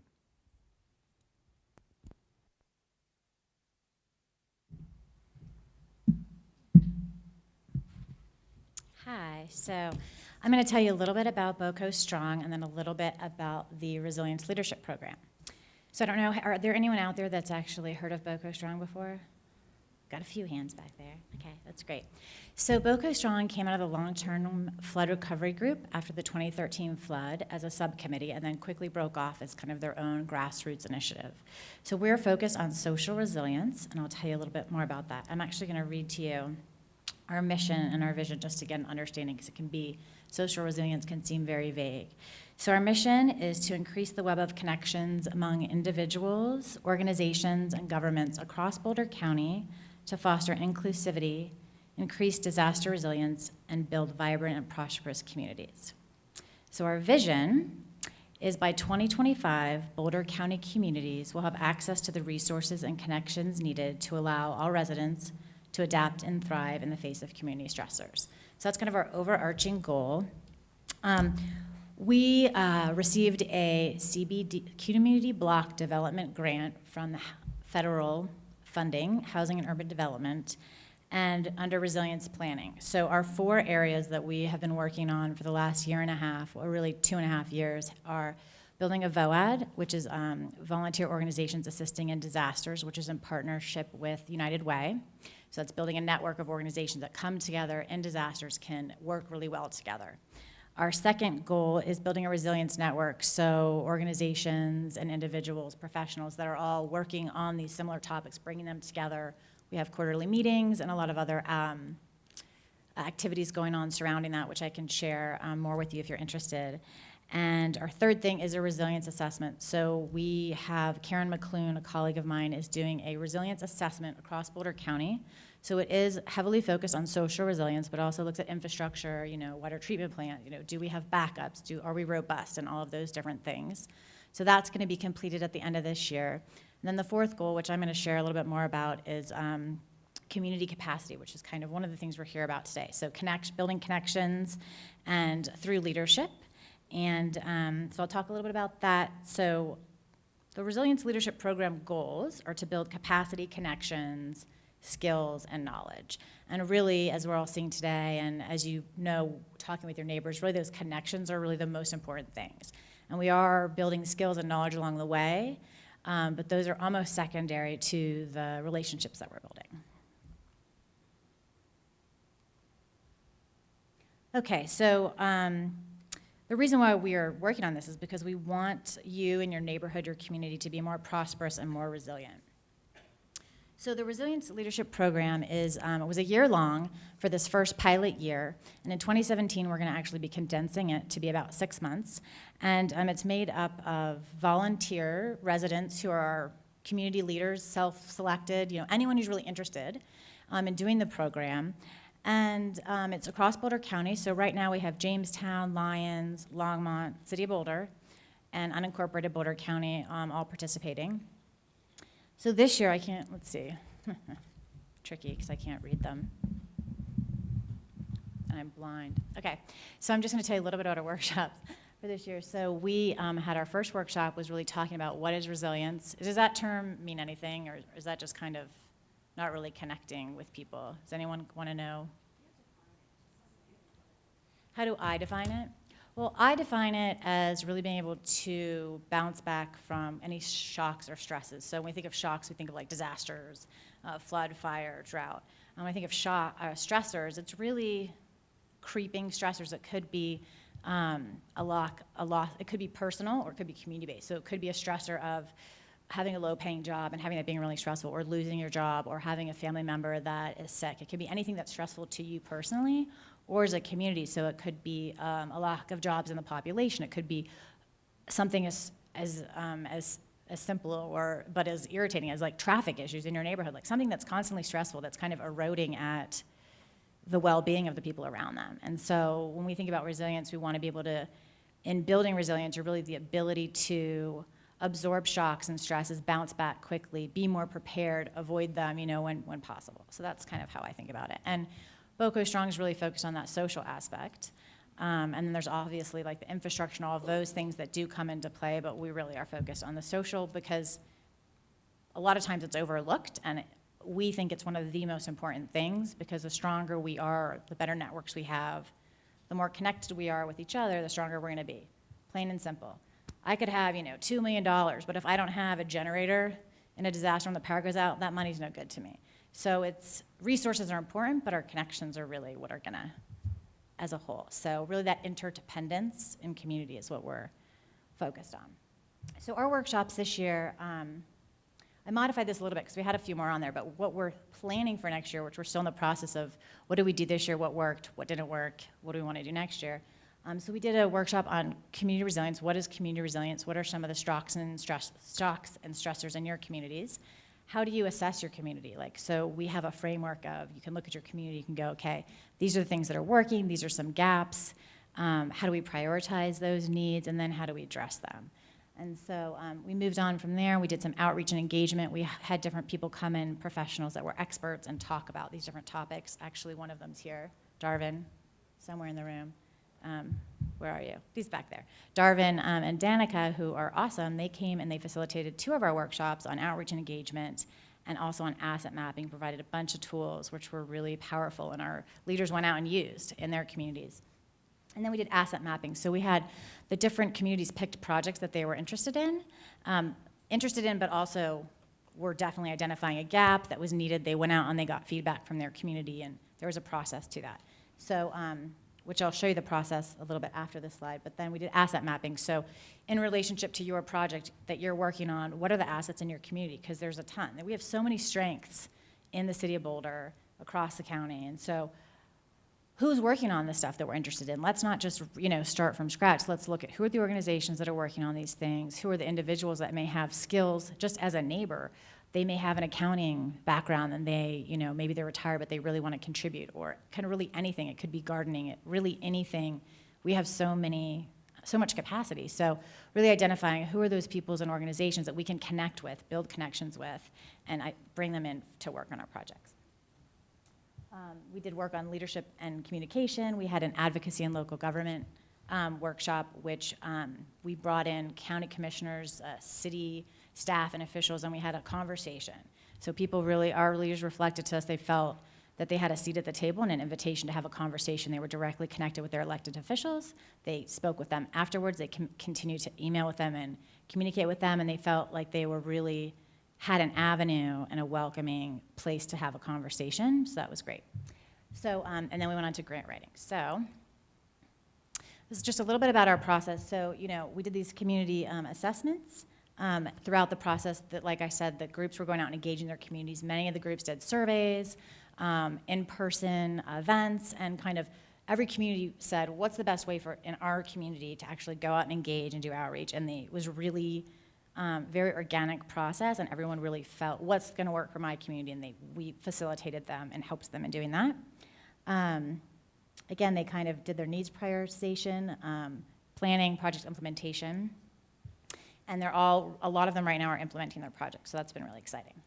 So just a little bit about, to kind of wrap up. So some of the community projects from this year in Jamestown, they're doing an Aging Well initiative, which started out as a Jamestown project, and now it is Jamestown, Gold Hill, Boulder Heights, and another part of unincorporated. So they really had this cross-community connections where, what we're doing in our community, you all are doing that, great, let's build this together. So now it's been a bigger movement. We also have Longmont did a resilience fair. They've been focused on the bilingual aspect. There's a lot of gaps for specifically our Spanish-speaking communities, which a lot of people are unaware of. We have an entire population of Spanish speakers, and if you call 911, unless there's like these 2 people available, you can't really communicate. So there's a lot of gaps that they identified. So this isn't information for me. This is their information. And so they've been really working on providing information in multiple languages and reaching out to them. And City of Boulder's project is looking at homelessness and cultural perceptions and innovative solutions, which is really just kind of getting started in the actual project. Most of the program was really gaining these skills and really talking to their community, figuring out what do we want to do instead of just going kind of from that emotional place of I want to do this. But everyone's really working on stuff they're interested in, and BOCO Strong is that 1 minute, 1 minute? Okay, anyway, so if you want to know more about it, we have a table, and we are in the process of confirming our program for 2017, and we would love for people to sign up if they're interested, and I can answer all your questions. So, thank you. Thanks. Thank you, Laura. Next up, we're going to move on to Walk to Connect with Darcy Kitching. Hi, everybody. I want to wake us up. This has been so much fun. What an incredible day talking about connecting and the importance of connections and how we can build those connections. And I stand for building those connections in a very active way. Walk to Connect is a Denver-based company, yay, and we work with Go Boulder to develop the programming for Boulder Walks. Have you heard of Boulder Walks? Anybody? Anybody? Boulder Walks? Yes, yes, a few of you, good. We really see walking as a wonderful way to bridge all of these topics we've talked about today. You can walk to connect about the importance of your neighborhood resilience. You can walk to connect about the ditches and the places where the ditches are. I mean, there's so many wonderful things you can do. So I'll tell you a little bit about a few of the wonderful things that we do. So right now, we are offering, through Boulder Walks, we're offering neighborhood walkabouts. So this is particularly what I wanted to bring to you today, was the opportunity to bring me and our team into your neighborhood to lead a neighborhood walkabout that would help to identify the places that you and your neighbors really love to go. Where do you love to walk? What are the assets that you love to see every day? What's that beautiful public art? What's the restaurant you go to? The coffee shop? What are those patterns? We want to know. We're building a database now of maps from around the city that really show those wonderful connections all around the city so people can go out and explore and experience your neighborhoods in a very active way. We offer a gentle walking program. We offer 30-minute walks from the West Boulder Senior Center right now. That's our gentle walking program, so that we can really help everyone get out and walk across the lifespan. So we're offering programs with families with children and programs with seniors and helping to keep the whole community active. We also provide walk audits. We are part of Go Boulder, and so we're helping people to assess the effectiveness and the needs on the streets that are important to them and in their communities. You know, Boulder is an amazing place to walk. Who thinks Boulder is a great place to walk? Yeah, Boulder's a great place to walk because we have some amazing assets. We have 79, soon to be 80, underpasses that you can walk or bike through. We have 150 miles of open space and mountain parks trails, natural trails. We've got about 60 miles of paved multi-use paths. Those are not just bike paths, they're also walking paths. So you can actually walk on them, and we're helping people to navigate that. We also have incredible connections to transit in our RTD system. So we're helping Boulder Walks Once to know from you in your neighborhoods, how do these things function? What's working for you? How do you use these different assets? And how can we create programs that will help you to make access to those things easier? You know, walking is such a great way to connect with your neighbors on every level, with older people, younger people, people you agree with, people you don't agree with. Having a walking meeting, if you have an HOA or a neighborhood association, having a walking meeting around your neighborhood is a great way to activate and realize some of the issues that you're all dealing with. So we walk with seniors. This is Colleen. She's fantastic. She was the cover girl on the Boulder Seniors magazine recently. Walking creates friendships. Walking renews friendships. Walking helps you maintain your health and your vitality throughout your life. Through Boulder Walks, we're working with young people. We did some walk audits on 19th Street. You know, there's a lot of talk about what's going to be happening on 19th Street. We worked with some Crestview Elementary students and their parents to understand what some changes, positive changes on 19th Street might be. We've taken people to see the new baseline underpass and to understand what is happening there. And the project engineer, Alex May, had a great time telling us all about the underpass and how that process works.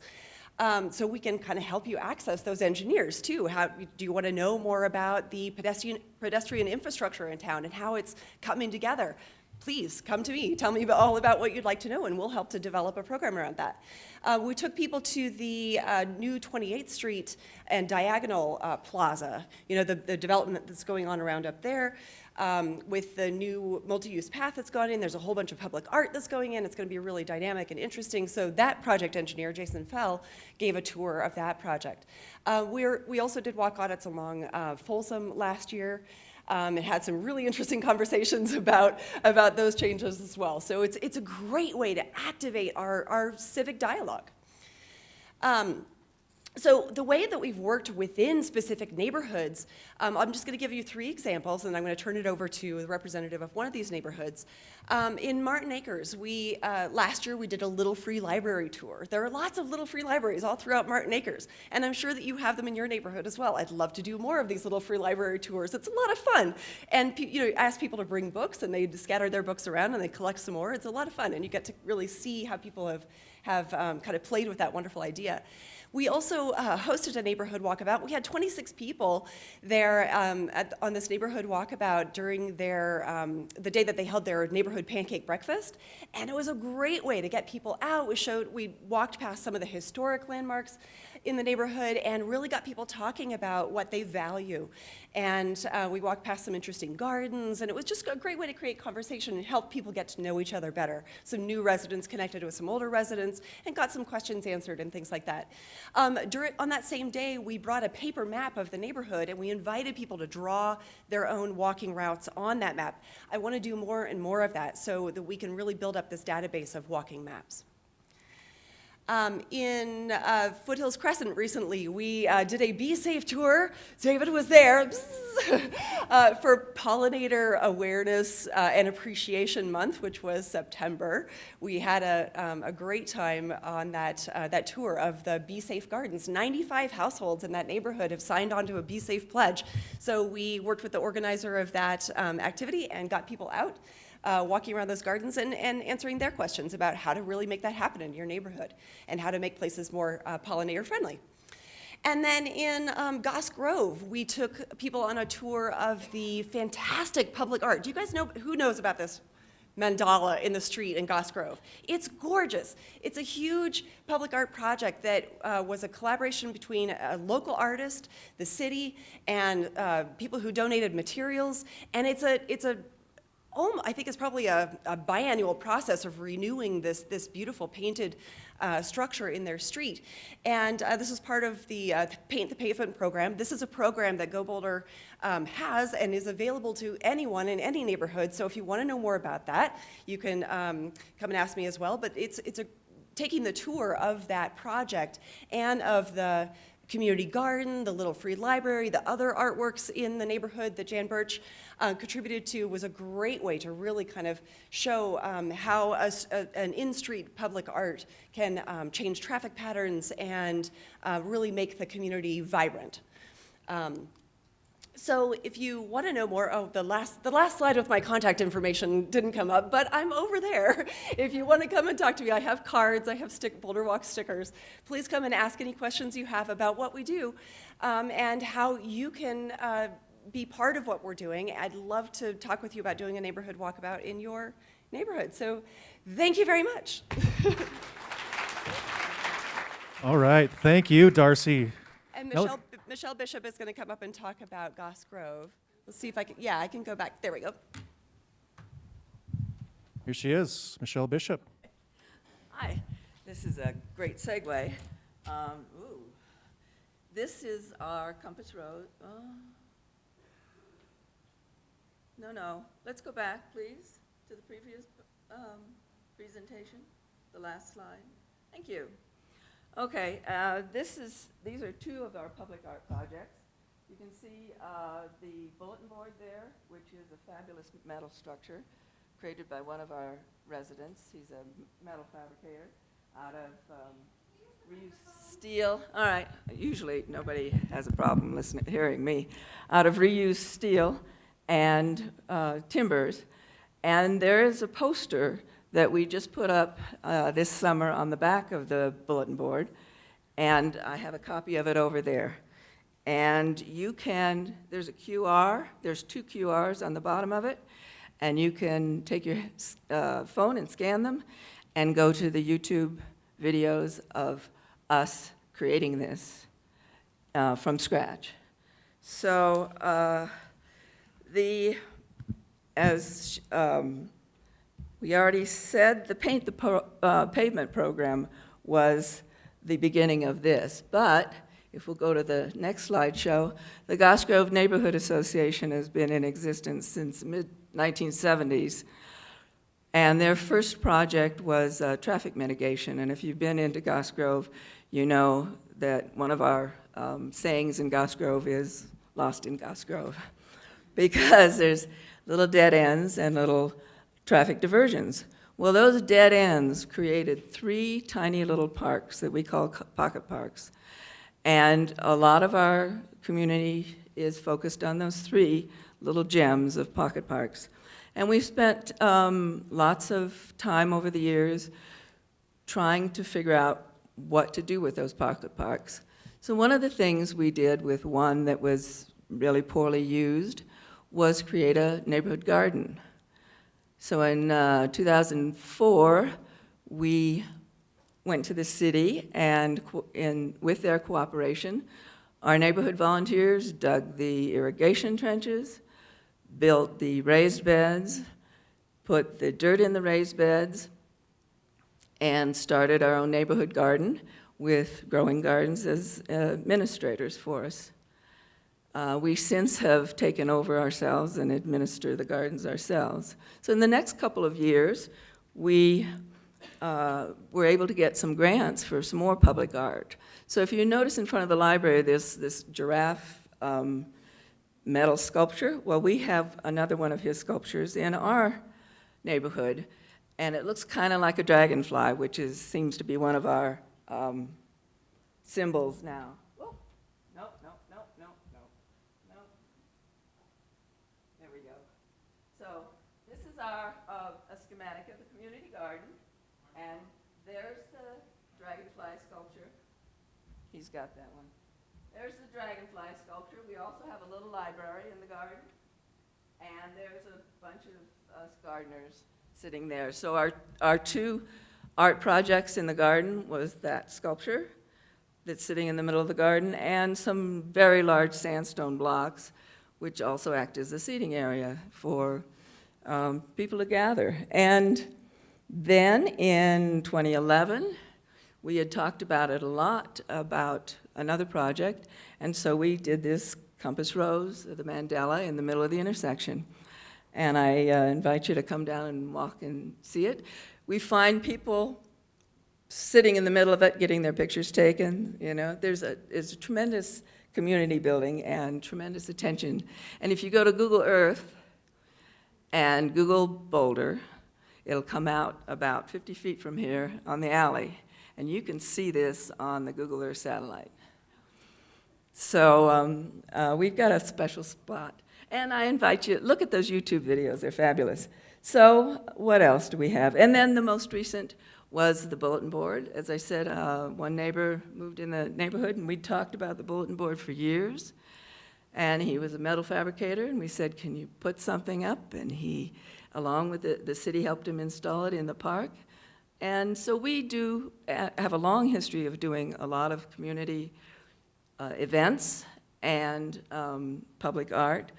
And to go along with one of the handouts we had today, some of our goals are to address issues that impact the integrity of our neighborhood, to promote safety, have a clean neighborhood, have a quiet neighborhood, and have a great place for people to live.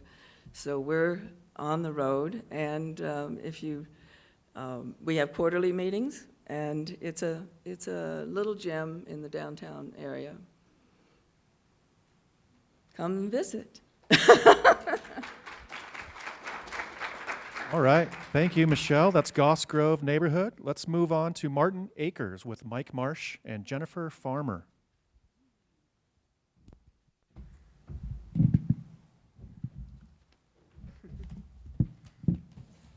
Hi, I'm Jennifer Farmer.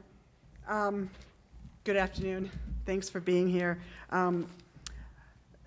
I am the vice president of the Martin Acres Neighborhood Association, also known as MANA. My husband and I moved here from Manitou Springs to Boulder, where we lived in Manitou Springs for 22 years. We had a community, really tight-knit community that we absolutely loved. We knew our neighbors. We watched each other's kids. We borrowed tools. We gave advice. We went on vacations together. So yes, Jeff was not crazy. There's other people that do that. My husband's work landed us in Denver 3 years ago, and I found Martin Acres online before I actually moved to the neighborhood. We have this email listserv, and we joined, and we found a neighborhood that really cared, and it was very, very obvious that it cared, and it met the needs that we were looking for of an intentional community. We researched not just Boulder, we researched all of the Denver area, and we found Martin Acres. Go ahead. Martin Acres is specifically defined by our road boundaries, 27th Way, Highway 36, Table Mesa, and Broadway. Our neighborhood was developed in the post-World War II building boom for returning GIs.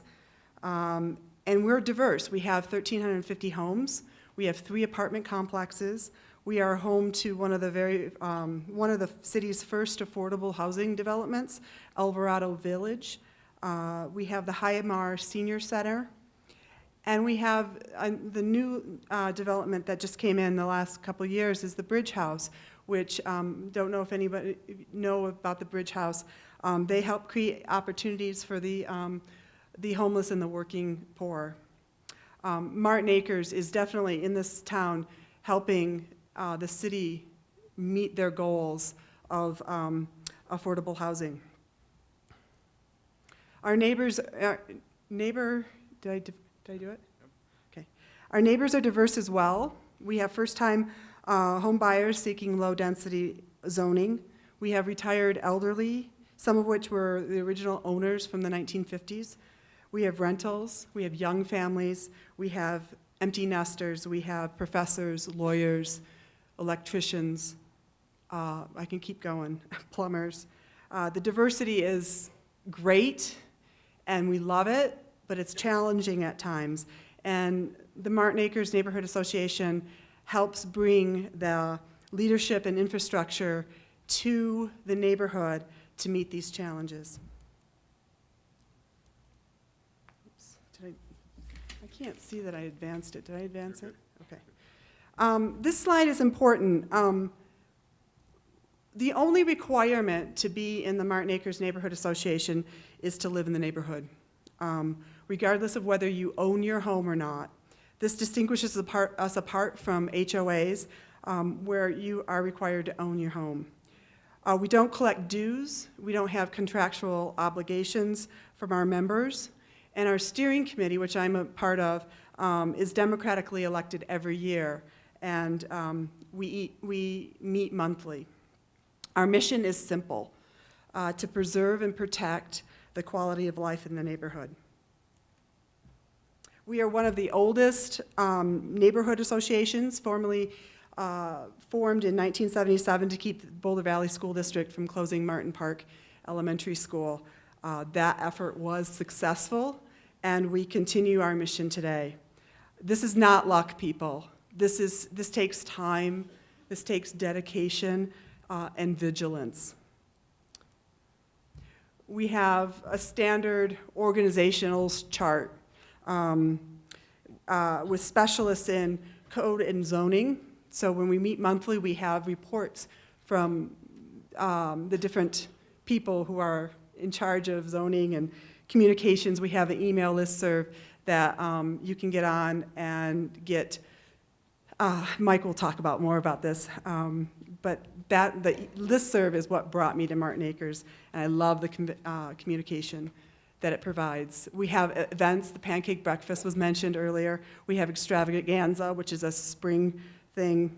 We do bi-monthly newsletters that get hand-delivered. They're on our website, but they're also hand-delivered, and Mike will talk a little bit more about that. All of these things support our mission, and that is to preserve and protect the neighborhood.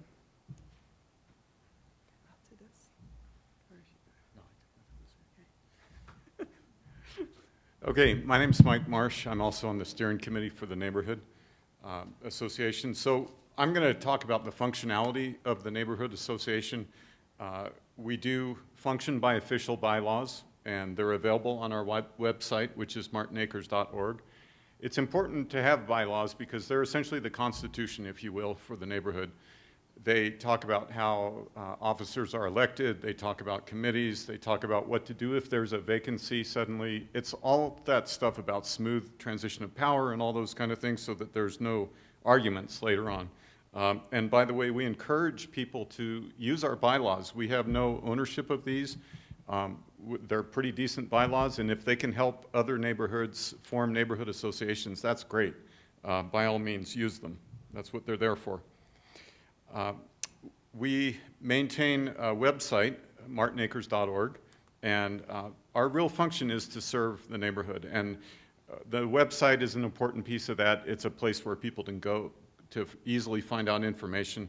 We also maintain something called the MANA list, which is a listserv that has 720 users right now on the email platform. And on this, people will post if they have something to share, if they have an extra thing, if they're looking for something, if they need a recommendation for a great house painter. And we like the MANA list because, you know, nextdoor.com is great, but it does require you to enter some personal information. Some people don't like to do that. There's been rumors that Nextdoor might mine some of that information for marketing purposes. And for whatever reason, a lot of people just feel more comfortable with their own neighborhood listserv.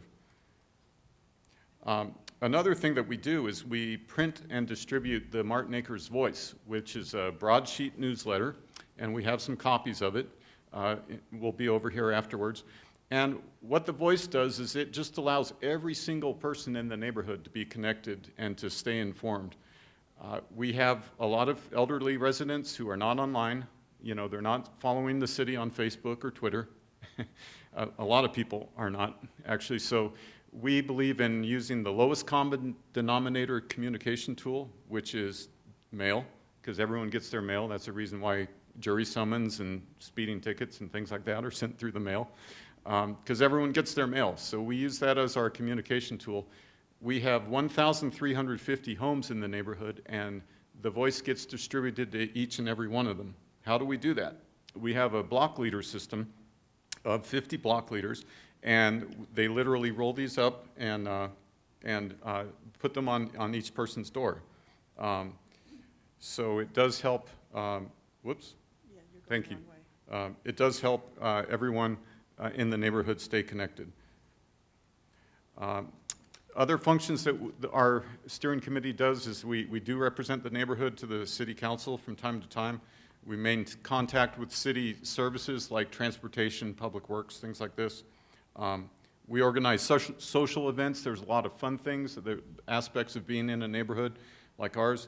And just recently we purchased 2 radon monitors with neighborhood association funds, and we loan those out to people in the neighborhood. So at no cost, they can do a radon check in their house as opposed to the other very expensive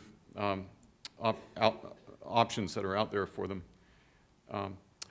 And our function is also to represent the neighborhood occasionally in difficult times.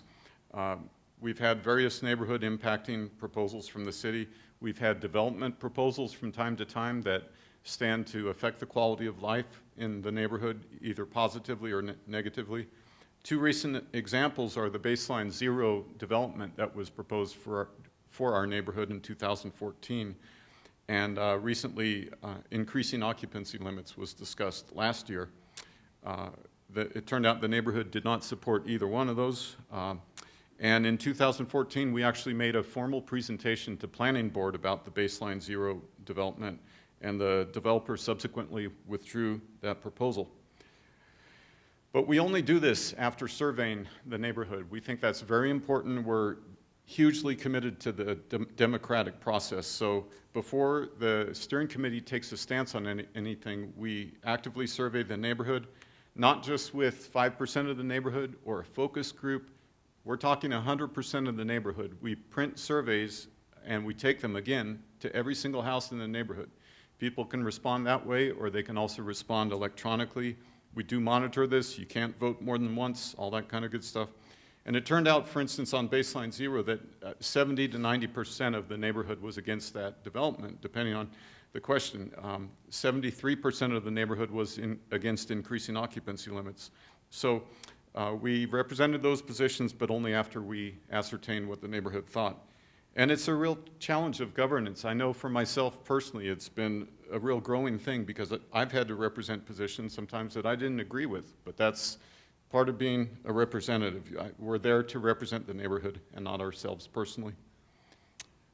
Some final points on the democratic process. We do believe in having elected leaders. We don't think that a neighborhood association should just form and then someone appoints themselves king or president or something like that. It's got to be democratic. And we really do think that it's important to represent the majority or even supermajority viewpoints of the neighborhood. On to fun social events. So our annual pancake breakfast has become a bit of a legendary fixture in at least South Boulder. We on the steering committee cook breakfast and serve it to as many as 400 people in the neighborhood. It's a great event. It's our fundraiser. We charge a whopping $5 for breakfast, and somehow we make money. It's beyond me. And we also do things like a New Year's Day progressive brunch in which different courses are served at different houses. We also do a home tour every year in the spring. We have different themes. Oftentimes those themes are sustainability. So we're looking at taking our 1950s or 60s era homes and looking at how to make them more sustainable, whether through insulation or xeriscaping or solar and renewable energy. And then, of course, in the spring, we have an extravaganza, which is a non-denominational egg hunt in the spring for the children. So in summary, this is our last slide. While Martin Acres is a wonderful neighborhood, I think it's very true that we're also a neighborhood that's teetering under the brink of impacts on a daily, weekly basis. Do you want to grab the balloons? Oh, the balloons. So, and I thought I'd do a little bit of a visual. This is a picture of a typical Boulder neighborhood, and I have friends all over Boulder, and I regularly talk to my friends who live in North Boulder and different neighborhoods about what type of stressors they're under. I ask them, how many loud parties do you have? How many, how much competition is there on the street for parking? How many, how many people don't shovel their ice? How many just various types of incidents there are, noise violations, things like that. And I get a sense of what happens in most Boulder neighborhoods. And this balloon is like a picture of what occurs in most neighborhoods in terms of impact. And then this is Martin Acres.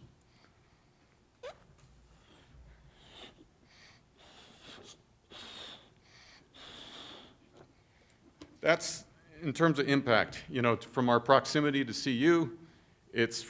We have a number of illegally overoccupied rentals in our neighborhood.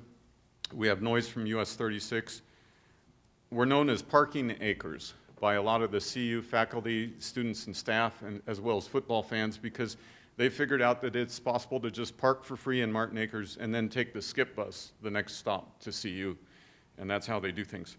So, but ironically, a lot of the things being proposed by City Council, which may represent impact to neighborhoods, do not go into neighborhoods like this. For whatever reason, they end up going to neighborhoods like this, which makes this balloon go.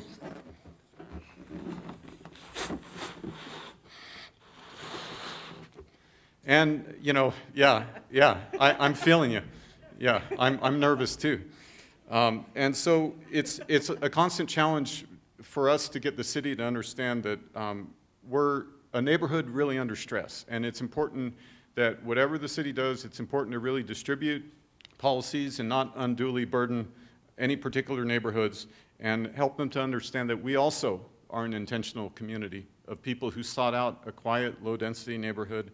And while we love our neighborhood, we face continual challenges. And that's one reason why the Neighborhood Association is there. It's very important for neighborhoods under stress and under duress to have that type of thing. So thank you very much, and we'll be over here afterwards.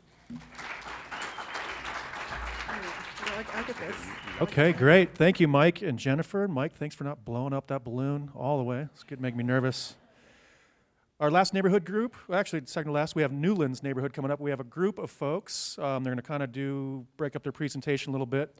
We have Carolyn Young, Diane Merker, Michael Lachese, and Vernita Cannon, and Kay Bingham.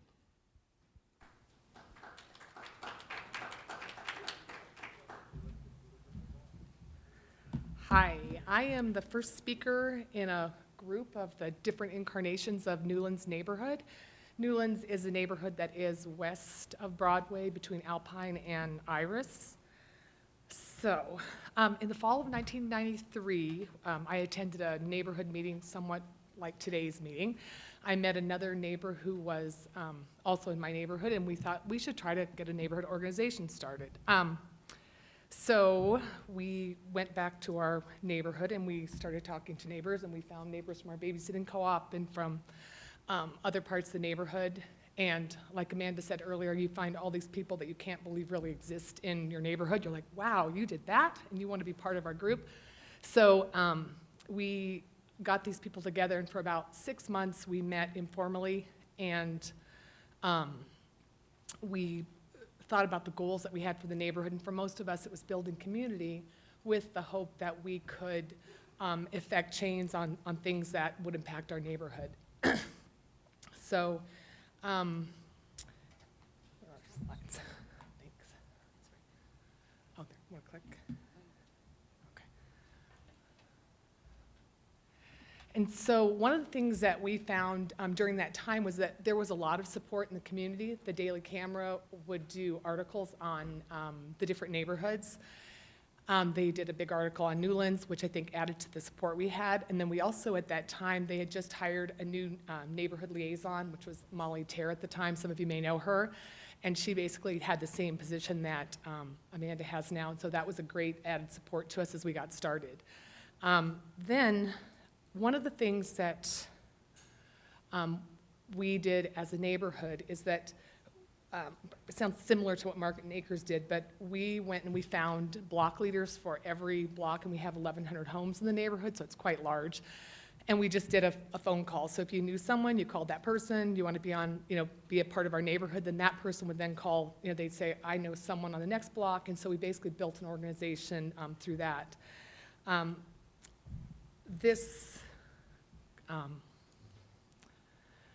So when we first started, we started with, we put out our first newsletter saying, come join us, come join this group. And our first meeting we said was going to be at my house, and we thought, we'd probably have 20 people. Well, we ended up having 100 RSVPs, and we were fairly shocked. And so then we had to scramble to find a location for our meetings.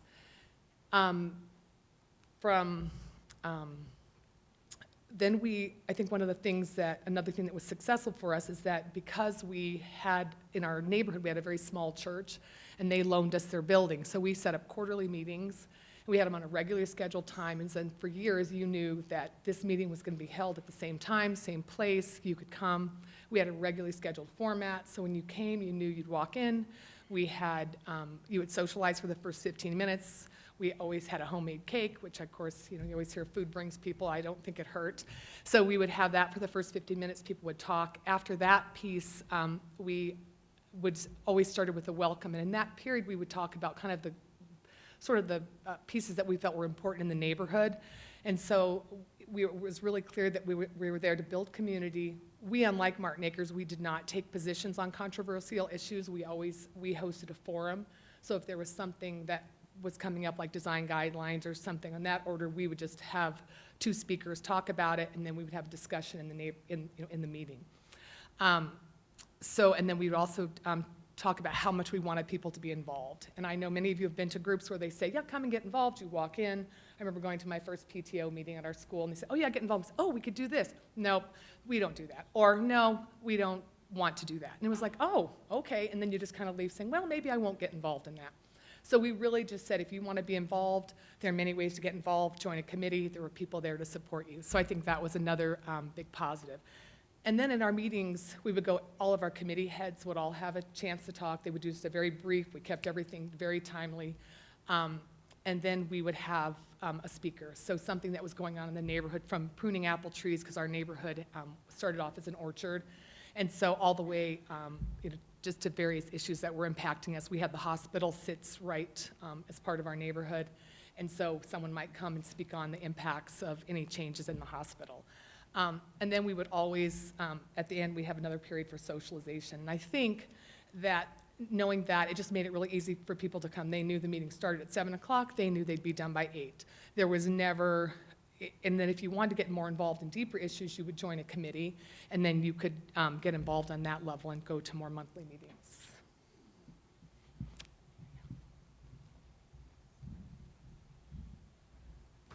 Hello, everybody. I'm Michael. And is that going in the right direction? No?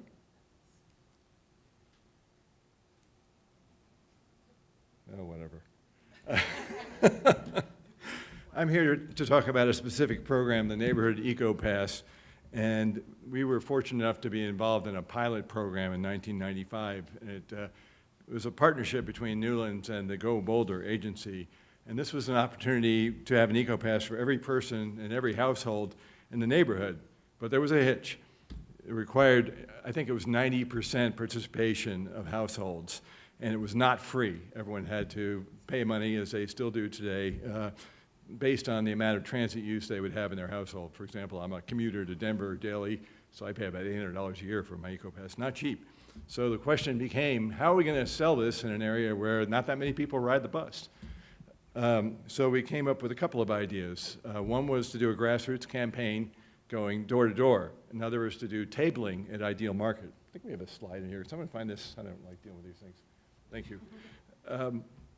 A table at Ideal to meet people face to face. But the flip of the switch for us when we came up with the idea of going to our neighborhood shopping center at the North Boulder Shops and Ideal Marketplace and asking the merchants if they would participate by giving discounts to folks who flashed eco passes. And they said, a lot of them said sure. Well, the really important one was Ideal Market, because everybody in our neighborhood gets their groceries at Ideal Market, and that 5% off every week made it really economical to get an eco pass whether you use the bus or not. The amount of money you saved on groceries made it worthwhile to get the pass. So that allowed us to move forward with a pilot program in 1996. Oh, my phone's ringing, that's not right. Sorry about that. Pilot project of 6 blocks, and that's now grown to many more blocks than that. I think we have 70 blocks in our neighborhood, and most of them have the eco pass. But another important side effect of that is it demonstrated there was neighborhood support for the idea of transit. And that allowed for further negotiations between Go Boulder and RTD, and led directly to the creation of the Skip bus in 1997. I don't know if you were around in 1997, but there used to be a bus that ran up and down Broadway. It wasn't very efficient. It went through the transit center. It took you forever to go, basically a few blocks. Suddenly you got a bus showing up every 5 minutes.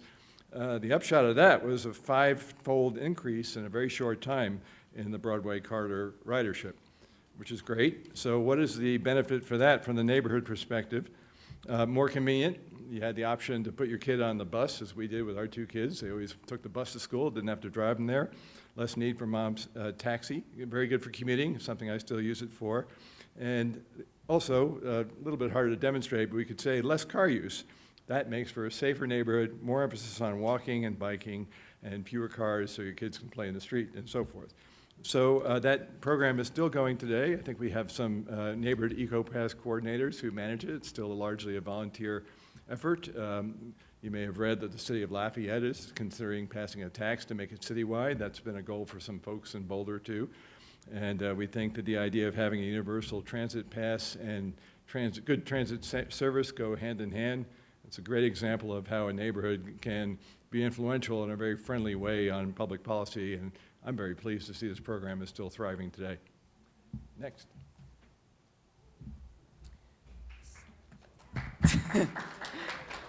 So as Carolyn said, one of the reasons that our neighborhood was so successful when we started out is that if someone had an interest or a passion, we would say, oh, start a committee. You know, you're interested in transportation, start a committee. So one of the most successful committees, of course, was the social committee.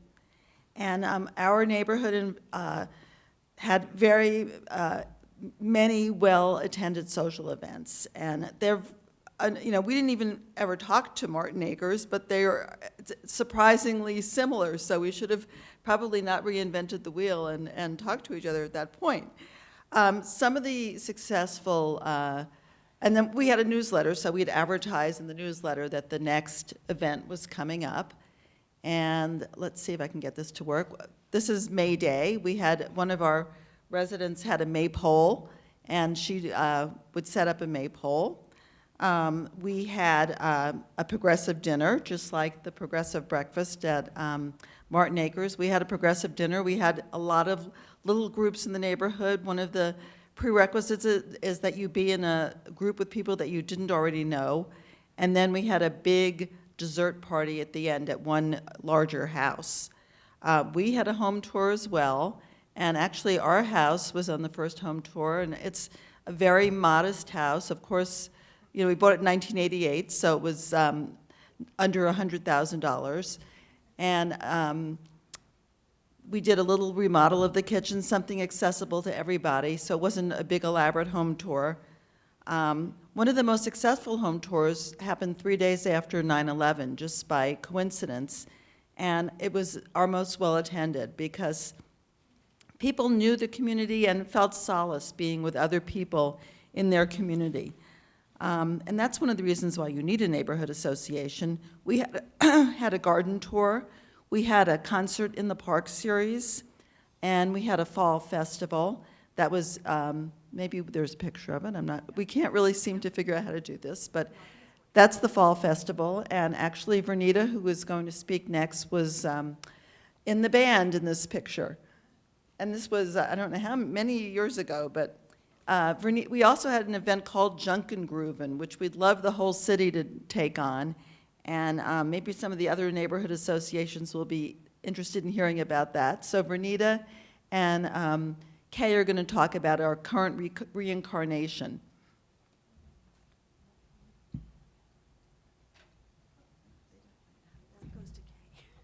She'll be able to figure it out. We're going to see if we can get our first slide to come up here. I think we have it. Good. Okay.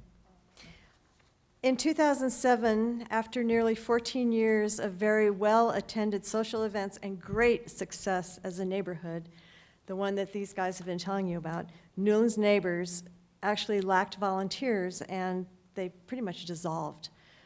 Beth Powell, who is with the Boulder Neighborhood Climate Action Program, was offering grants for neighborhood climate action groups. A group of interested neighbors from Newlands formed Newlands Greenlands with a mission to work toward creating a more sustainable neighborhood community through green social gatherings and information sharing. We sponsored a very well-attended kickoff gathering at the Foothill Elementary School Gymnasium in January 2008. During the past 9 years, Newlands Greenlands has worked to generate neighborhood interest in environmental concerns, building community, and green living with our innovative website and email blasts. One of our first projects was the Carbon Loser Challenge. We asked neighbors to track their utility bills over the course of 2008 and then compare their monthly electricity and natural gas usage in 2000 with their 2007 statements. 7 neighbors completed the tracking for a full year. At the end of the year, we chose 2 neighbors who were the biggest carbon losers, reminding all neighbors who participated that the real prize was everyone's lower utility bill and lower carbon footprint. Even though participation was low, we learned quite a bit about energy usage in our homes and followed up with some discussions about lowering our carbon footprint. Newlands Greenlands consciously made a decision to sustain a very simple existence. We had not become a 501c3 organization. We operate without a bank account or officers. All events that we occasionally sponsor are free, sustainable, and are funded by donations and grants. Some of our best attended events have been centered around gardening. Our garden tours have taken interested neighbors to various vegetable and flower gardens throughout the neighborhood. One of our early gatherings was aimed at building community and what was at the time a new concept, the locavore movement. We gathered at a home, each of us brought a local food item, and then together we created a dinner out of what we had. Once a year, we continue to sponsor Junkengrooven, which was an event started by Newlands neighbors. It is an eco-friendly way to repurpose items neighbors no longer need. Any unwanted items are put out on lawns or driveways for the weekend to create a free neighborhood giveaway. This is one of our longest running and most popular events. We have worked with Be Safe Boulder, I see the bees out there, to create a Be Safe neighborhood in Newlands. And we have sponsored a number of neighborhood gatherings to build community with our neighbors. During the past 3 autumns, we have sponsored a Sunday afternoon music event. This past September, we used a neighborhood Spark grant for this, and it was really great. Local neighborhood merchants from Alpine and Broadway have donated door prizes. We have also included booths from some of Boulder's sustainable businesses and city and county green programs. This event draws the largest number of neighbors, and it is attended by entire families. All of Newlands Greenlands events are zero waste. Greening Newlands has been an interesting process. We had hoped it would be easy to engage neighbors with occasional social events, green films, and speakers. However, we have had feedback that some neighbors do not like to think about climate action during social gatherings. Attendance at our events has been somewhat disappointing. Talks and films attract around 15 to 25 people, and music events typically attract 75 to 100. The Newlands neighborhood has over 1,000 homes, so our events are reaching about 5 to 10% of our neighbors. The website does have 240 registered users, and a surprising average of 42% of them open their email blasts. We feel that perhaps the narrow vision of Newlands Greenlands could be a reason for our neighborhood participation being lower than we had hoped. Our solution may be to go back to the original version of our neighborhood group. Our newly envisioned organization would have a much more social focus, and climate action and other special interests could be offshoot projects for anyone interested. One thing we have learned is that organizations, just like life in general, are continuously changing and evolving, and we must also change and evolve to keep things moving in a forward direction. Thank you.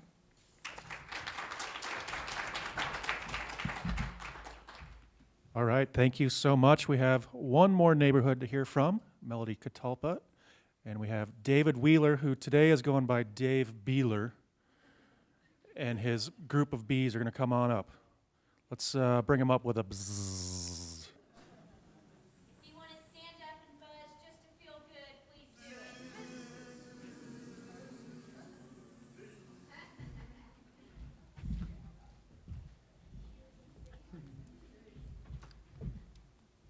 This is the swarm. I'm Be Safe David. Be Safe Molly helped I and one other co-found Be Safe Boulder 2 years ago. And this is Be Safe Tom, who didn't know me until a couple hours ago. And this is Be Safe Katie Bolts, our intern at CU, working to make CU a Be Safe university. Did you all know that the city of Boulder is a Be Safe city? On May 5th of last year, 2015, the City Council unanimously passed a resolution to not use the pesticides that threaten bees on their city-owned and managed property. And that was accomplished by the neighborhood called Melody Catalpa. That's north of Iris, east of Broadway, over to 19th, and then north of Iris up to Norwood. North Boulder, just around Linden, that neighborhood. We created a Be Safe neighborhood, which is 75 contiguous households pledged not to use these pesticides. Now, most people in the neighborhood are pledging to do something they already do. Well, they already don't do. And the reason we need the pledges is that gives us leverage, and that enables us to advocate on government levels or to businesses saying, we want you guys to change your practices. That enabled us in the spring of 2015 to approach the city council and say, hey, we have a whole bunch of people that have pledged not to use pesticides. Now we want the city to do it. And the city finally did it. And it's a great way to bring change. So now we have, from Boulder County, about 2,000 households, which represents probably somewhere between 5,000 and 7,000 citizens in Boulder County that have pledged not to use these pesticides. And that's just the beginning. We want to keep going. Newland's great presentation. Bzzz. Newland's neighborhood is probably going to be the next Be Safe neighborhood in Boulder. There are 4 already and another 16 in progress. One of those is Newland's. Newland's, when it becomes a Be Safe neighborhood, will be the biggest Be Safe neighborhood in the world.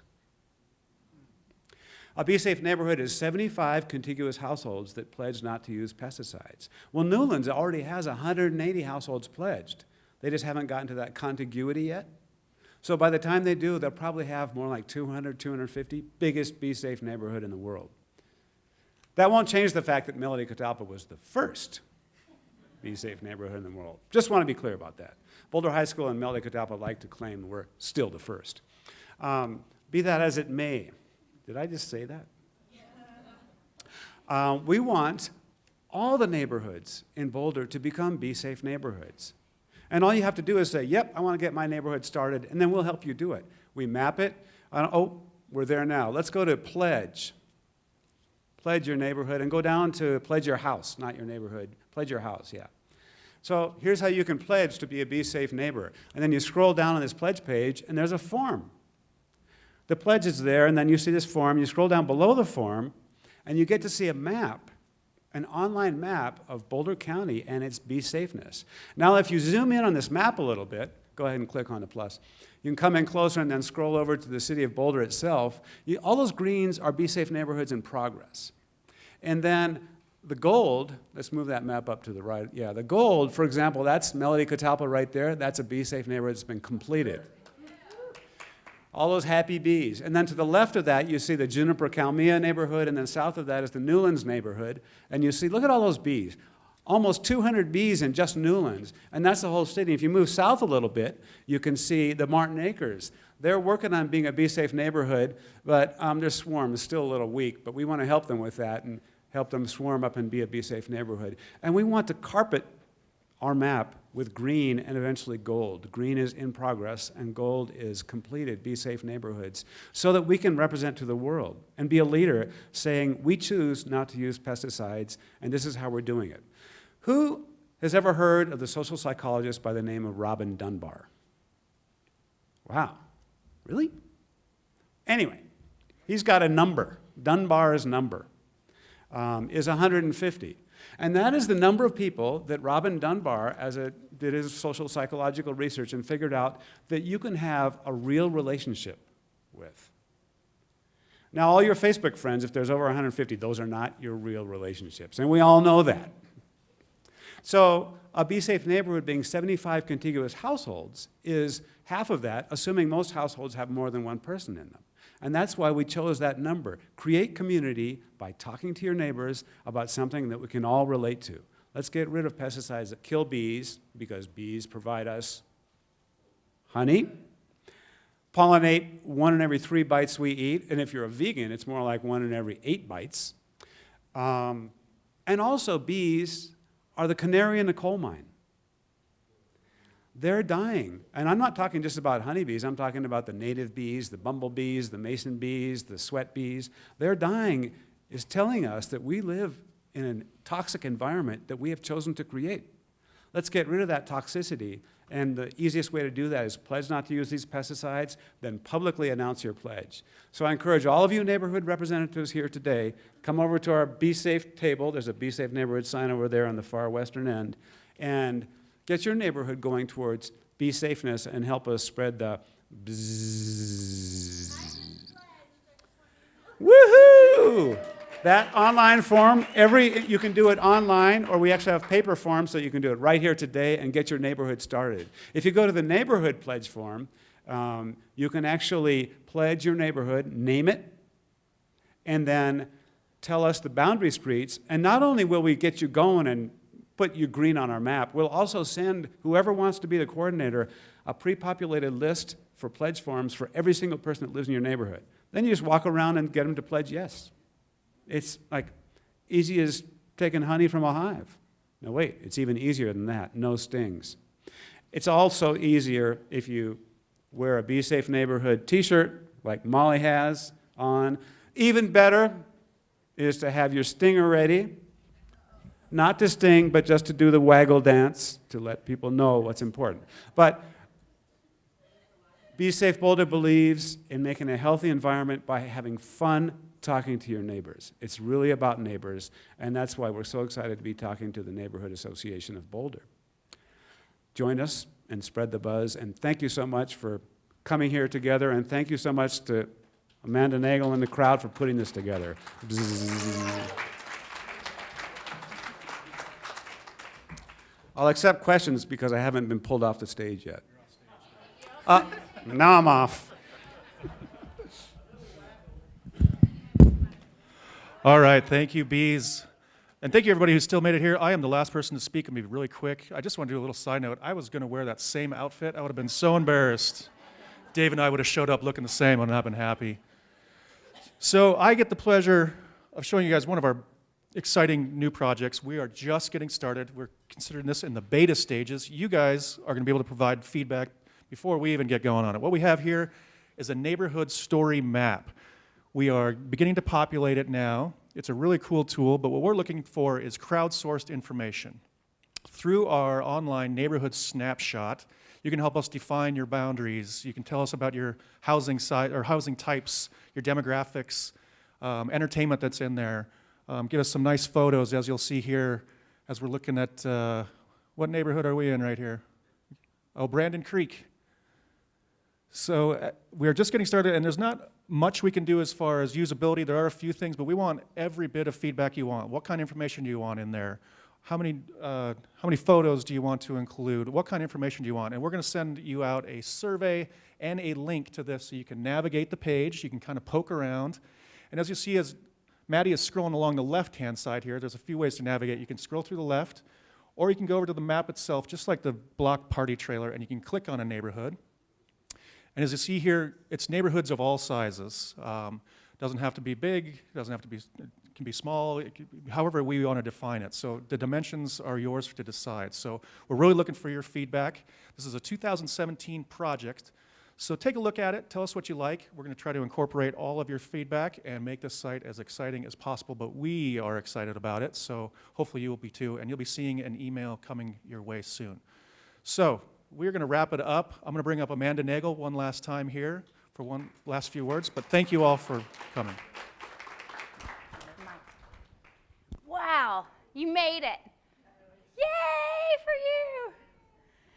So I would like to ask all of our, the planning staff for the Neighborhood Summit to come down, please. If you were on my team, please make it down here. In the meantime, I'd like to give a couple shout outs. Channel 8 for videoing live stream. Thank you so much.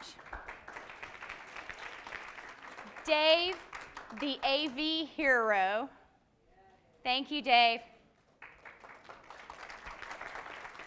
Levi Catering, thank you so much. See you. As you can imagine, I was kind of high maintenance as we were planning this event.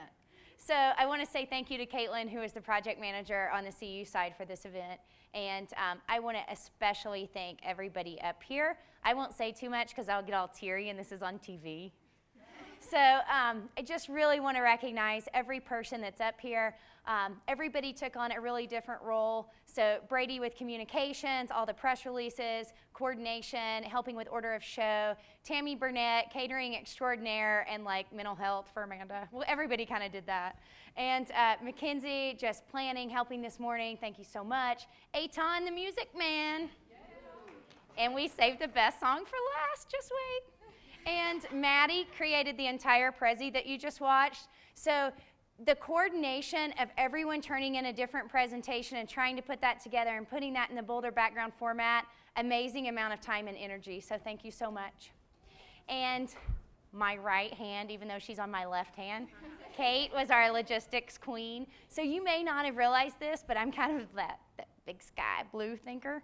And details don't always come forth from me. They like to live up here. So Kate helps them get down here. So thank you, Kate.